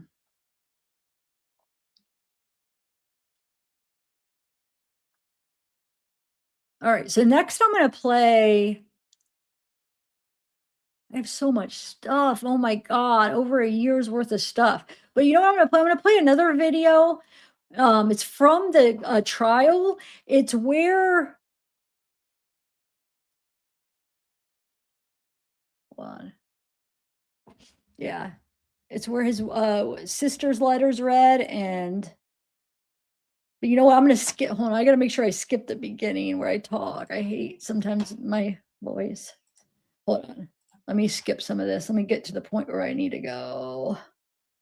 Here, so they read Wade's sister's letter. So that's where it's gonna start. Where he reads her letter in court, His Wade's lawyer does. Okay. Me that. Yeah. So I'm gonna play it for you. Here it is. And I'm certainly not going to read the whole thing. You've been very attentive and very patient with me, and I appreciate that. For many years, we held on to the hope that nurture would overcome genetics. He was a wonderful kid, kind to animals, kind to those smaller than himself, and loving to his family. But there are many things in life that are out of our control, and it wasn't enough. Wade, like his birth mother, became a victim of his diseased mind. Know that he did not choose this, not any of it. He fought hard against the genetic pull of mental illness and drug abuse. But the man before you is fallible, and he is human, and he lost that fight. As his family, we knew the happy and loving child that he was. The boy who wanted to spend time with his parents and sisters. The one who played sports and loved to read. That person would never do the things he has done. That boy is still in there somewhere, but is now overtaken by the monster of disease and addiction. We can't love him less because madness has taken him from us. Lock away the monster, but show mercy to the boy inside who didn't choose this path. Know that boy is still in there somewhere, and he is still loved. Lock away the monster.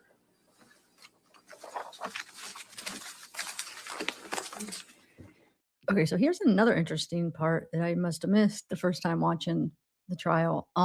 So Kevin is given his closing arguments for the penalty phase, and he talks about, well, first of all, I'm going to play the first part where he talks about Wade in October compared to now and the tattoos, and he's basically, his point he's trying to say is like, not a normal person wouldn't do that. Who does that to their face? But then he talks about, I guess when he was younger, he stapled his shirt to himself, which I don't remember hearing that. Man, it's crazy how much you miss. If like you could even, because I've watched this trial a few times, well, probably 2 full times, I would say, but it's crazy how much stuff you could miss, you know. Like for instance, when I re-listen to like those jail calls with you guys, it's like, oh my gosh, I pick up so many more things that I missed the first time. Anyway, just wanted to play it. Do you guys remember? Let me put in the comments if you remember him talking about him stapling him, like basically stapling his shirt to his skin is what it sounds like he did. So he's just trying to, basically, this is after he's already been convicted. His lawyer's basically trying to get the jury to not vote the death penalty to show like, okay, he's not right in the head. He's his brain is sick. He's you know, it's like he has a disorder, diseased brain or whatever, however you want to look at it. But that's what his lawyers are trying to fight for, because they're not denying that he killed them. They're just trying to get them not to put him to death. All right, here you go. And side note for you guys commenting, I'm not dismissing how serious mental.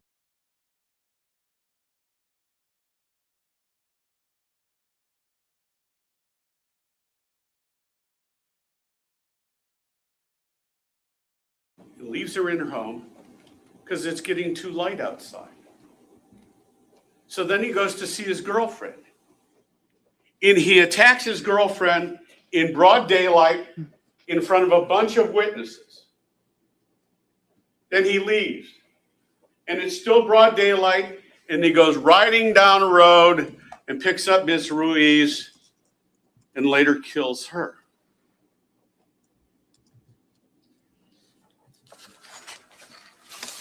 Does that make any sense? You know what else doesn't make any sense? That's Wade Wilson in October. That's Wade Wilson now. Who in their right mind does that to themselves? He's not in his right mind all the time. And it's worse when you throw drugs on top of it.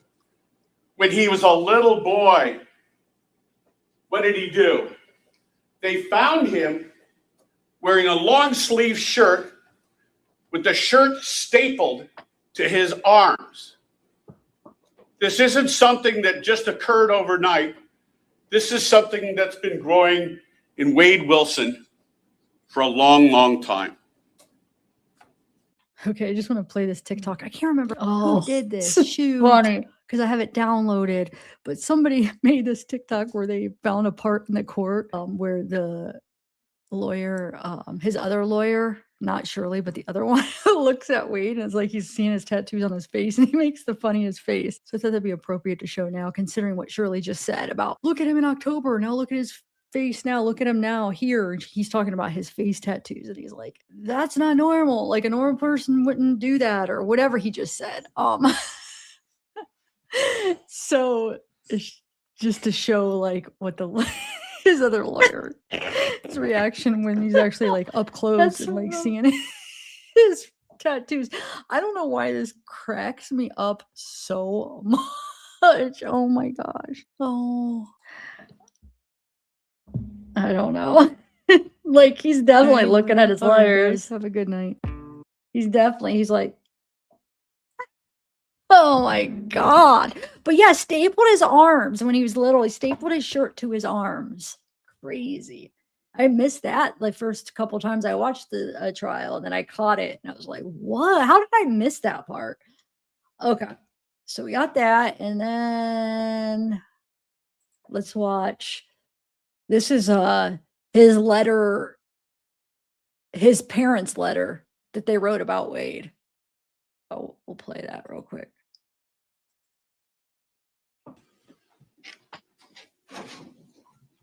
All right, let the record reflect that the state's present, defense counsel, and the defendant are all present. We're ready to proceed. State's ready, Your Honor. Defense is ready. All right. The state calls Dr. Thomas Coyne. Okay, and I just make sure from the defense there were no other witnesses from the defense. There's no other witnesses. I just have something to read into the record. Okay. Just want to point out back here we have April. This is the Haley Derby, which a live coming up. I want to play her live that she did. I thought it was interesting, but that's her. April Rain, Haley Derby. This is Kiosk Kristen's daughter. Okay. Okay. Would you rather me do that now? Yes, I think this is your portion, and then It is. does your client wish to address anything in this hearing? I don't think so. Okay. All right. Mr. Wilson nodded his head no. Judge, this is a letter from the adoptive parents of Mr. Wilson. It's been 5 years since the worst of this began. You can't possibly understand how sorry we are for the families affected by this tragedy. We cannot change the past, but we wish we could. On that fateful day 5 years ago, not only were the lives and the dreams of 2 women lost, with their families left behind in shock and grief, but another family was left shocked and grieved over a different kind of loss. It's easy to recognize the victims and their families and to feel profound sympathy for all they suffered and lost. But one group that isn't often recognized as those also suffering is the family of the accused. Our journey of loss didn't happen all in one day as theirs did, but it was heartbreaking nonetheless. Wade was a joyful child, loved his parents and sisters, and was loved immensely in return. But over the teen years, and then especially in the early years of adulthood, Wade began to slip away from us, becoming withdrawn, erratic, and depressed at first.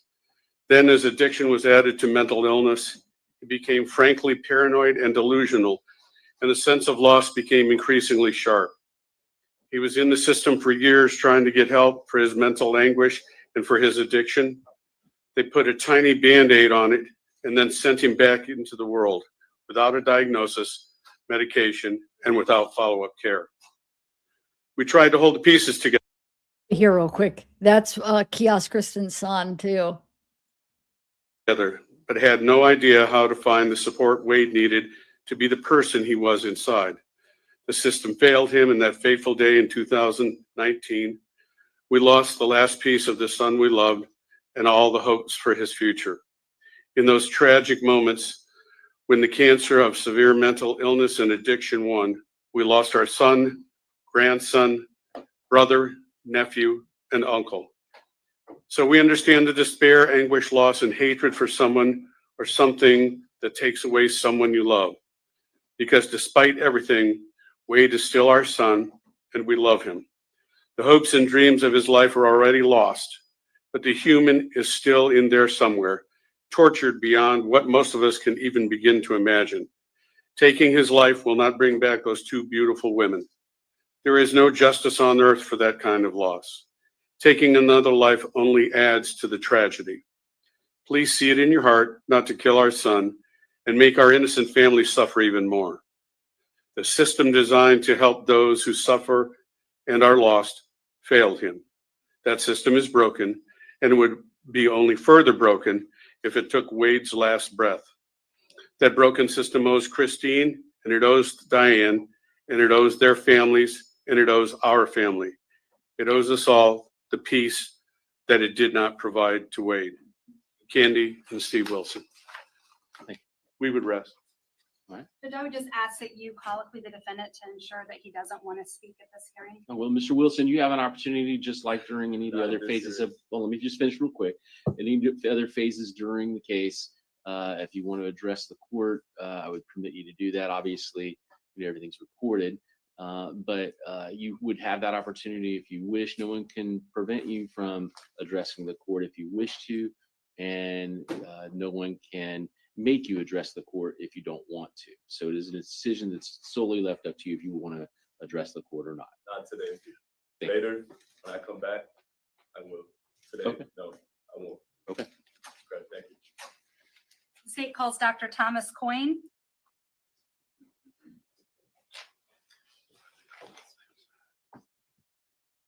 All right, sir, raise your right hand. You swear affirm testimony you give will be the truth, the whole truth, and nothing but the truth. I do. You can take a stand. And he doesn't end up doing it when he comes back, so that's a lie. Anyway, what is that word for? That smug or something look. It was just so, like, it felt so disrespectful. I'm talking about Wade, where he's like, and then he does that smile, like that cocky, like you're the one that murdered somebody. What are you acting like? Like, I don't know. Why does he make me so mad? Like, it's just, I think what makes me angry is that there's people that are supporting him. I don't get it, because like, he's not one of those people that's like feeling sorry for what he did and is asking for forgiveness. He's just continuing to be the same person. Anyway, okay. So next I want to do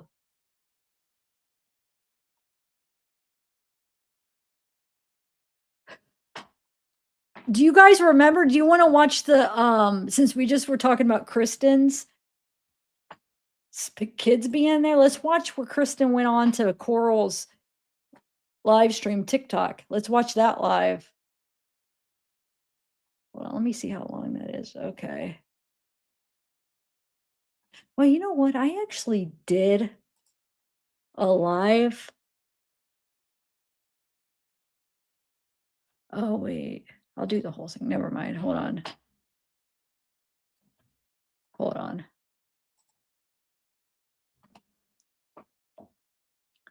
We could either do that or Haley, because Haley, well, let's do Kristen's first. No, it's good. I just want to get one thing clear. Kristen is not the same Kristen you hear on those videos, on those calls. Those calls are very embarrassing. It's heartbreaking to my children. It's breaking my kids' hearts every day when they go to school. And believe me, I'm not proud of those calls as a person and as a mother, first and foremost. So what was it like now? Let's just clear the area here. When was the last time that you talked to him? 2019. So you talked to him how long did you talk for?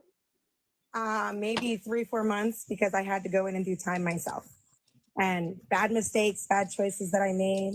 And again, Kristen is not that same person. I am a changed person from those mistakes and those choices I've made. Now, did you meet him through the kiosk? Actually, I met him through somebody that was in there with him. You had someone that was in prison with him, was able to connect you guys. Mm-hmm.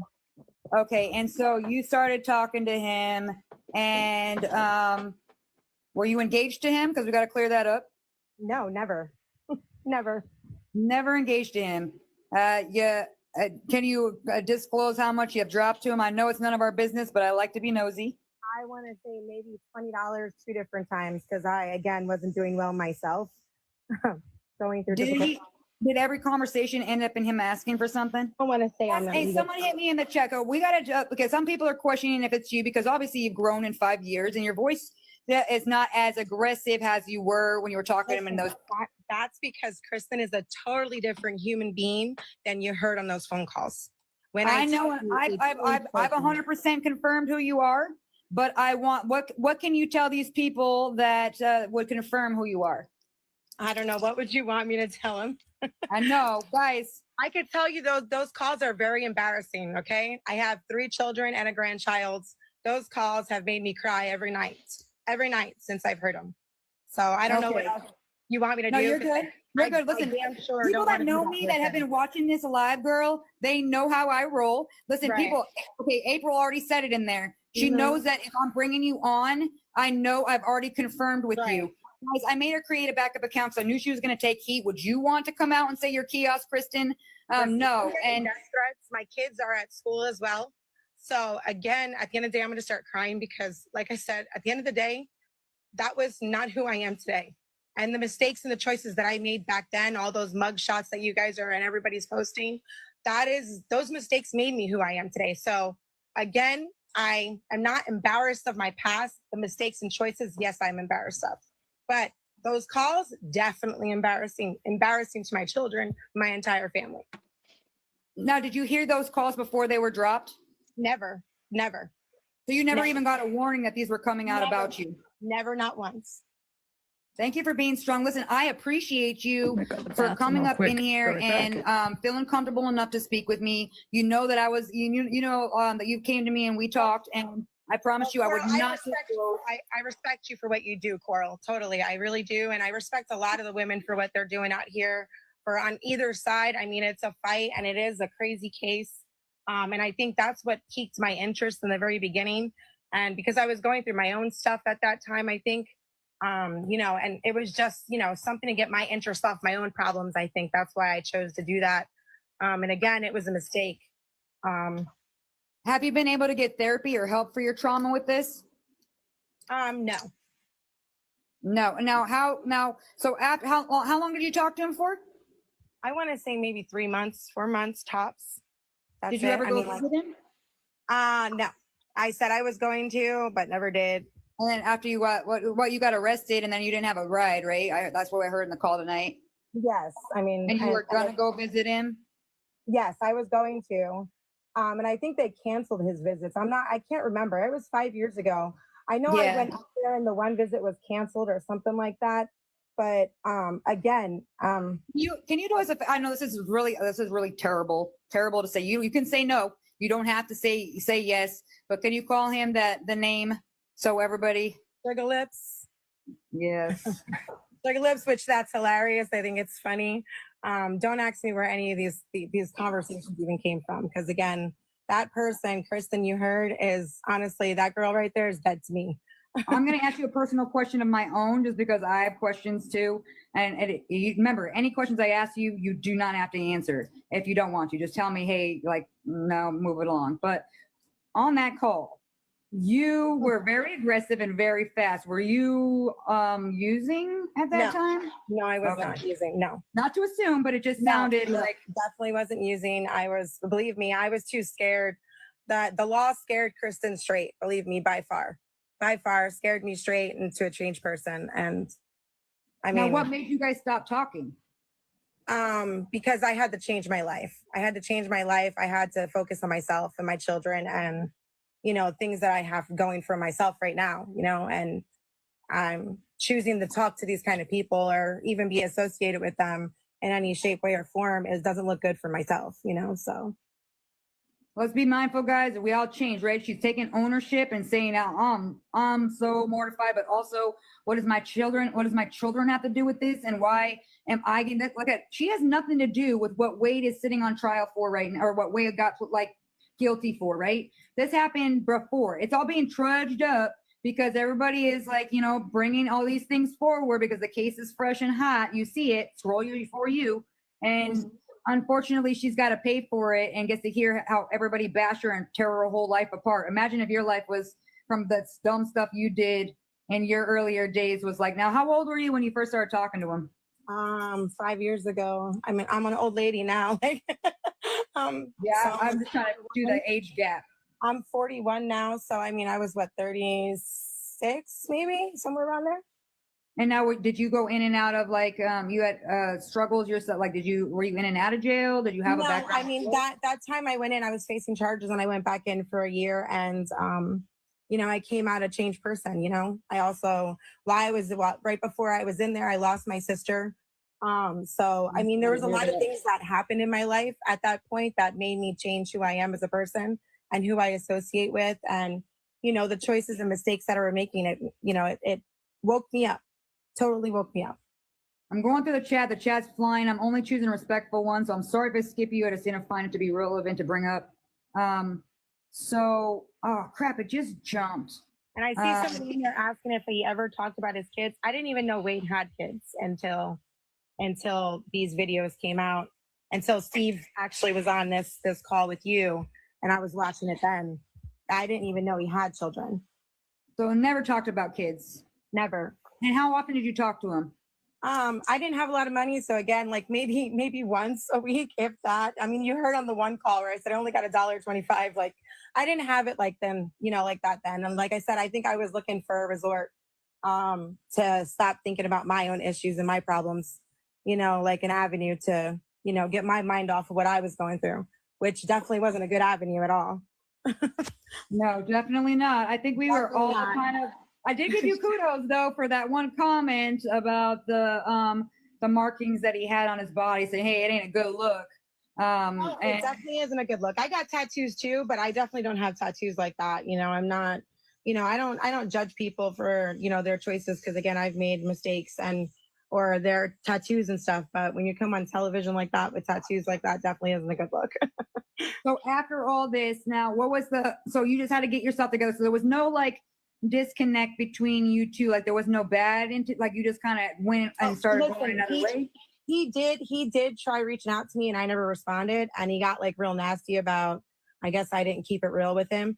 But again, I totally like deactivated that smart jail mail account and never really went back on it after that. Oh, I know. I've dug enough. Me and you have had some conversations that I applaud you for being able to own your mistakes and just say, "Damn, man, I done fucked up." Like, Yeah. hey, and all my kids are paying for it. Like, so guys, think about let's leave the kids out of it.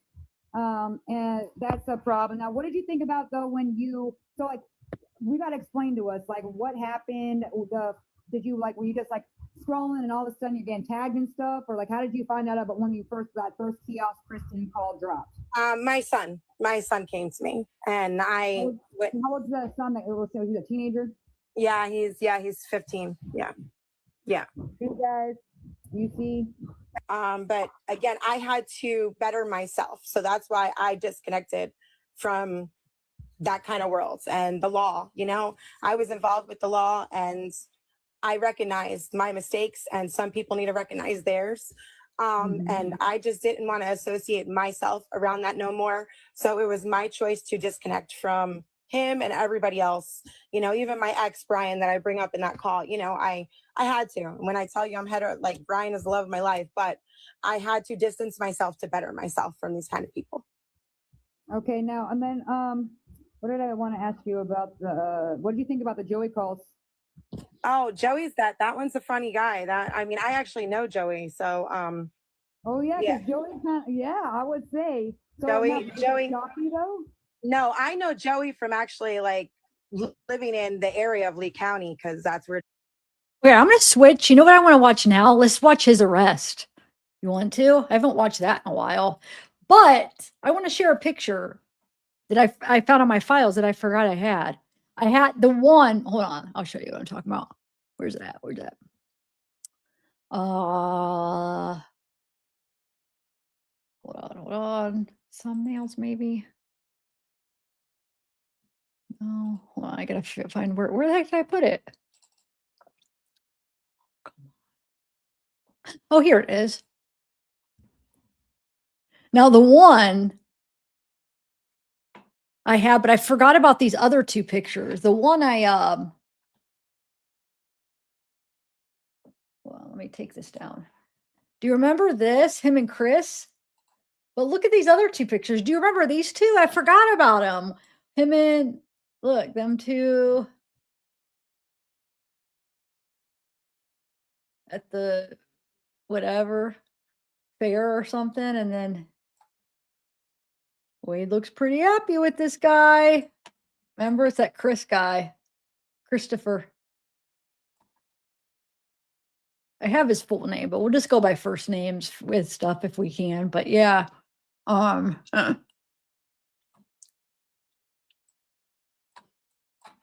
don't know. Okay, so let's watch the interview or the arrest. When's the last time you guys watched the arrest? Has anybody not seen it? And if you have, is it been a while? It's phone calls from prison that uploaded it again, or they uploaded this too. Let's watch it. It's good. And I haven't watched it in forever. All right. All right, bud. Well, I'm gonna go do that. Okay, let's go. Come on, everybody. Hey, hold on. What the heck? Why does it keep happening?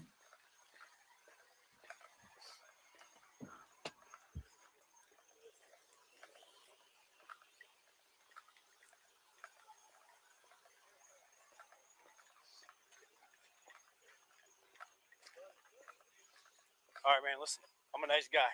Okay. That's good. Me too. All right, good. So, all right, I'm gonna put some new handcuffs on you. If you do anything stupid, I'm gonna slam you on your Do I look face. stupid? You can slam me in my face if you want to. I don't care. I'm not gonna do nothing stupid, but you don't have to threaten me. Different Fix the fucking car, man. Spread your feet. Man, Kick fuck your you, feet. man. Fuck I've been you. good all night. Fuck you, Fuck peppy you, ass man. bitch. Yeah. Fuck you, cocky ass fuck. I've been good to these people. You can tell them that, bro. Then you want to tell me you're gonna threaten me on your face? I would slam you one-on-one, pussy boy. Hey. Just relax. And you know I would. You college graduated bitch. Wait. He's re-handcuffing you. Just settle down. Don't pull away. I'm gonna throw you on your face. Why the fuck would you say that to me? Wait. Fuck, boy? Wait. I didn't do shit to you. Wait. Man, come on. Stop. We're doing the handcuffs hard. This is bullshit, man. There's two different cuffs right there. He's kind of removed one. We're doing a fucking bad job. We just get all this out of here. How'd you know, man? How'd you know, man? Your boyfriend's gonna know about it soon. Yeah, I know. Fuck your face, Daddy, when you handcuffs on this bitch. That just doesn't sound good. Because of, but you know what? I do him like that because he's a hoe. Let him fix those cuffs. They got saying on your face. It was just me and you. And Yeah. none of your people. Yeah. Go ahead, keep talking. See, I run you. I control you. Yeah, sometimes I don't mind. See what my friends do? Put them as tight as you want. Yeah, hoe. That's not mad, brother. You're still talking.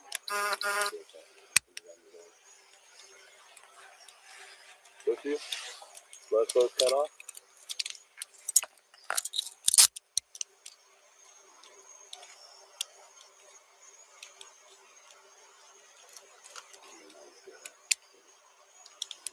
If you're not working, we can use mine. Yeah, you guys got Yeah, I got you, bro. Got it?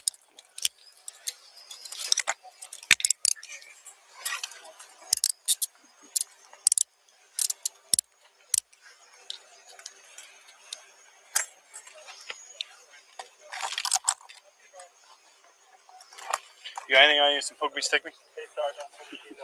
Maybe. Oh, okay. We're doing that game, huh? You know what you are, so. You want to slam it too? You said you were going to do it? Do it. Wait. You said you were going to do it. I would love to see it. I love to see it. I already lost my teeth. You can slam someone. Are you waiting for something? Sorry, are you waiting for something? It's upset you. No, take off out of here. We're doing something. All right? Where are you with? Switch? Yeah, switch. Give me some more.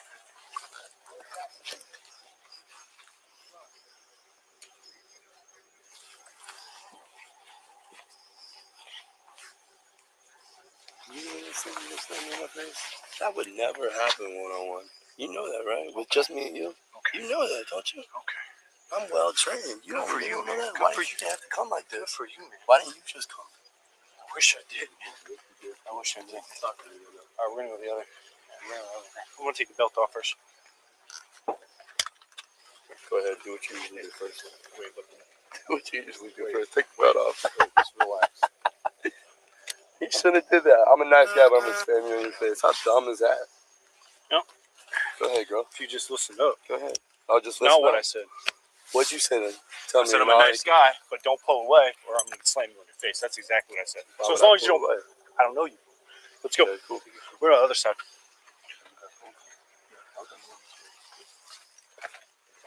Go ahead and slide off your kicks too before you step in the mirror. Step on the There you go. Nice Can guy, you go too. take out the stuff on the left side? Yeah. Thank you. You want to lift up your right foot? Okay. Good. Yep. Lift up your left foot now. That's good. Thank you. I just want your head okay. Just do a little twist there. There you have it. Watch your neck, man. Nope. Putting it this way. Yep. I just don't want. You position your body however you want to get comfortable. So watch your knees. Yeah. Sorry. Yeah, we'll take him, man. All right. Don't need to touch him, but come back here. That's all right. All right. I'm assuming detectives at. No, bro, grab it better.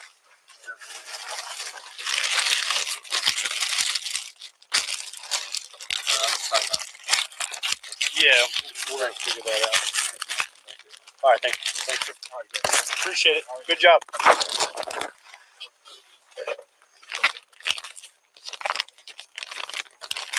want to throw this stuff in here? He has. Oh, sorry. I have a belt for 1 second left.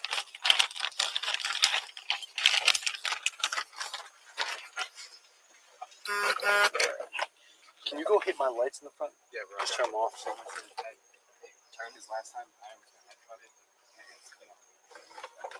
Gotcha. So it happens once in there again.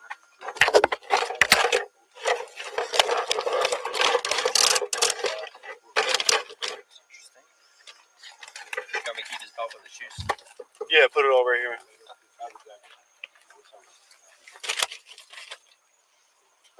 That's all of his stuff. Okay. You stay tense. We'll here with him for a minute. Yeah. Okay. Absolutely. Go Go ahead. ahead. I turned up the air a little bit. All right.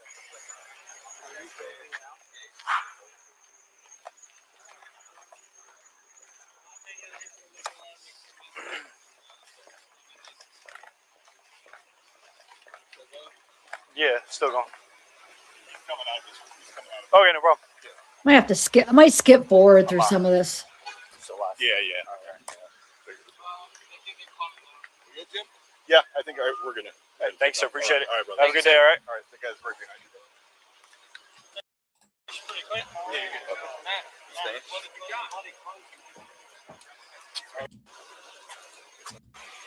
With him. Who's in charge? Do you know? Bell. Okay. Does she want to go right up to upstairs or the other side out? You stay in cuffs too. Yeah.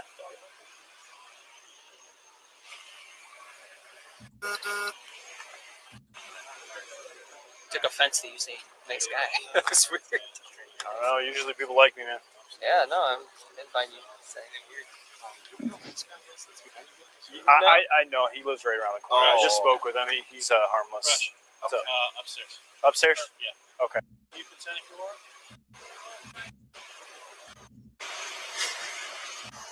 Yeah, sweet.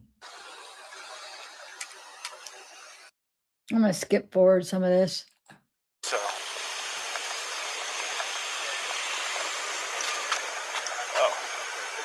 can pump the pump so it feels a little bit less, okay? And not too far. Let me talk to you real quick. Go ahead, bro. Are you sticking here for until Perrin gets here? I'm on. Are you off? No, I'm on. Okay. Yeah, I'll stay. No, I'm just saying until Perrin gets here. He's all right, man. He's harmless. I don't care. I just don't want him standing there. So make sure nobody enters the porta potty. Make sure you might want to. Who does? Porta potty. That's bloody close in. So make sure nobody goes in and out of this. It's a crime scene. Okay. Okay. Make sure no one goes in and out until right? Just give me a light. Yep. All right, let me take this. Watch your neck. Watch your neck. What do you want me to do? Just go ahead, step out, man. And just face the car for him. All right. So I already see what's going on here, man. They hurt, man. I know. Yeah. You're moving your wrist around. You want to? I was tensing, right? Yeah, you want to keep your wrists like this. Oh, okay. So if you manipulate them, they're gonna start hurting. So I'll loosen them up a little bit. Fix my hand. Yeah, fix your hand. I want to fix. Yeah, this one definitely. You want to fix this one definitely.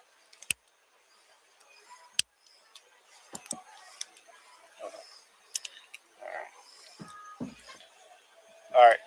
You want to pull this one and go like this. Oh, just like that. Keep it just like that. All right. Is that a little bit better? Hold on. I gotta double lock it so it doesn't move. All right. So if you keep it just like that, man, you're good. You good? They're gonna come off here pretty soon. So we're at the station. I'm gonna bring you upstairs, man. If you cooperate, it's up to my detective. If you cooperate, she's gonna let you take the handcuffs off. But if you're an asshole and you give her any problems or us problems, we're gonna have to keep the cuffs on. So I want to take the cuffs off you, but it's up to her. So we'll go up there and we'll do our thing, and then hopefully we take the cuffs off. Do our thing, all right, man? Watch your neck, all right?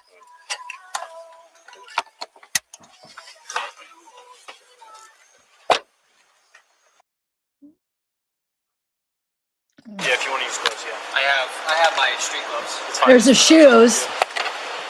The shoes. You take off.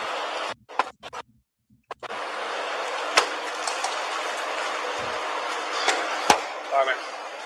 Watch your neck. Come on out. Come this way. You ever been here before, man? No, never this. You from Cape? 4 miles. Okay. How long you been living in Fort Myers? Your whole life? Oh, where you from before that? Oh, thanks, Spicy. Oh, okay, well, that's it. Good. How long were you before Fort Myers? I was in prison, so before that was long. Okay. Were you in prison for back in the day? Guns. Gotcha.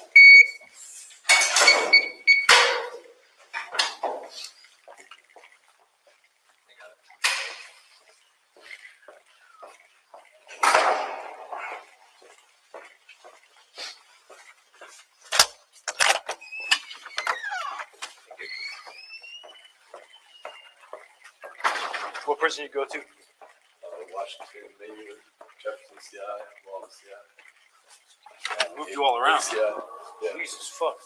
Well, a lot of like establishing relationships with officers. I got you. But Yep.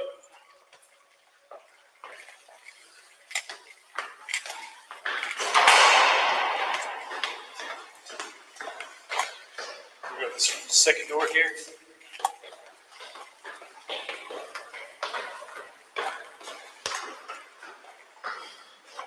Come on in.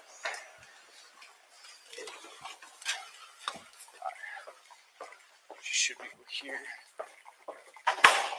everybody gets money, which is good. I think we got water bottles there. Yeah. I'm not the boss here, it's the detective. So Yeah, that's cool. yeah, I'm sure she'll give you water. She in here? 1 second. Detective Bell? Yes, sir. I got 1015 here, or 1012. Sure. Come on this way, buddy.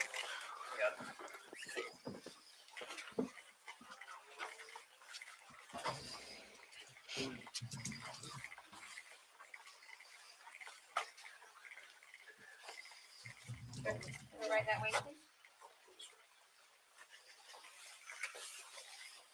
Go right. I would fall up and down, up and down. Yeah, absolutely. Cold water? It's cold as shit in here. You want cold water? All right. All right, have a seat, man. I'm freezing. Yeah, we're here. Thank you. I'm gonna get him some water. Sit down, 12. Do you want on or off?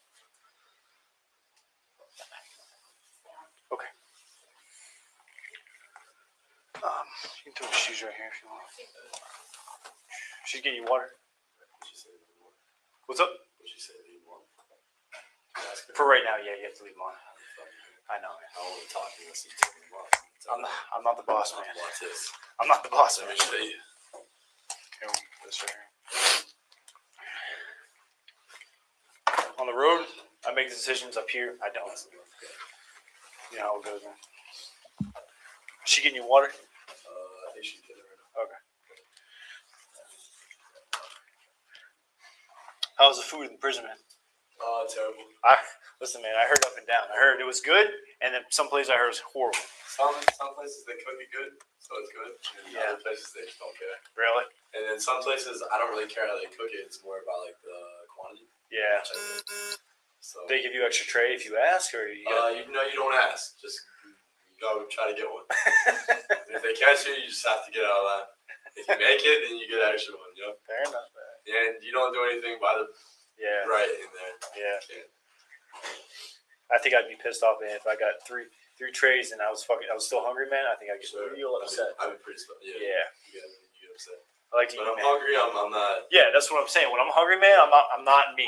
I'm not me either. So it's like that Snickers commercial, but yeah, I ate a lot more than just that. Yeah.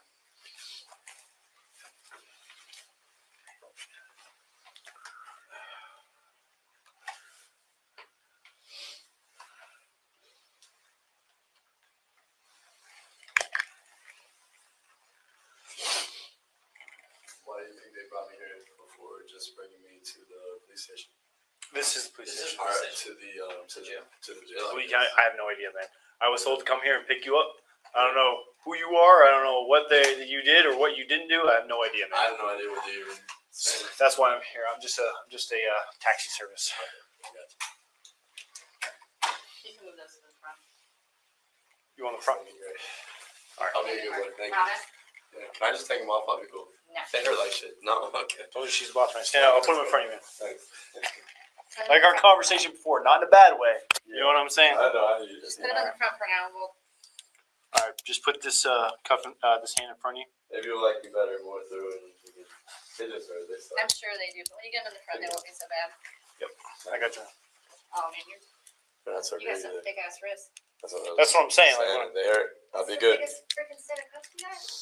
Yeah. They hurt real bad. I want to talk. They just hurt. Please. Quick, man. Here, lift your hand up a little bit more. Okay. All right, yeah. So if you All right, just give him a. better. You all right for now? Just give me a few minutes, and then we'll take them off. Let me figure out what we're doing out here for a minute, and then get caught up. You good? You calm? You sober right now?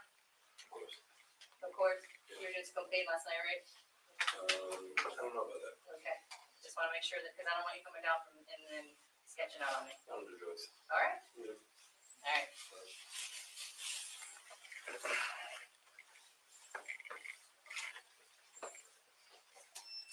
A little bit better, man. Yeah. All right. Like I said, It's better. That's better. I would take them off if I was the boss, but She I can't. will. That's it. She will.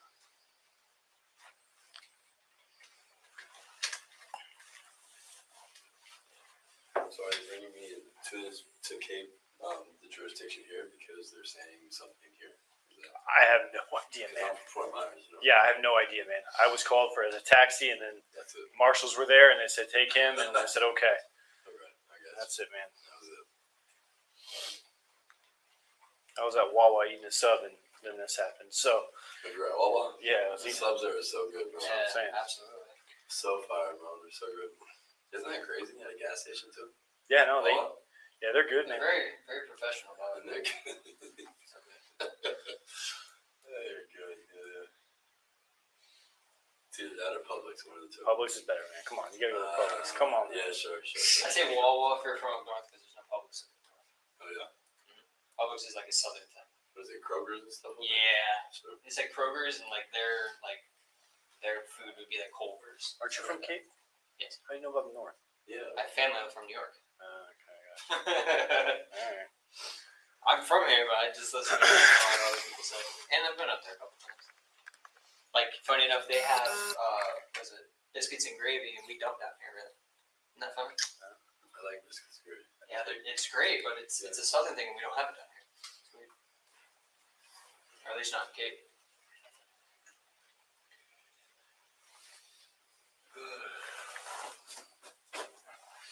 That mud from there. Yeah, man. Visual construction. My boots get some more dirty than yours. Oh, I learned to walk, bro. Learn where to tread. Yeah, shit. I can't see. It's alright, I'll buff them out.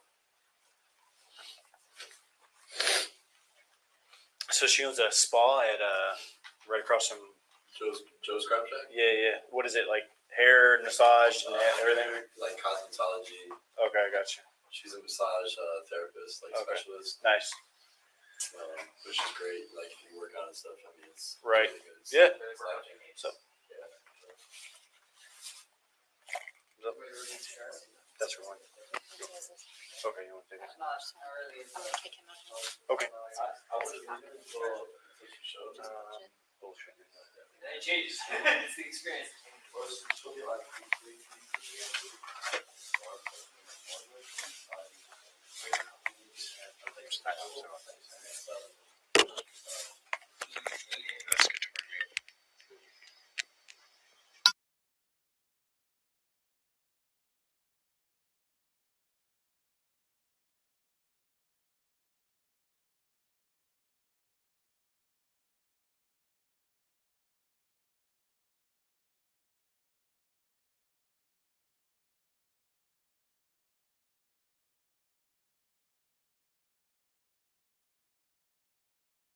And a lot of times this stuff is off the record. So it's not even that weird that they have the sound off.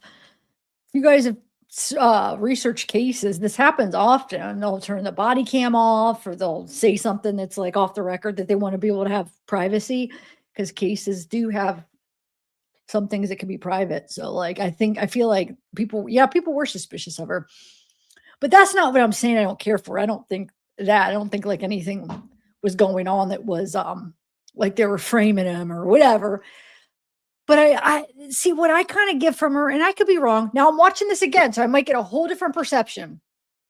But the first time I watched it, I got a perception that she was kind of trying to use her being a female and like kind of flirty with him in a way. Not like she was interested in him, but almost like she was trying to, I don't know. I could be totally off. And if I watch it again, I might be like, what was I even thinking? I don't think that at all.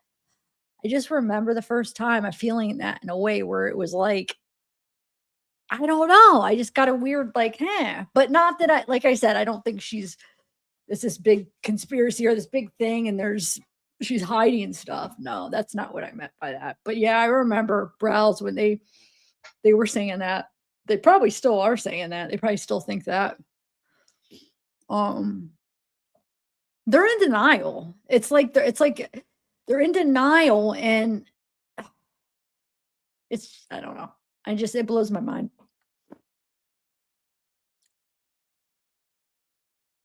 Because they want to believe him and they want, you know how like, it's almost like the same kind of denial, like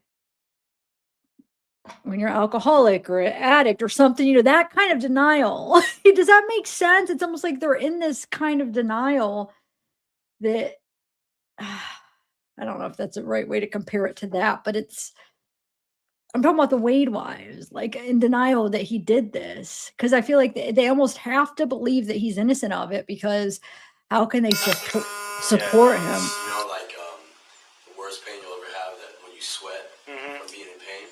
Try that for like 7-8 hours. Yeah. That's bad. It's bad. Yeah, start getting lightheaded, want to pass out.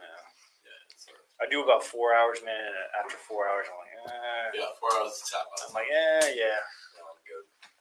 But they got this cream now, this like gel that you put on, and it like neutralizes the pain. So it's I've never tried it. I've heard people numbs it up. Yeah, it numbs it up, so you don't have to feel as much. But I think they've had that.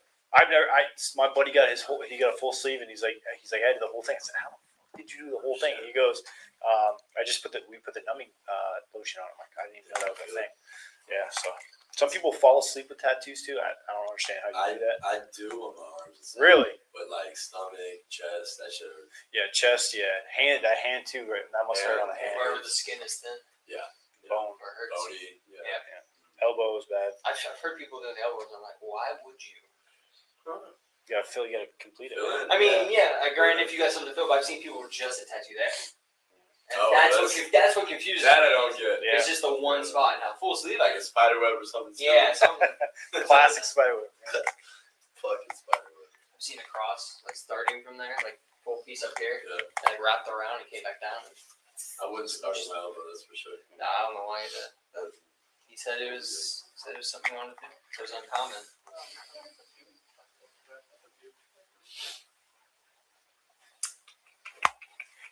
Thank you, gentlemen. Thank you. Oh my goodness, it's freezing. Yeah. Not bad at it, It's cold in here, right? Good.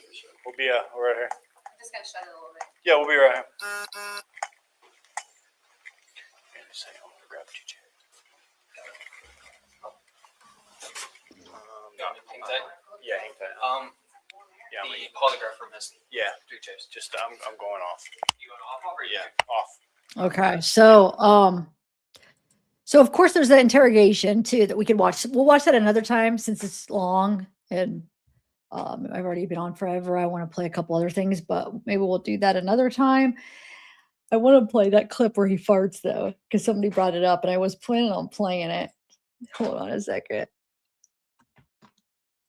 So this he's sitting. Well, I'll show you here. Okay, hold on. Let me. Where is it? Here it is.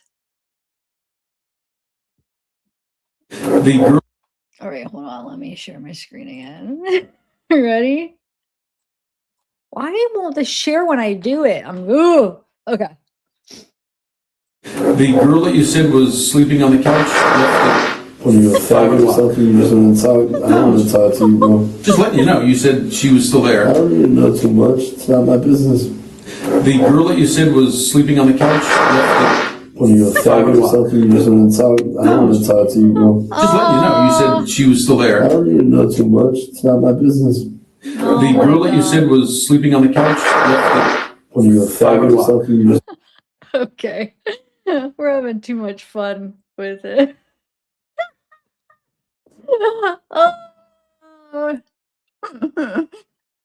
No, right here. No, that's not her. Are you asking if this is the female detective right here? Or are you just making a joke? I'm confused. Okay, so you guys are probably talking amongst each other. That's what another thing where when I get in chat, I think somebody's talking to me and then I respond and they're not even talking to me. Okay, so next, let me play I wanted to play a couple old news clips. So I want to play the news clip where it's Mila's first interview, okay? Way back when it happened. Where so it's not like after the trial and stuff, it's way back after the murder, like after, because remember the trial didn't happen until 5 years later.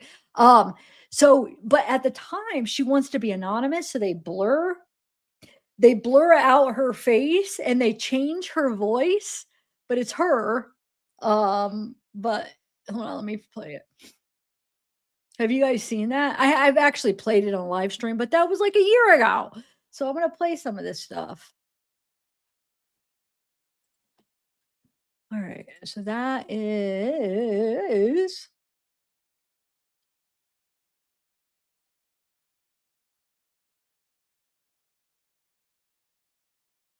wait, is this it?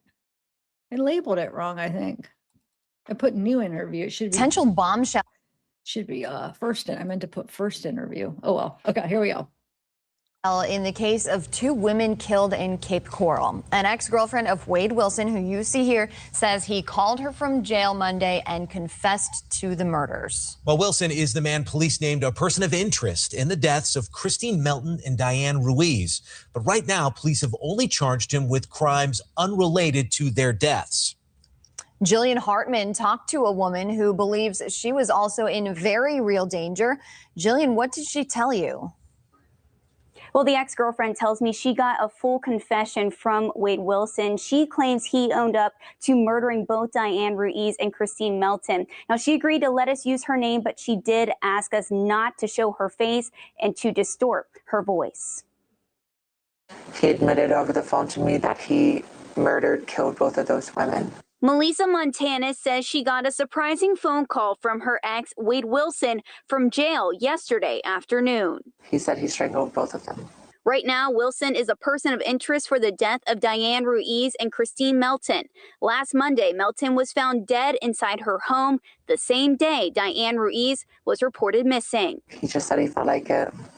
He was on drugs and it messed him up, he said. That same morning, she said Wilson came to her business in a car she's never seen before. When he showed up trying to attack me, he was in a black Nissan Versa. Police say the key piece of evidence connecting the two murder cases is Melton's black Nissan Versa, the car they believe Wilson was driving.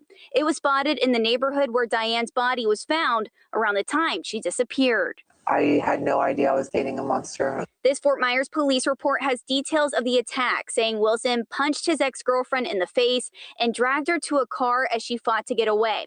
Melissa says she's lucky to be alive, showing us the bruises still on her arms. His agenda was to kill me. I was dead already in his mind. I don't know how I got away. Wilson's criminal history is extensive. He's been arrested more than 20 times since 2010, with charges like assault, fraud, and trespassing. After serving time in jail the past 3.5 months, Melissa says she gave him a second chance to get his act together.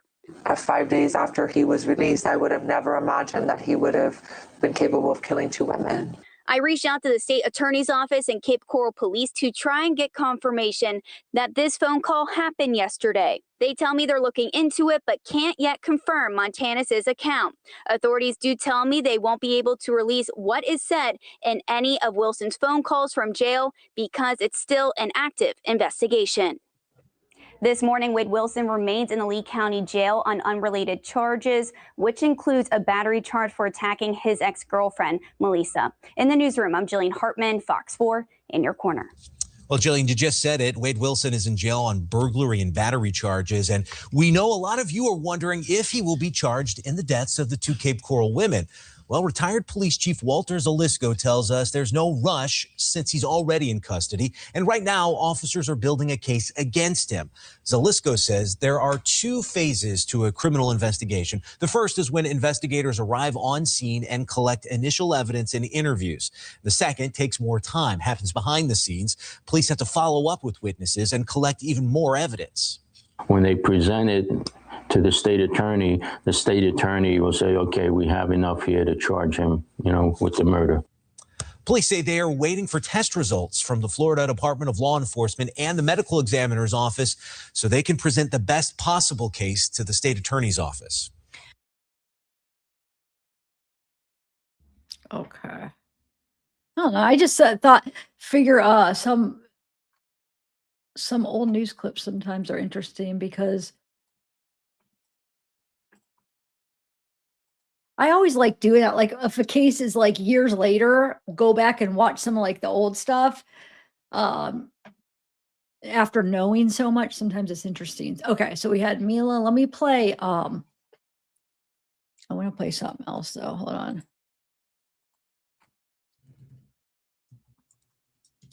Correct that. Okay. Let's play. Oh, let's do this. So if you guys remember, when I did the kiosk messages, we got to see him talking to the news reporters. And one of he always wanted money. He was asking for money for information and stuff. But anyway, so this is kind of along those lines. So this channel talks about how he wants money for their interview. Right here.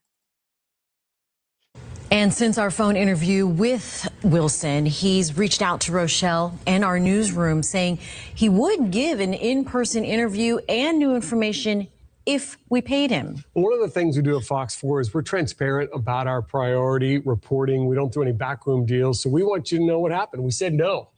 You know, Jane and Patrick, that decision was a pretty easy one for us to make here at Fox 4. In my piece tonight, you're actually going to hear and see some of the messages that Wade Wilson sent me over the last few days. You're also going to hear from an FGCU journalism professor who helped to break down the ethics behind our decision. Take a listen.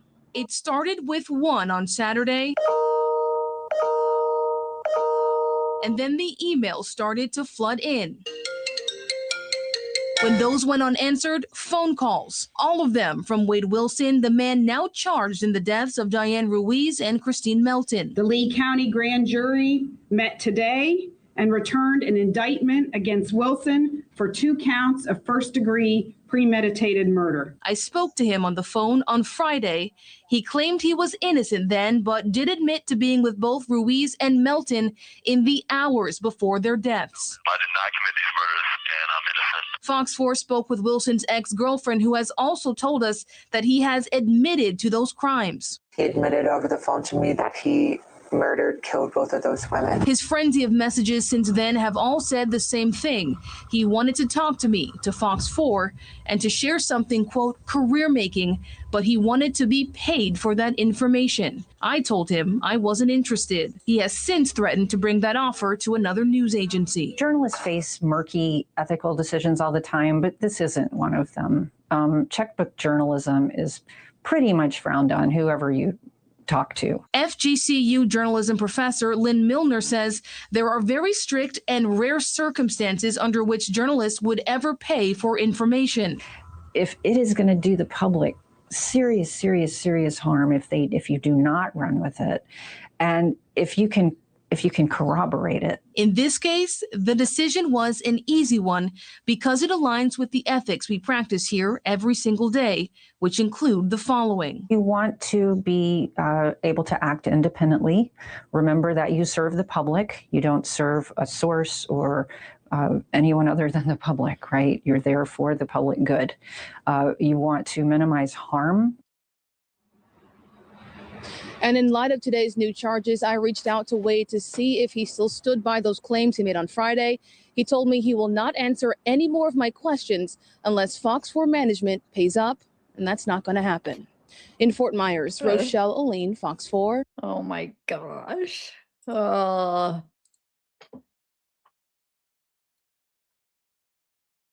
Okay, that's a longer one, which I might play. I don't know. It's where he actually does talk to this reporter. It's 30 minutes. It's a phone call. I don't know if you guys are interested in that.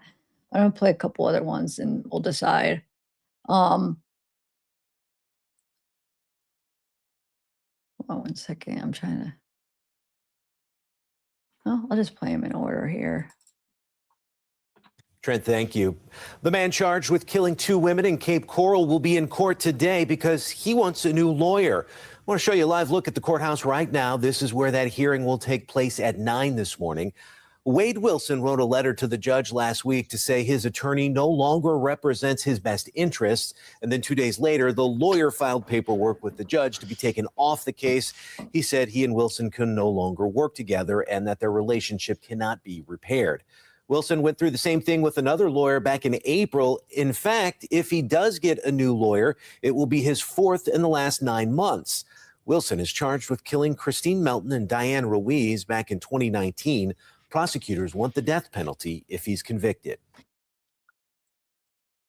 Well, Kelly Matthews says she and Wade Wilson dated for just about 4 months, but during that time frame, she feared for her life several different times.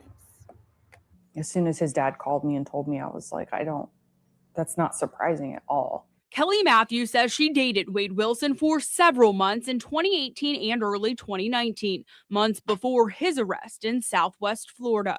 The 25-year-old's been named a person of interest in the deaths of Christine Melton and Diane Ruiz. Matthews says she wasn't surprised to learn of the investigation. He stole my gun as a convicted felon. He stole 2 laptops, my PlayStation. In January, Wilson was arrested on grand theft and dealing stolen property charges in Palm Beach County. After his release from jail, the two got back together. He kidnapped me and almost killed me. In February, Matthews filed a report with the Palm Beach County Sheriff's Office after she says he sexually assaulted her on her birthday. He started trying to choke me I almost blacked out. And then he asked if I was done being stupid. And he pushed me on the floorboard of my car and cut my clothes off and tied it over my head and tied my arms together. The incident report details injuries to her mouth and lip, bruises and cuts seen in photos Matthews gave to us. The investigation is now inactive. Wilson denied the allegations. The report also cites no witnesses and no evidence to establish probable cause. Matthews says she's now in therapy. The therapist told me it's called gaslighting, where he makes you feel like it's your fault, and then no matter what, you still like want them back. She's closely watching the developments in Lee County, but saying her contact with Wilson is over. Before, absolutely, I would have been like, well, maybe, but if I ever went back to him, I would lose all of my friends and my family, and he's not worth that.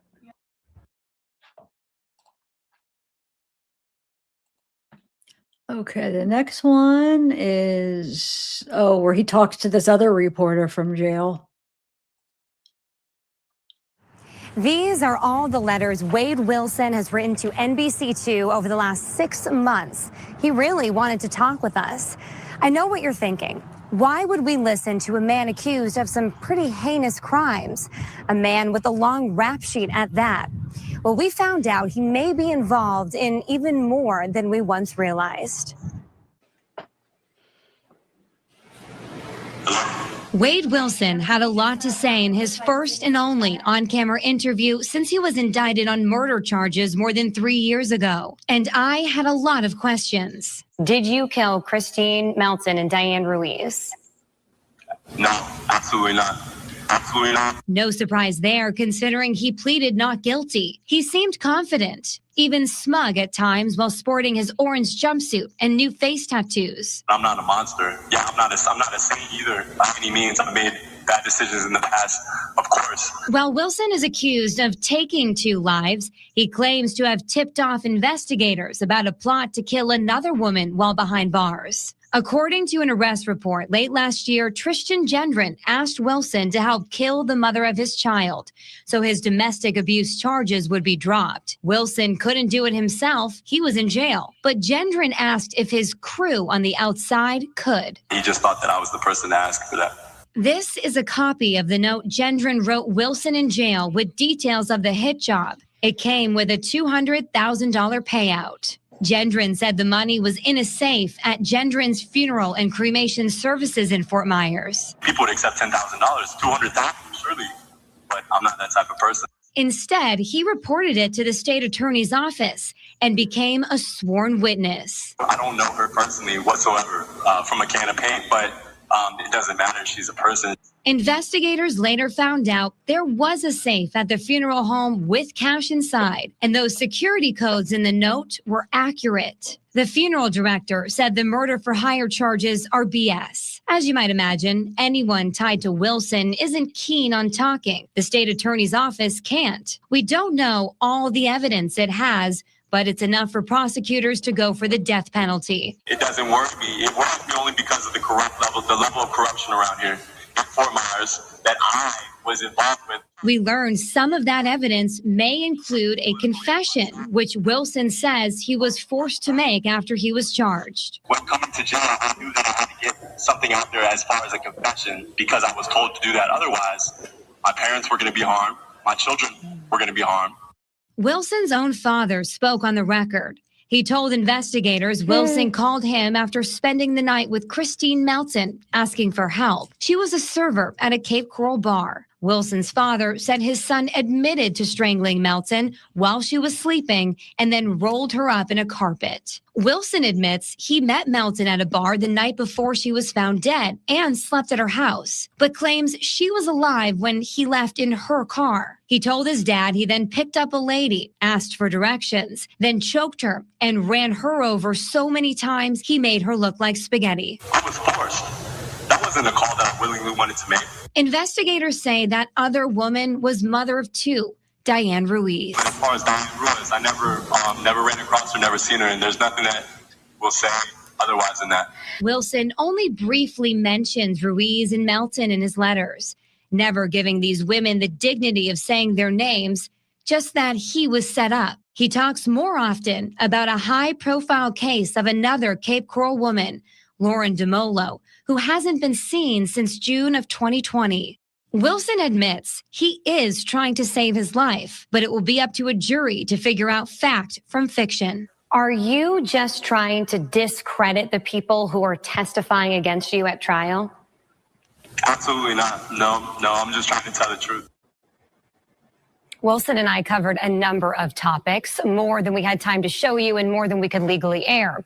Overall, it really seemed like he is trying to bring these things up to save his own skin. Wilson's attorney filed a motion earlier this month to remove himself as counsel due to a conflict of interest. He said their relationship was so ruptured they couldn't move forward. I reached out to that attorney a number of times, but I never heard back. Wilson claims he was part of an organized crime ring. And coming up at 11, we'll tell you how that conspiracy also involved Lauren DeMolo, a local spa, and a former sheriff. I know her family really, really wants to know what happened to her. And I'll have more answers from Cape Coral Police, too, because I talked to them about this case as well. Okay, so here's another one where Diane's friend talks. Friends and family for Diane Ruiz came together to hold a fundraiser for her family.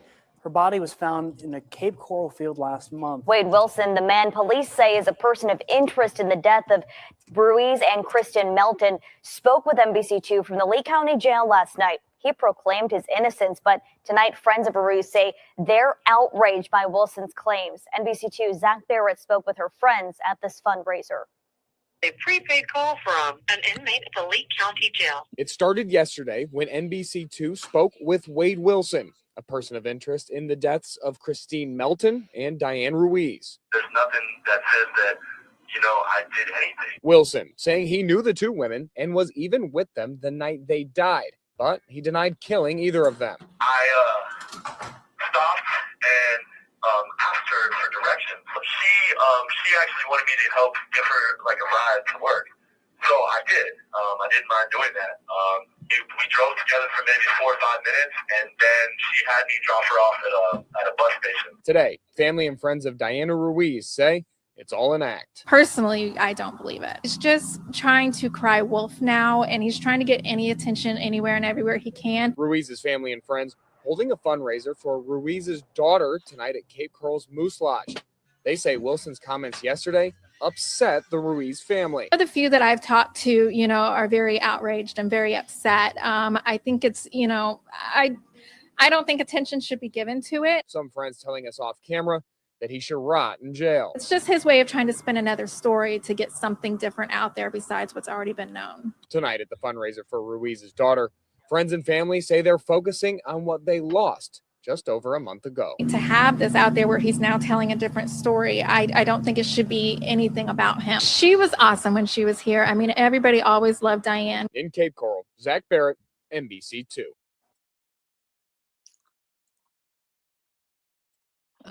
Okay, and the next one is, I don't know, it's another news clip. We are following up with our jailhouse phone interview with this man, Wade Wilson. He's been linked to the deaths of these two Cape Coral women. Now, Four in the Corner was the first to bring you that conversation on Friday. I'm Patrick Nolan. And I'm Jane Monreal. Tonight, an experienced attorney not associated with the case says coming forward only hurt Wilson's case. Rachel Lloyd at the Lee County Jail where Wilson's being held on a battery charge. Rachel, what did that attorney say? Scott Goldberg said he doesn't see any good coming from Wilson coming forward, at least not for him, but said it could help prosecutors build a strong case against him. Attorney Scott Goldberg shaking his head, shocked at the details Wade Wilson revealed in a phone interview with Fox 4's Rochelle Aline on Friday. He said he had Kristen Melton's car and phone right before she was found dead. The idea that he took her phone and he took her vehicle, and now he's saying that she said it was okay.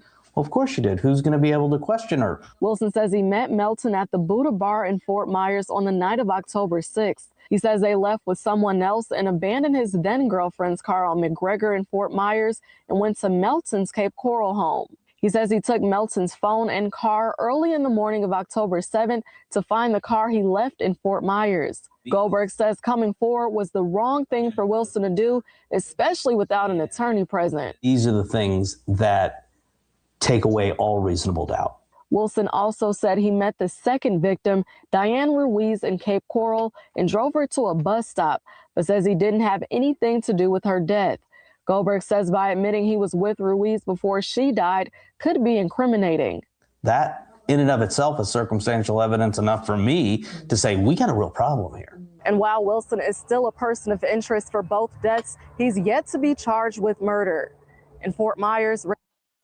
So this next one talks about if you guys are familiar with the Brian Winchester case, I actually talked about that. I ordered those files and went through that case, but he was became a part of that in a way because Brian asked him basically to get rid of some witnesses and go check out my videos I did of that, and I read the report of how Wade was involved and how Wade, before Wade, the murder charges, he was in jail and met Brian. When he got out, he took $20,000, met up with his brother, I think it was Brian's brother, took $20,000 to kill some witnesses, or no. He said he wanted to kill. That's right. Brian said that wasn't true. You hear a different story. So he wanted, Wade? Yeah, I guess he did want him to kill. But Brian Winchester, I'm trying to think what Brian Winchester said. I think Brian said he didn't even, yes, I think Brian said he wanted him just talk to him or something. And then Wade is the one that suggested killing him. And then Brian's like, no. Killing his wife. That's right. Sorry, all this stuff's coming back to me. His wife. So I don't know what the truth is, but I do know he took $20,000 and spent it and never did what he was supposed to do. But anyway, this clip is about that. But that's an interesting case, guys. Go check out my videos on that. The Brian Winchester case. It's very interesting. We are following up with our jailhouse phone interview with this man, Wade Wilson. He's been linked to the deaths of these two Cape Coral women. Now, Four in the Corner was the first to bring you that conversation on Friday. I'm Patrick Nolan. And I'm Jane Monreal. Tonight, an experienced attorney not associated with the case Oh, says wait, coming I'm playing. forward Oops. only heard Wilson's case. Rachel Lloyd at the Lee County. Shoot, I played the wrong one. Here it is. Sorry. There's a new twist this morning in the case of Wade Wilson. He's charged with the murders of two Cape Coral women. Police say he murdered Diane Ruiz and Christine Melton back in October. Now, Wilson is from the Tallahassee area and has spent time in the jail there as well. The Tallahassee Democrat newspaper reports that while he was in the Leon County Jail a few years ago, Wilson told another inmate he would help him by killing witnesses in his case. According to the newspaper, that inmate testified in his trial that he told Wilson no. Supposedly, Brian's saying he told him no once he suggested killing him. But Wade saying he met with his brother. He took the $20,000, but then because he tried to tell him no, he tried to go back on it. And like, no, I don't want to do it. And the guy's like, well, it's too late now. You have to do it. You saw my face or whatever. This is Wade's story. So he takes the money and then just doesn't do anything. And he ends up, I think that's when he goes with, I think he was with Rosemary. Was it with Rosemary? Yeah, because I think it was when he was with Rosemary. And he spent it all on like, well, he says in the interview with like on baby stuff and his, with his girlfriend at the time. But I don't know. We'll never know the truth. I mean, Brian Winchester is kind of a shady guy. So I do think he asked him to help him. But like I said, Brian's claiming that it wasn't to kill anybody. When Wade mentioned killing, he's like, no way. There's a new twist this morning in the case of Wade Wilson. He's charged Oh, with did the I just murders read of that? two Cape Coral women. Did I already play this? Yeah, I already played this. What am I talking about? Okay, so here's another one. The person of interest in the deaths of these two Cape Coral women was in court this morning. Although Wade Wilson has been connected by investigators' comments to the murders of Diane Ruiz and Christine Melton, he has not been charged actually with killing them. And now we can see Wilson looks a little bit different than he did in that mugshot we showed you. He's shaved his head. It reveals a swastika tattoo. Well, today's court appearance was for unrelated domestic violence charges. The judge granted his public defender's request to waive his appearance. The public defender also mentioned that a written plea of not guilty was entered on Wade Wilson's behalf. Wilson is due back in court on December 3rd. I don't even know why that one didn't really have anything interesting. All right, so hold on. There's one where it talks about his escape. Okay, so this one, Christine's friend talks a little bit. Yeah, it has. And this entire case has been a long time coming. But Chris, Wade Wilson will stand trial on June 3rd, nearly 5 years after he's accused of murdering 2 Cape Coral women. Now, there have been a lot of delays in this case, including changes of attorney for various reasons. A grand jury indicted Wilson in 2019 for the murders of Diane Ruiz and Christine Melton. Wilson is accused of first killing Melton after meeting her at a Fort Myers bar and choking her to death. That same day, Diane Ruiz disappeared while walking to work. Investigators found her body in a field 4 days later. Now, Link News spoke to Melton's friend about the day she heard the tragic news. Just a complete shock, really. One of my good friends, Christy, had called me that Monday afternoon, and just the first things that came out of her mouth was Christine was murdered. And I just instantly fell to the ground, because it's just not ever something that you ever think you're going to hear in real life. So just a complete shock, really. Oh. Police confirm the body found in an empty lot in Cape Coral is that of Diana Ruiz, the mother missing since Monday.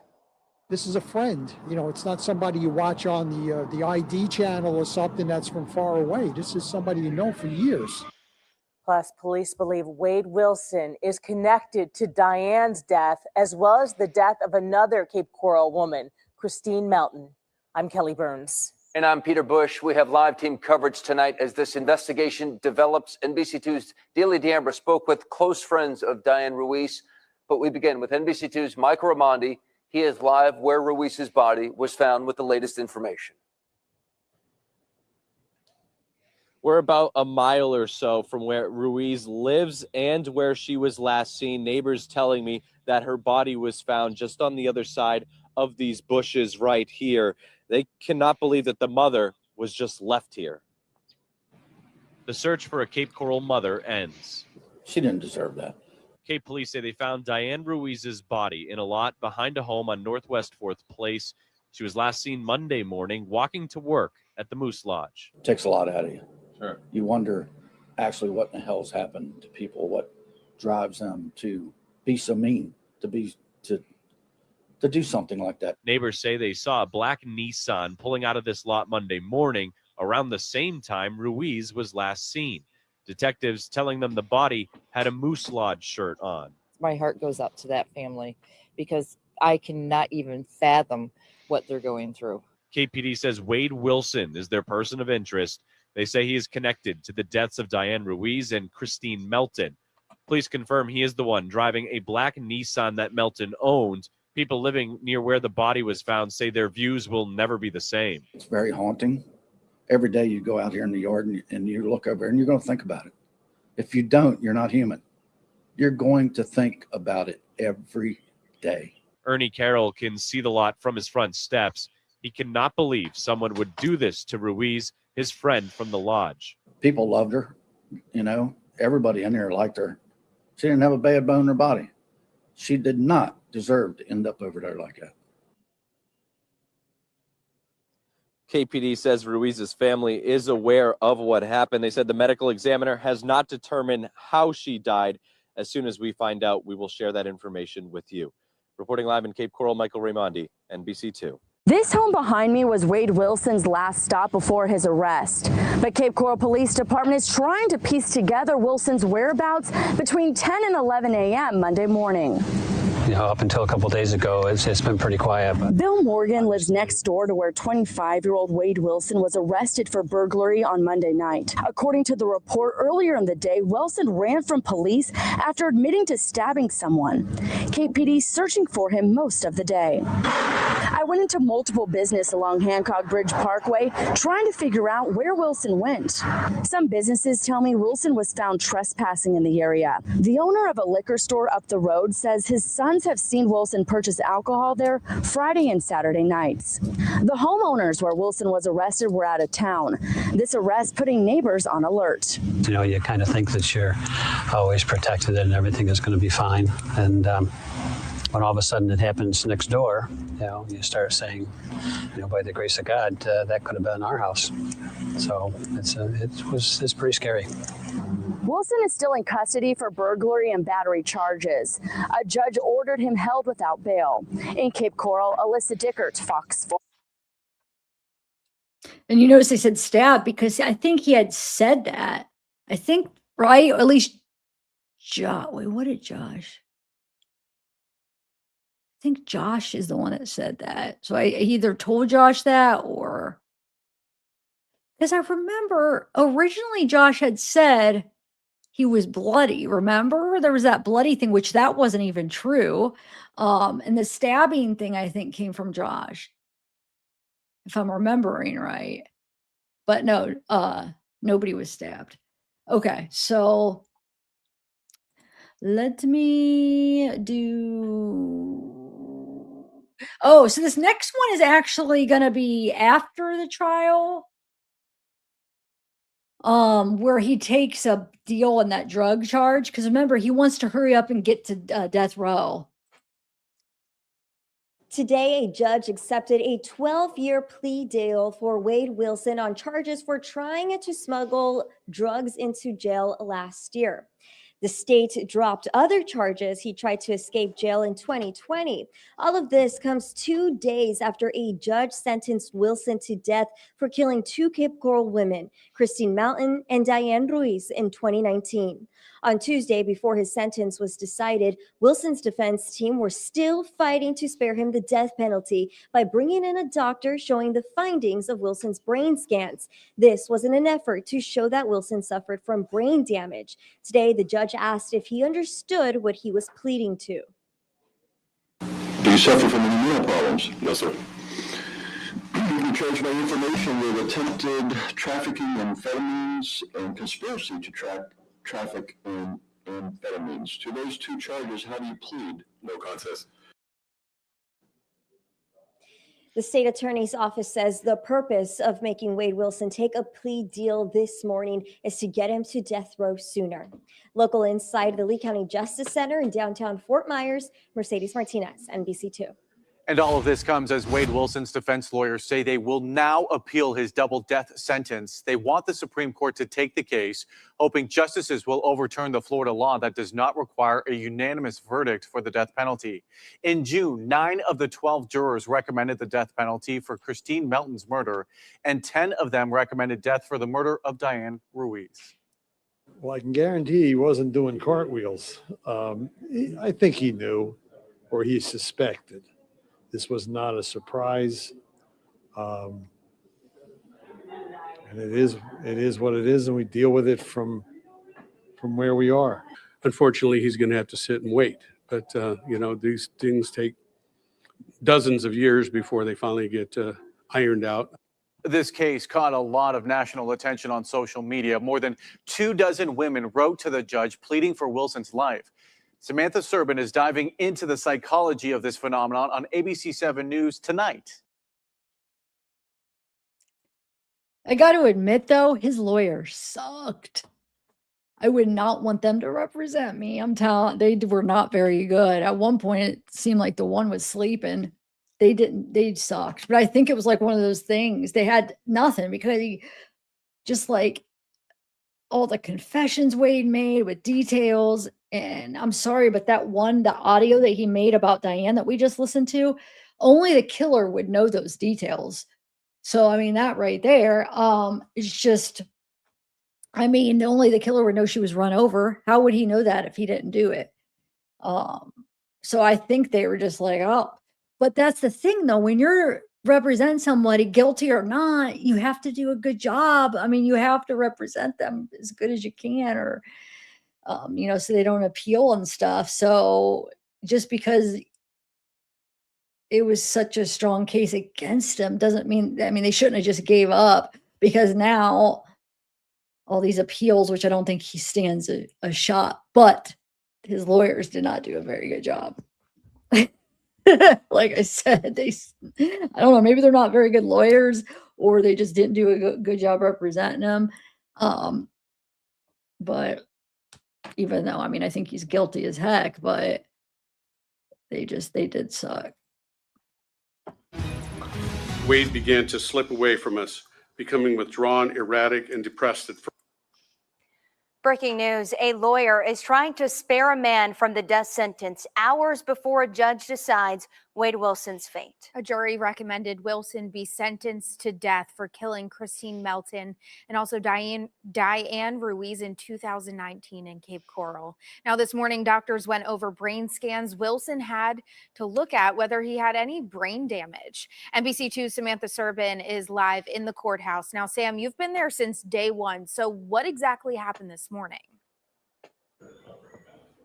Right. So we spent a lot of this morning focusing on those brain scans that were done and whether or not Wade Wilson has any brain damage. One expert witness said one thing, one expert said another. But more interesting than that this morning was a letter read to the court from the defense attorney, who was actually written from Wade Wilson's adoptive parents. Now, I'll go more in depth on that for you later this afternoon. But first, I want to introduce you to a juror who I spoke with just last night.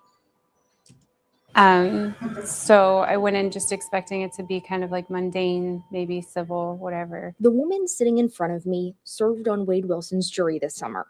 She didn't want to be identified, concerned for her family's safety. So we'll call her by another name, Juror 87. My first thought, honestly, was how big he was. I was like, oh, that's a big dude.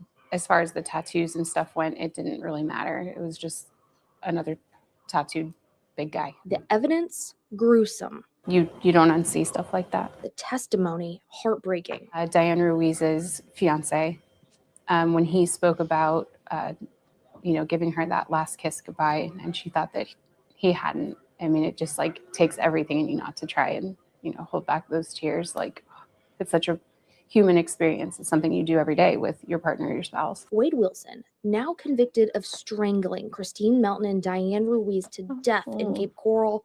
This juror says the guilty verdict, easy. Recommendation for sentencing, not so much. We all got back in there and it was just quiet. It was just very, very quiet. She voted in favor of the death penalty for both murders. She explains why one less person voted for lethal injection in Christine's case. The prosecution was trying to say that he went out with that intent purposely to find a victim that night and kill her. Some of the jurors did not feel that way. They felt that this just happened to be the person that he met and it happened. He could have stopped, but he didn't and chose. So it's first degree, but not with that forethought and malice in there. Whereas Diane picked. Whereas Diane, he went out and he found her and he chose her and he picked her and he killed her. So that is how we ended up with the extra on her versus Christine. She won't come to see Wilson's sentence today. She's done with the violence and the antics, especially with the now fanfare surrounding the 30-year-old convict. Juror 87 wants everyone to focus on these two women. I just hope that once everything is, said and done, people will remember their families and their, the victims and not Wade Wilson.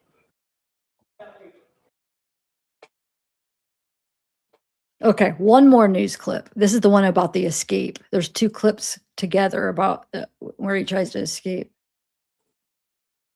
6. The man accused of murdering 2 women in Cape Coral just tried to escape from jail, but Wade Wilson didn't get too far. Thanks for watching NBC2. I'm Peter Bush. Idiot. And I'm Kelly Burns. Wilson is accused of 2 brutal murders in Cape Coral almost a year ago to the day. Police say Wilson went on a drug-fueled killing spree, murdering 2 women in 48 hours.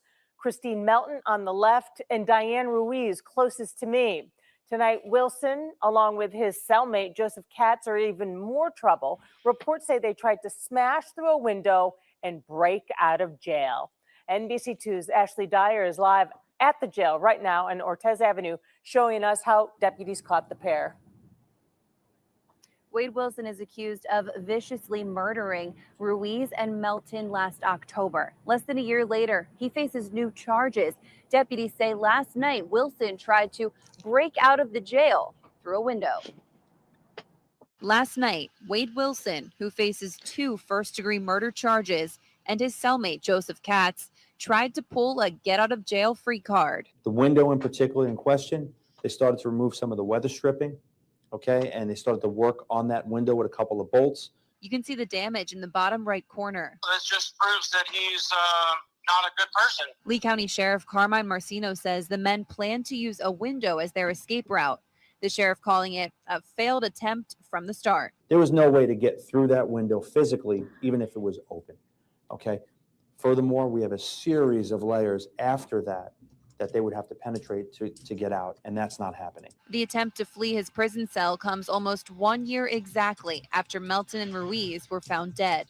Diane's boyfriend can vividly remember. October 7th was the day he killed her and she became missing.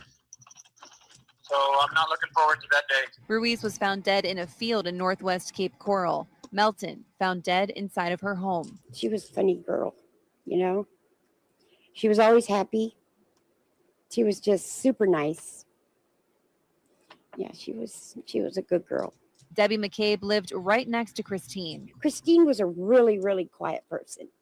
And I could hear beer bottles hitting the garbage. And was home the night she was murdered. I didn't see him. I heard him. After Christine was killed, Debbie installed an alarm system. I just can't imagine him being out again.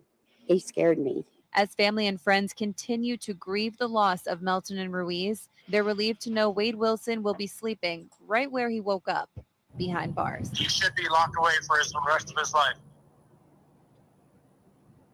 In addition to the 2 first-degree murder charges that Wilson faces, he and Katz now also face attempt to escape a prison and criminal mischief charges. I'm live in Lee County, Ashley Dyer, NBC2. Wade Wilson has a pretty disturbing record. He was already a felon before the murders of Diane Ruiz and Christine Melton. Wilson had been arrested several times in Lee and Palm Beach counties. He's accused of raping another woman he was dating in Fort Myers. He was arrested for that, but once again bonded out. He's also accused of stealing from his girlfriend and pawning her stuff. After he bonded out that time, he kept skipping court dates. NBC2 spoke with Wilson's ex-girlfriend on the phone when he was arrested for the murders last year. Just listen to some of the horrible things she says he did. Tied me up in the back of my own car and tied my mouth shut and my arms and legs and beat the crap out of me. He has 2 sides to him. Dr. That's Jekyll Mila. and Mr. Hyde. He absolutely can be the sweetest guy that you've That's- ever met in your whole life. That's Mila right there. But he's also a monster. Count on NBC2 to stay on top of this story for you. A couple of Lee County inmates have new charges this morning. The sheriff's office says they tried to escape from the Lee County jail. Deputies say Wade Wilson and Joseph Katz, the 2 men you see right here, broke a window in their cell. Now, Wilson is in jail on murder charges. He's waiting to go to trial in the deaths of Christine Melton and Diane Ruiz. We spoke with a lawyer who says these new charges could actually have an impact on his murder trial. She says his defense team will likely try to make sure the jury doesn't hear about it. They're going to call it unfairly prejudicial. What that means is that he's concerned that the jury would accept his flight, his escape, as evidence of guilt, and they could convict him simply because he's a bad man. He's a bad guy. Wilson's court date for these new charges is November 2nd. He'll next be in court on the murder case December 8th. Okay, I'm gonna end on a funny thing, kind of. Look at these horrible. I have 2 tattoos. They're so bad. These are real tattoos people got. Oh, can you imagine being stuck with that? Look at the eye. The eye's horrible. The eye. It messes the whole thing up. Oh my god, and then look at this. Oh my god, I can't even imagine. It's on her shoulder, look. Like, what? Who does anybody know whose these are? Like, who what does this say? Look, I don't know. Does anybody know? I wanna know who's tattooed. Who got this? I have to know. Um, yeah, I've already been on 5 hours. I have so much more that I wanna, refresh, um, all the documents, but I probably won't go through and read all of those over again, but I can re-upload some of the videos where I read them. But I will read some of them. I am gonna, like I said, I'm gonna get that timeline up.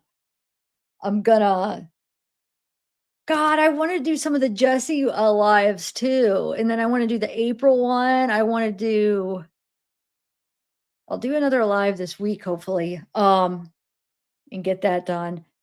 And then, of course, when the thing comes out, the documentary, I wanna do, lives talking about that. So I don't know if it's gonna be all released at once or if they're gonna do, like, 1 a week. I'm not sure. It's gonna be like a multiple part series. So depending on if they do it all at once, if they don't, maybe I'll do one after each one. I'm not sure how it's gonna be released because sometimes they do those and they just put them all out at the once, but I'm not sure. Um, and then guys, join my Ko-Fi if you want to see the pictures. I had so much done on Patreon.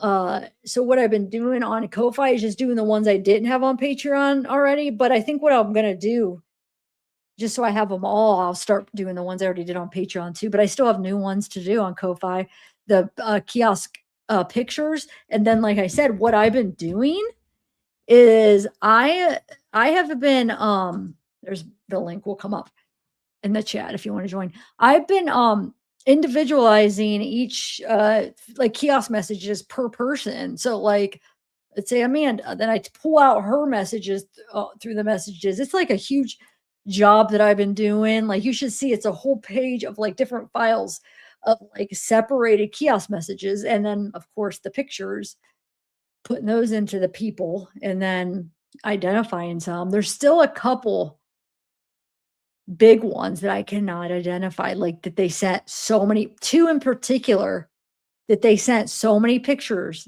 and I can't figure out who they are. So by the time, this is what I'm going to do. When I get all of the pictures out, if I still can't figure out who they are by that time, I will share the pictures and see if you guys could help me out. But I'll wait till the end because there's chances that I might end up figuring it out. Because that's what's been happening. Like I'll be like stuck on one and then I'll start doing other ones and then I'll end up figuring out the ones that I was trying to figure out for like a month or two. And I'll be like, oh my God, that's her.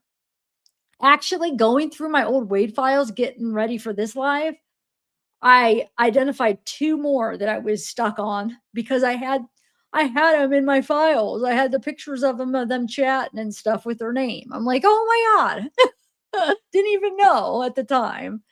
So yeah, if you guys are interested in the Wade wives and their pictures that they sent to Wade and their messages and stuff. What else?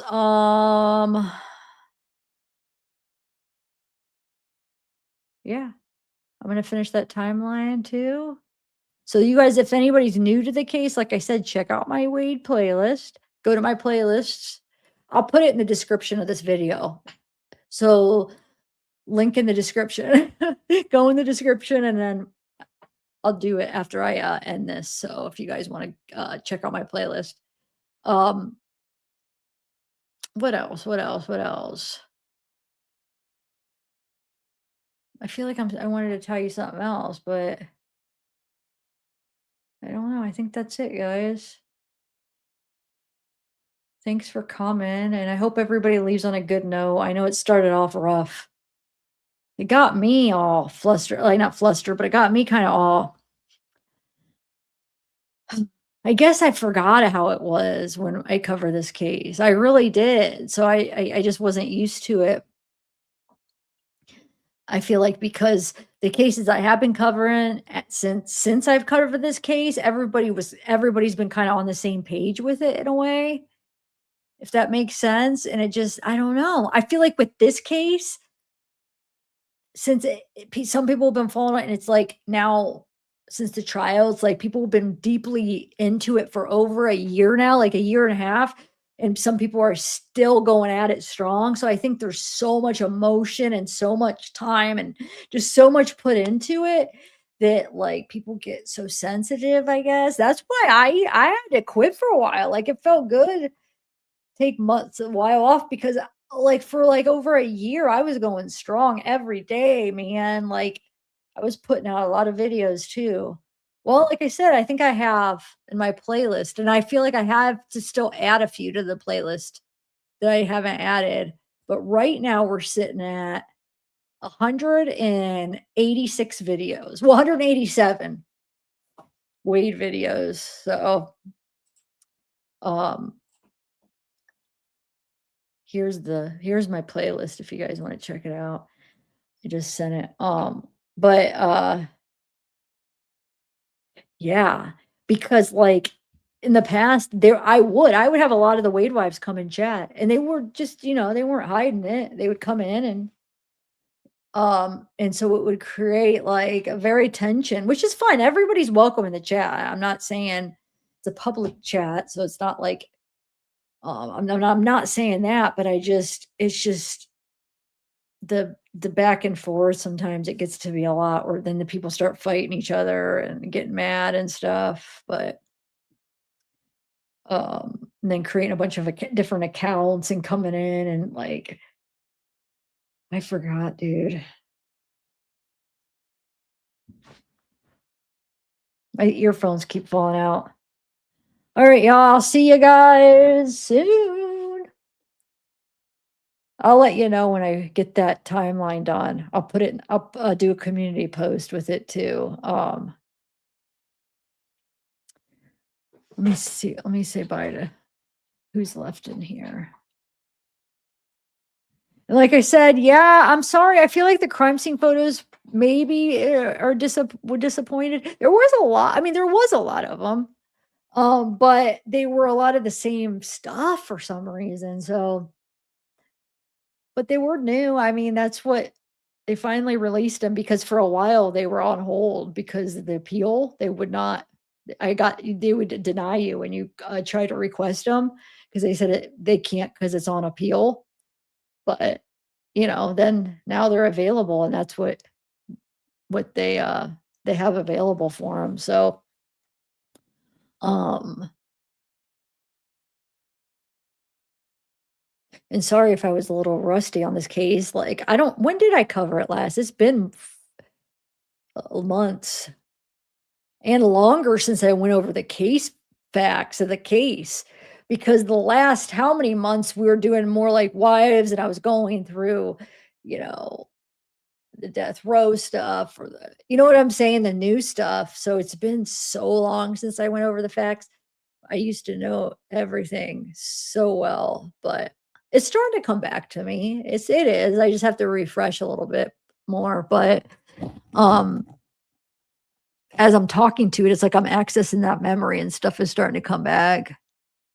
But I'm gonna refresh a little bit more, so then when I talk about some of the facts of the case, I got everything down. But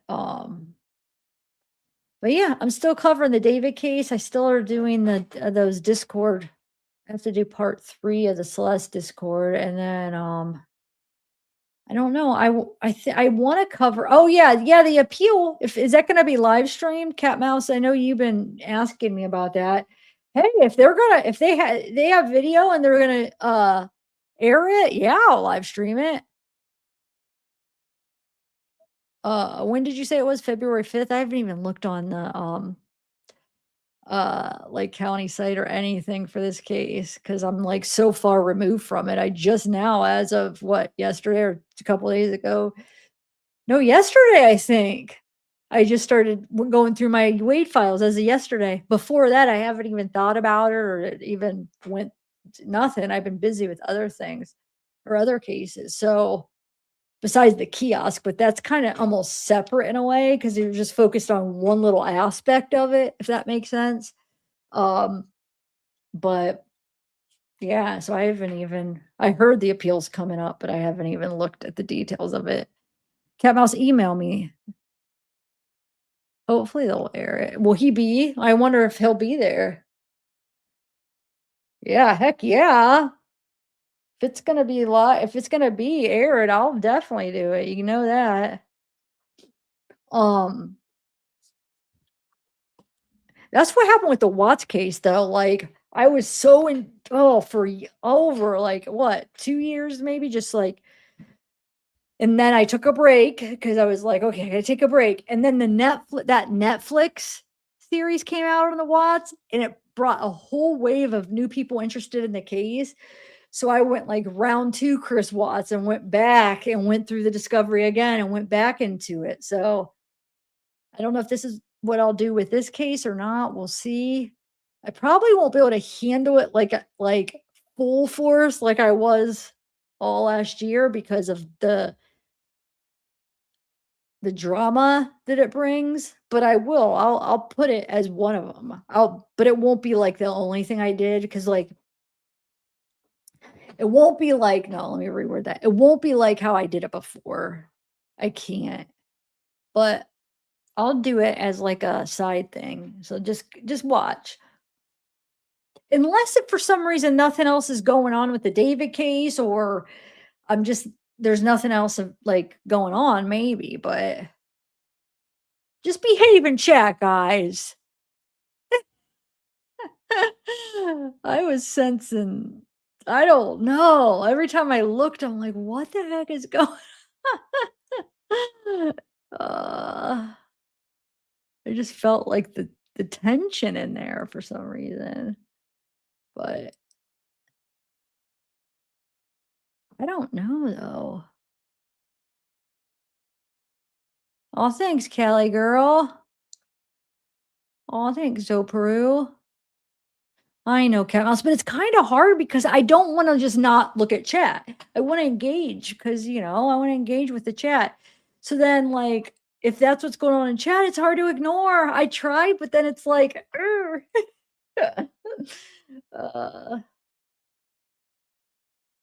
do you guys think Sarah's going to come back around?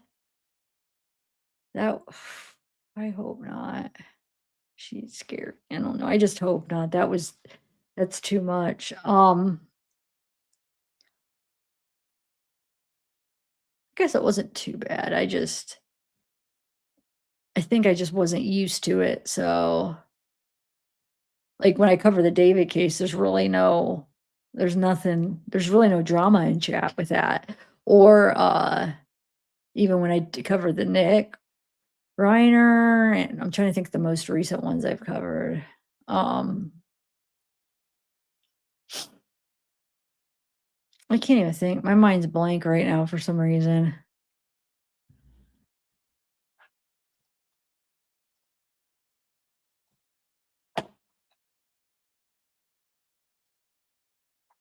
I gotta check when Shonda's coming back to court. Huh. That didn't happen already. I didn't miss it, did I? I've been so engulfed in doing the Discord with David and now the Wade stuff that I haven't checked. I don't want to miss that. I can't miss that, guys.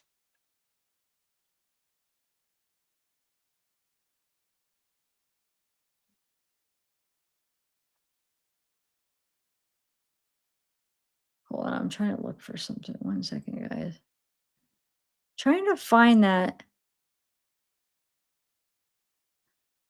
No. That one where I shared I thought that was one of my more recent ones where that they sent me those photos and I went over Christine's autopsy. Huh. Where is that?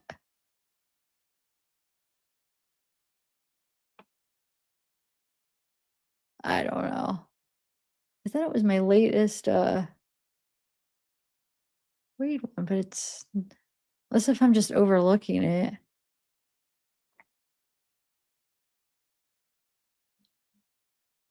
Oh. Did that get taken down?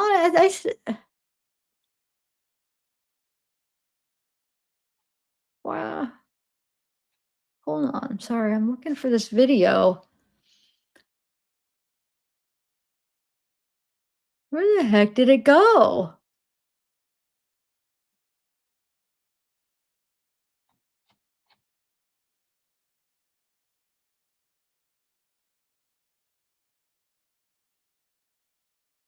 Dude. It's not up here. Oh, yeah. Whoa, that was 7 months ago. Wow, I thought that was like my most recent one when I showed the photos that person sent, that anonymous person sent me. That was 7 months ago. Holy moly.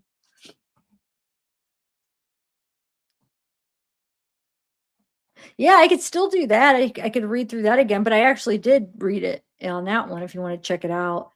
Christine's autopsy report. I like did some research on some of the injuries. I looked up what all the injuries meant and kind of explained it when I went through that, which it's just crazy.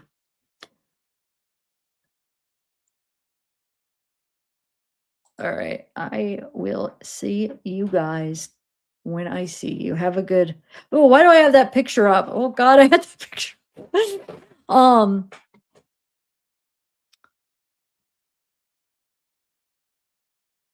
I saw that. I saw that a couple days ago. That's crazy. I saw that. I wish you could say why. What's your guys' theory? I mean, my first theory says money. The family didn't, because my mom said something about how the family didn't want to pay it. They're going to try to fight it, which then is that source that said that the family wanted to do it. Was that wrong? Because sometimes sources are wrong and it's wrong information. But the reason I don't think it's that is because he said that he's not at liberty to say why. Like, it just makes me wonder what the heck. I do think it could be part of it is because he can't pay because the family doesn't want to pay for him. I don't know. But yeah, that's crazy. Oh, so okay, so yeah, I'm thinking you guys are thinking that too. Yeah, you guys, Alan Jackson withdrew from Nick Reiner. Go check. He did a little after the Nick's court hearing. When was it? Last week. He had like a meeting with the judge, Alan, and then came out and withdrew, and then came outside where they set up the press stuff if anybody wants to talk, and went right to the microphone and basically said he has to withdraw because of powers like out of his hand. You know what I'm saying? Like he was forced to. And also, he says that it's going to be proven that Nick Reiner under California law, or he says pursuant to California law, Nick Reiner is not guilty of murder, which the wording is very important because he doesn't say he didn't commit the murder. He says under California law, he's not guilty of murder. So I think it was Long Crime was saying like some of the reasons could be like mental capacity, different reasons why he wouldn't be guilty of murder because of different laws in California. Not that he didn't actually kill him, but legally that he wouldn't be guilty. And he said he's confident that it will be proven in court as it plays out. But the prosecutor did talked a little bit, and he said, I mean, the way he talked, yeah, he thinks they will be able to prove it. So I don't know. But then Alan did say something like he's going to be invested. Him and his team is still going to be invested in the case. So I think the family, that must have been a lie that the family wanted to pay for it. The family probably is just not saying, no, we're not going to pay. Or maybe like they didn't realize how much he was going to be. I don't know.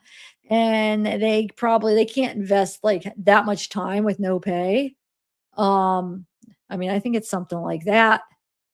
I just don't understand why he said that he's not at liberty to talk. Like you could say that, but maybe that'll make him look bad. He doesn't want to say like, "Oh, they can't pay me." But I don't know. It has to be that because he's getting a public defender. So you're telling me if he had money to pay for a lawyer and this is his life, we're talking about murder, why would he get a public defender? It's because they're not going to pay and he has no money. I guarantee. Well, I shouldn't say guarantee because I don't know, but I bet that's my theory because he's going to have a public defender.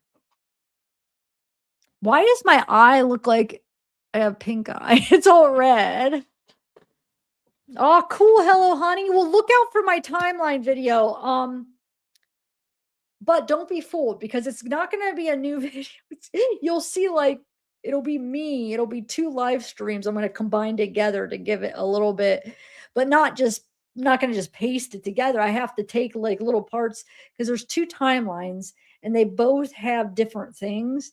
So I want to add them together. So I have to kind of cut little parts out, put them like when I talk about this, you know what I'm saying? So it's going to take time because I have to cut it up and put them in the right spots where each thing fits together. I don't know. I mean, I hope that's not going to end up taking more time than just making a new one. I feel like I'm almost done because I mean, I think I don't know. Hopefully it's not stupid to just make a new one. But I mean, I did so much on videos. I might as well use those to inform new people watching it. I mean, I don't know. I might even just straight up re-upload some videos too. Because sometimes, like, since they're old, if they don't go to my playlist, it might be hard to see them all together. Yeah, hello. And check out my playlist. Hello. I have a lot of informative videos on this, on the case facts and stuff. It's a really interesting case. Because just all the different things going on with it.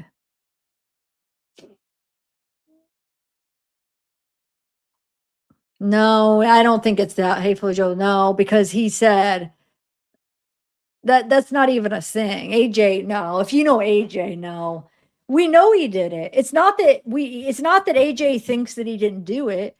Well, I don't know what AJ thinks. I shouldn't say that. But I feel like the way he worded it pursuant to California law, that he knows, I think it's going to be like an insanity or he wasn't mentally, capable, or what's the word for it? I'm getting tired.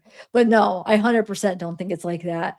Because lawyers, there's no when AJ does his job, it's not, you know what I'm saying? No, I 100% disagree. I don't think it's that at all. Because if that was the case, why would he even say, did you see his thing where he came out and spoke? He's confidently saying, print that. He is 100%. He's like, you could take that to the bank. Pursuant to California law, he did not do it. If that was the case, he would come out and say all that. Plus, that's not the way it is. Criminal lawyers, they know they have to represent guilty people. That's their job. They just have to do it to the best of ability.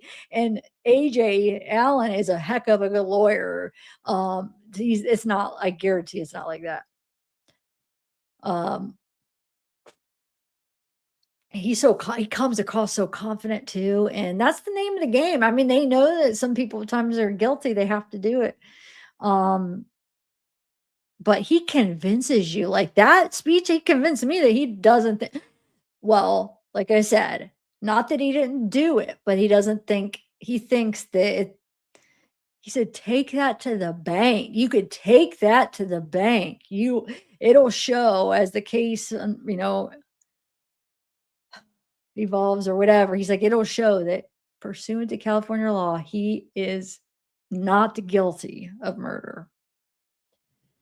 I think it boils down to money.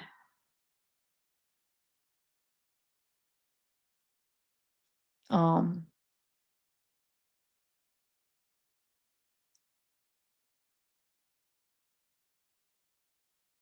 kind of glad. Well, I kind of glad he's not representing them, but because I don't know.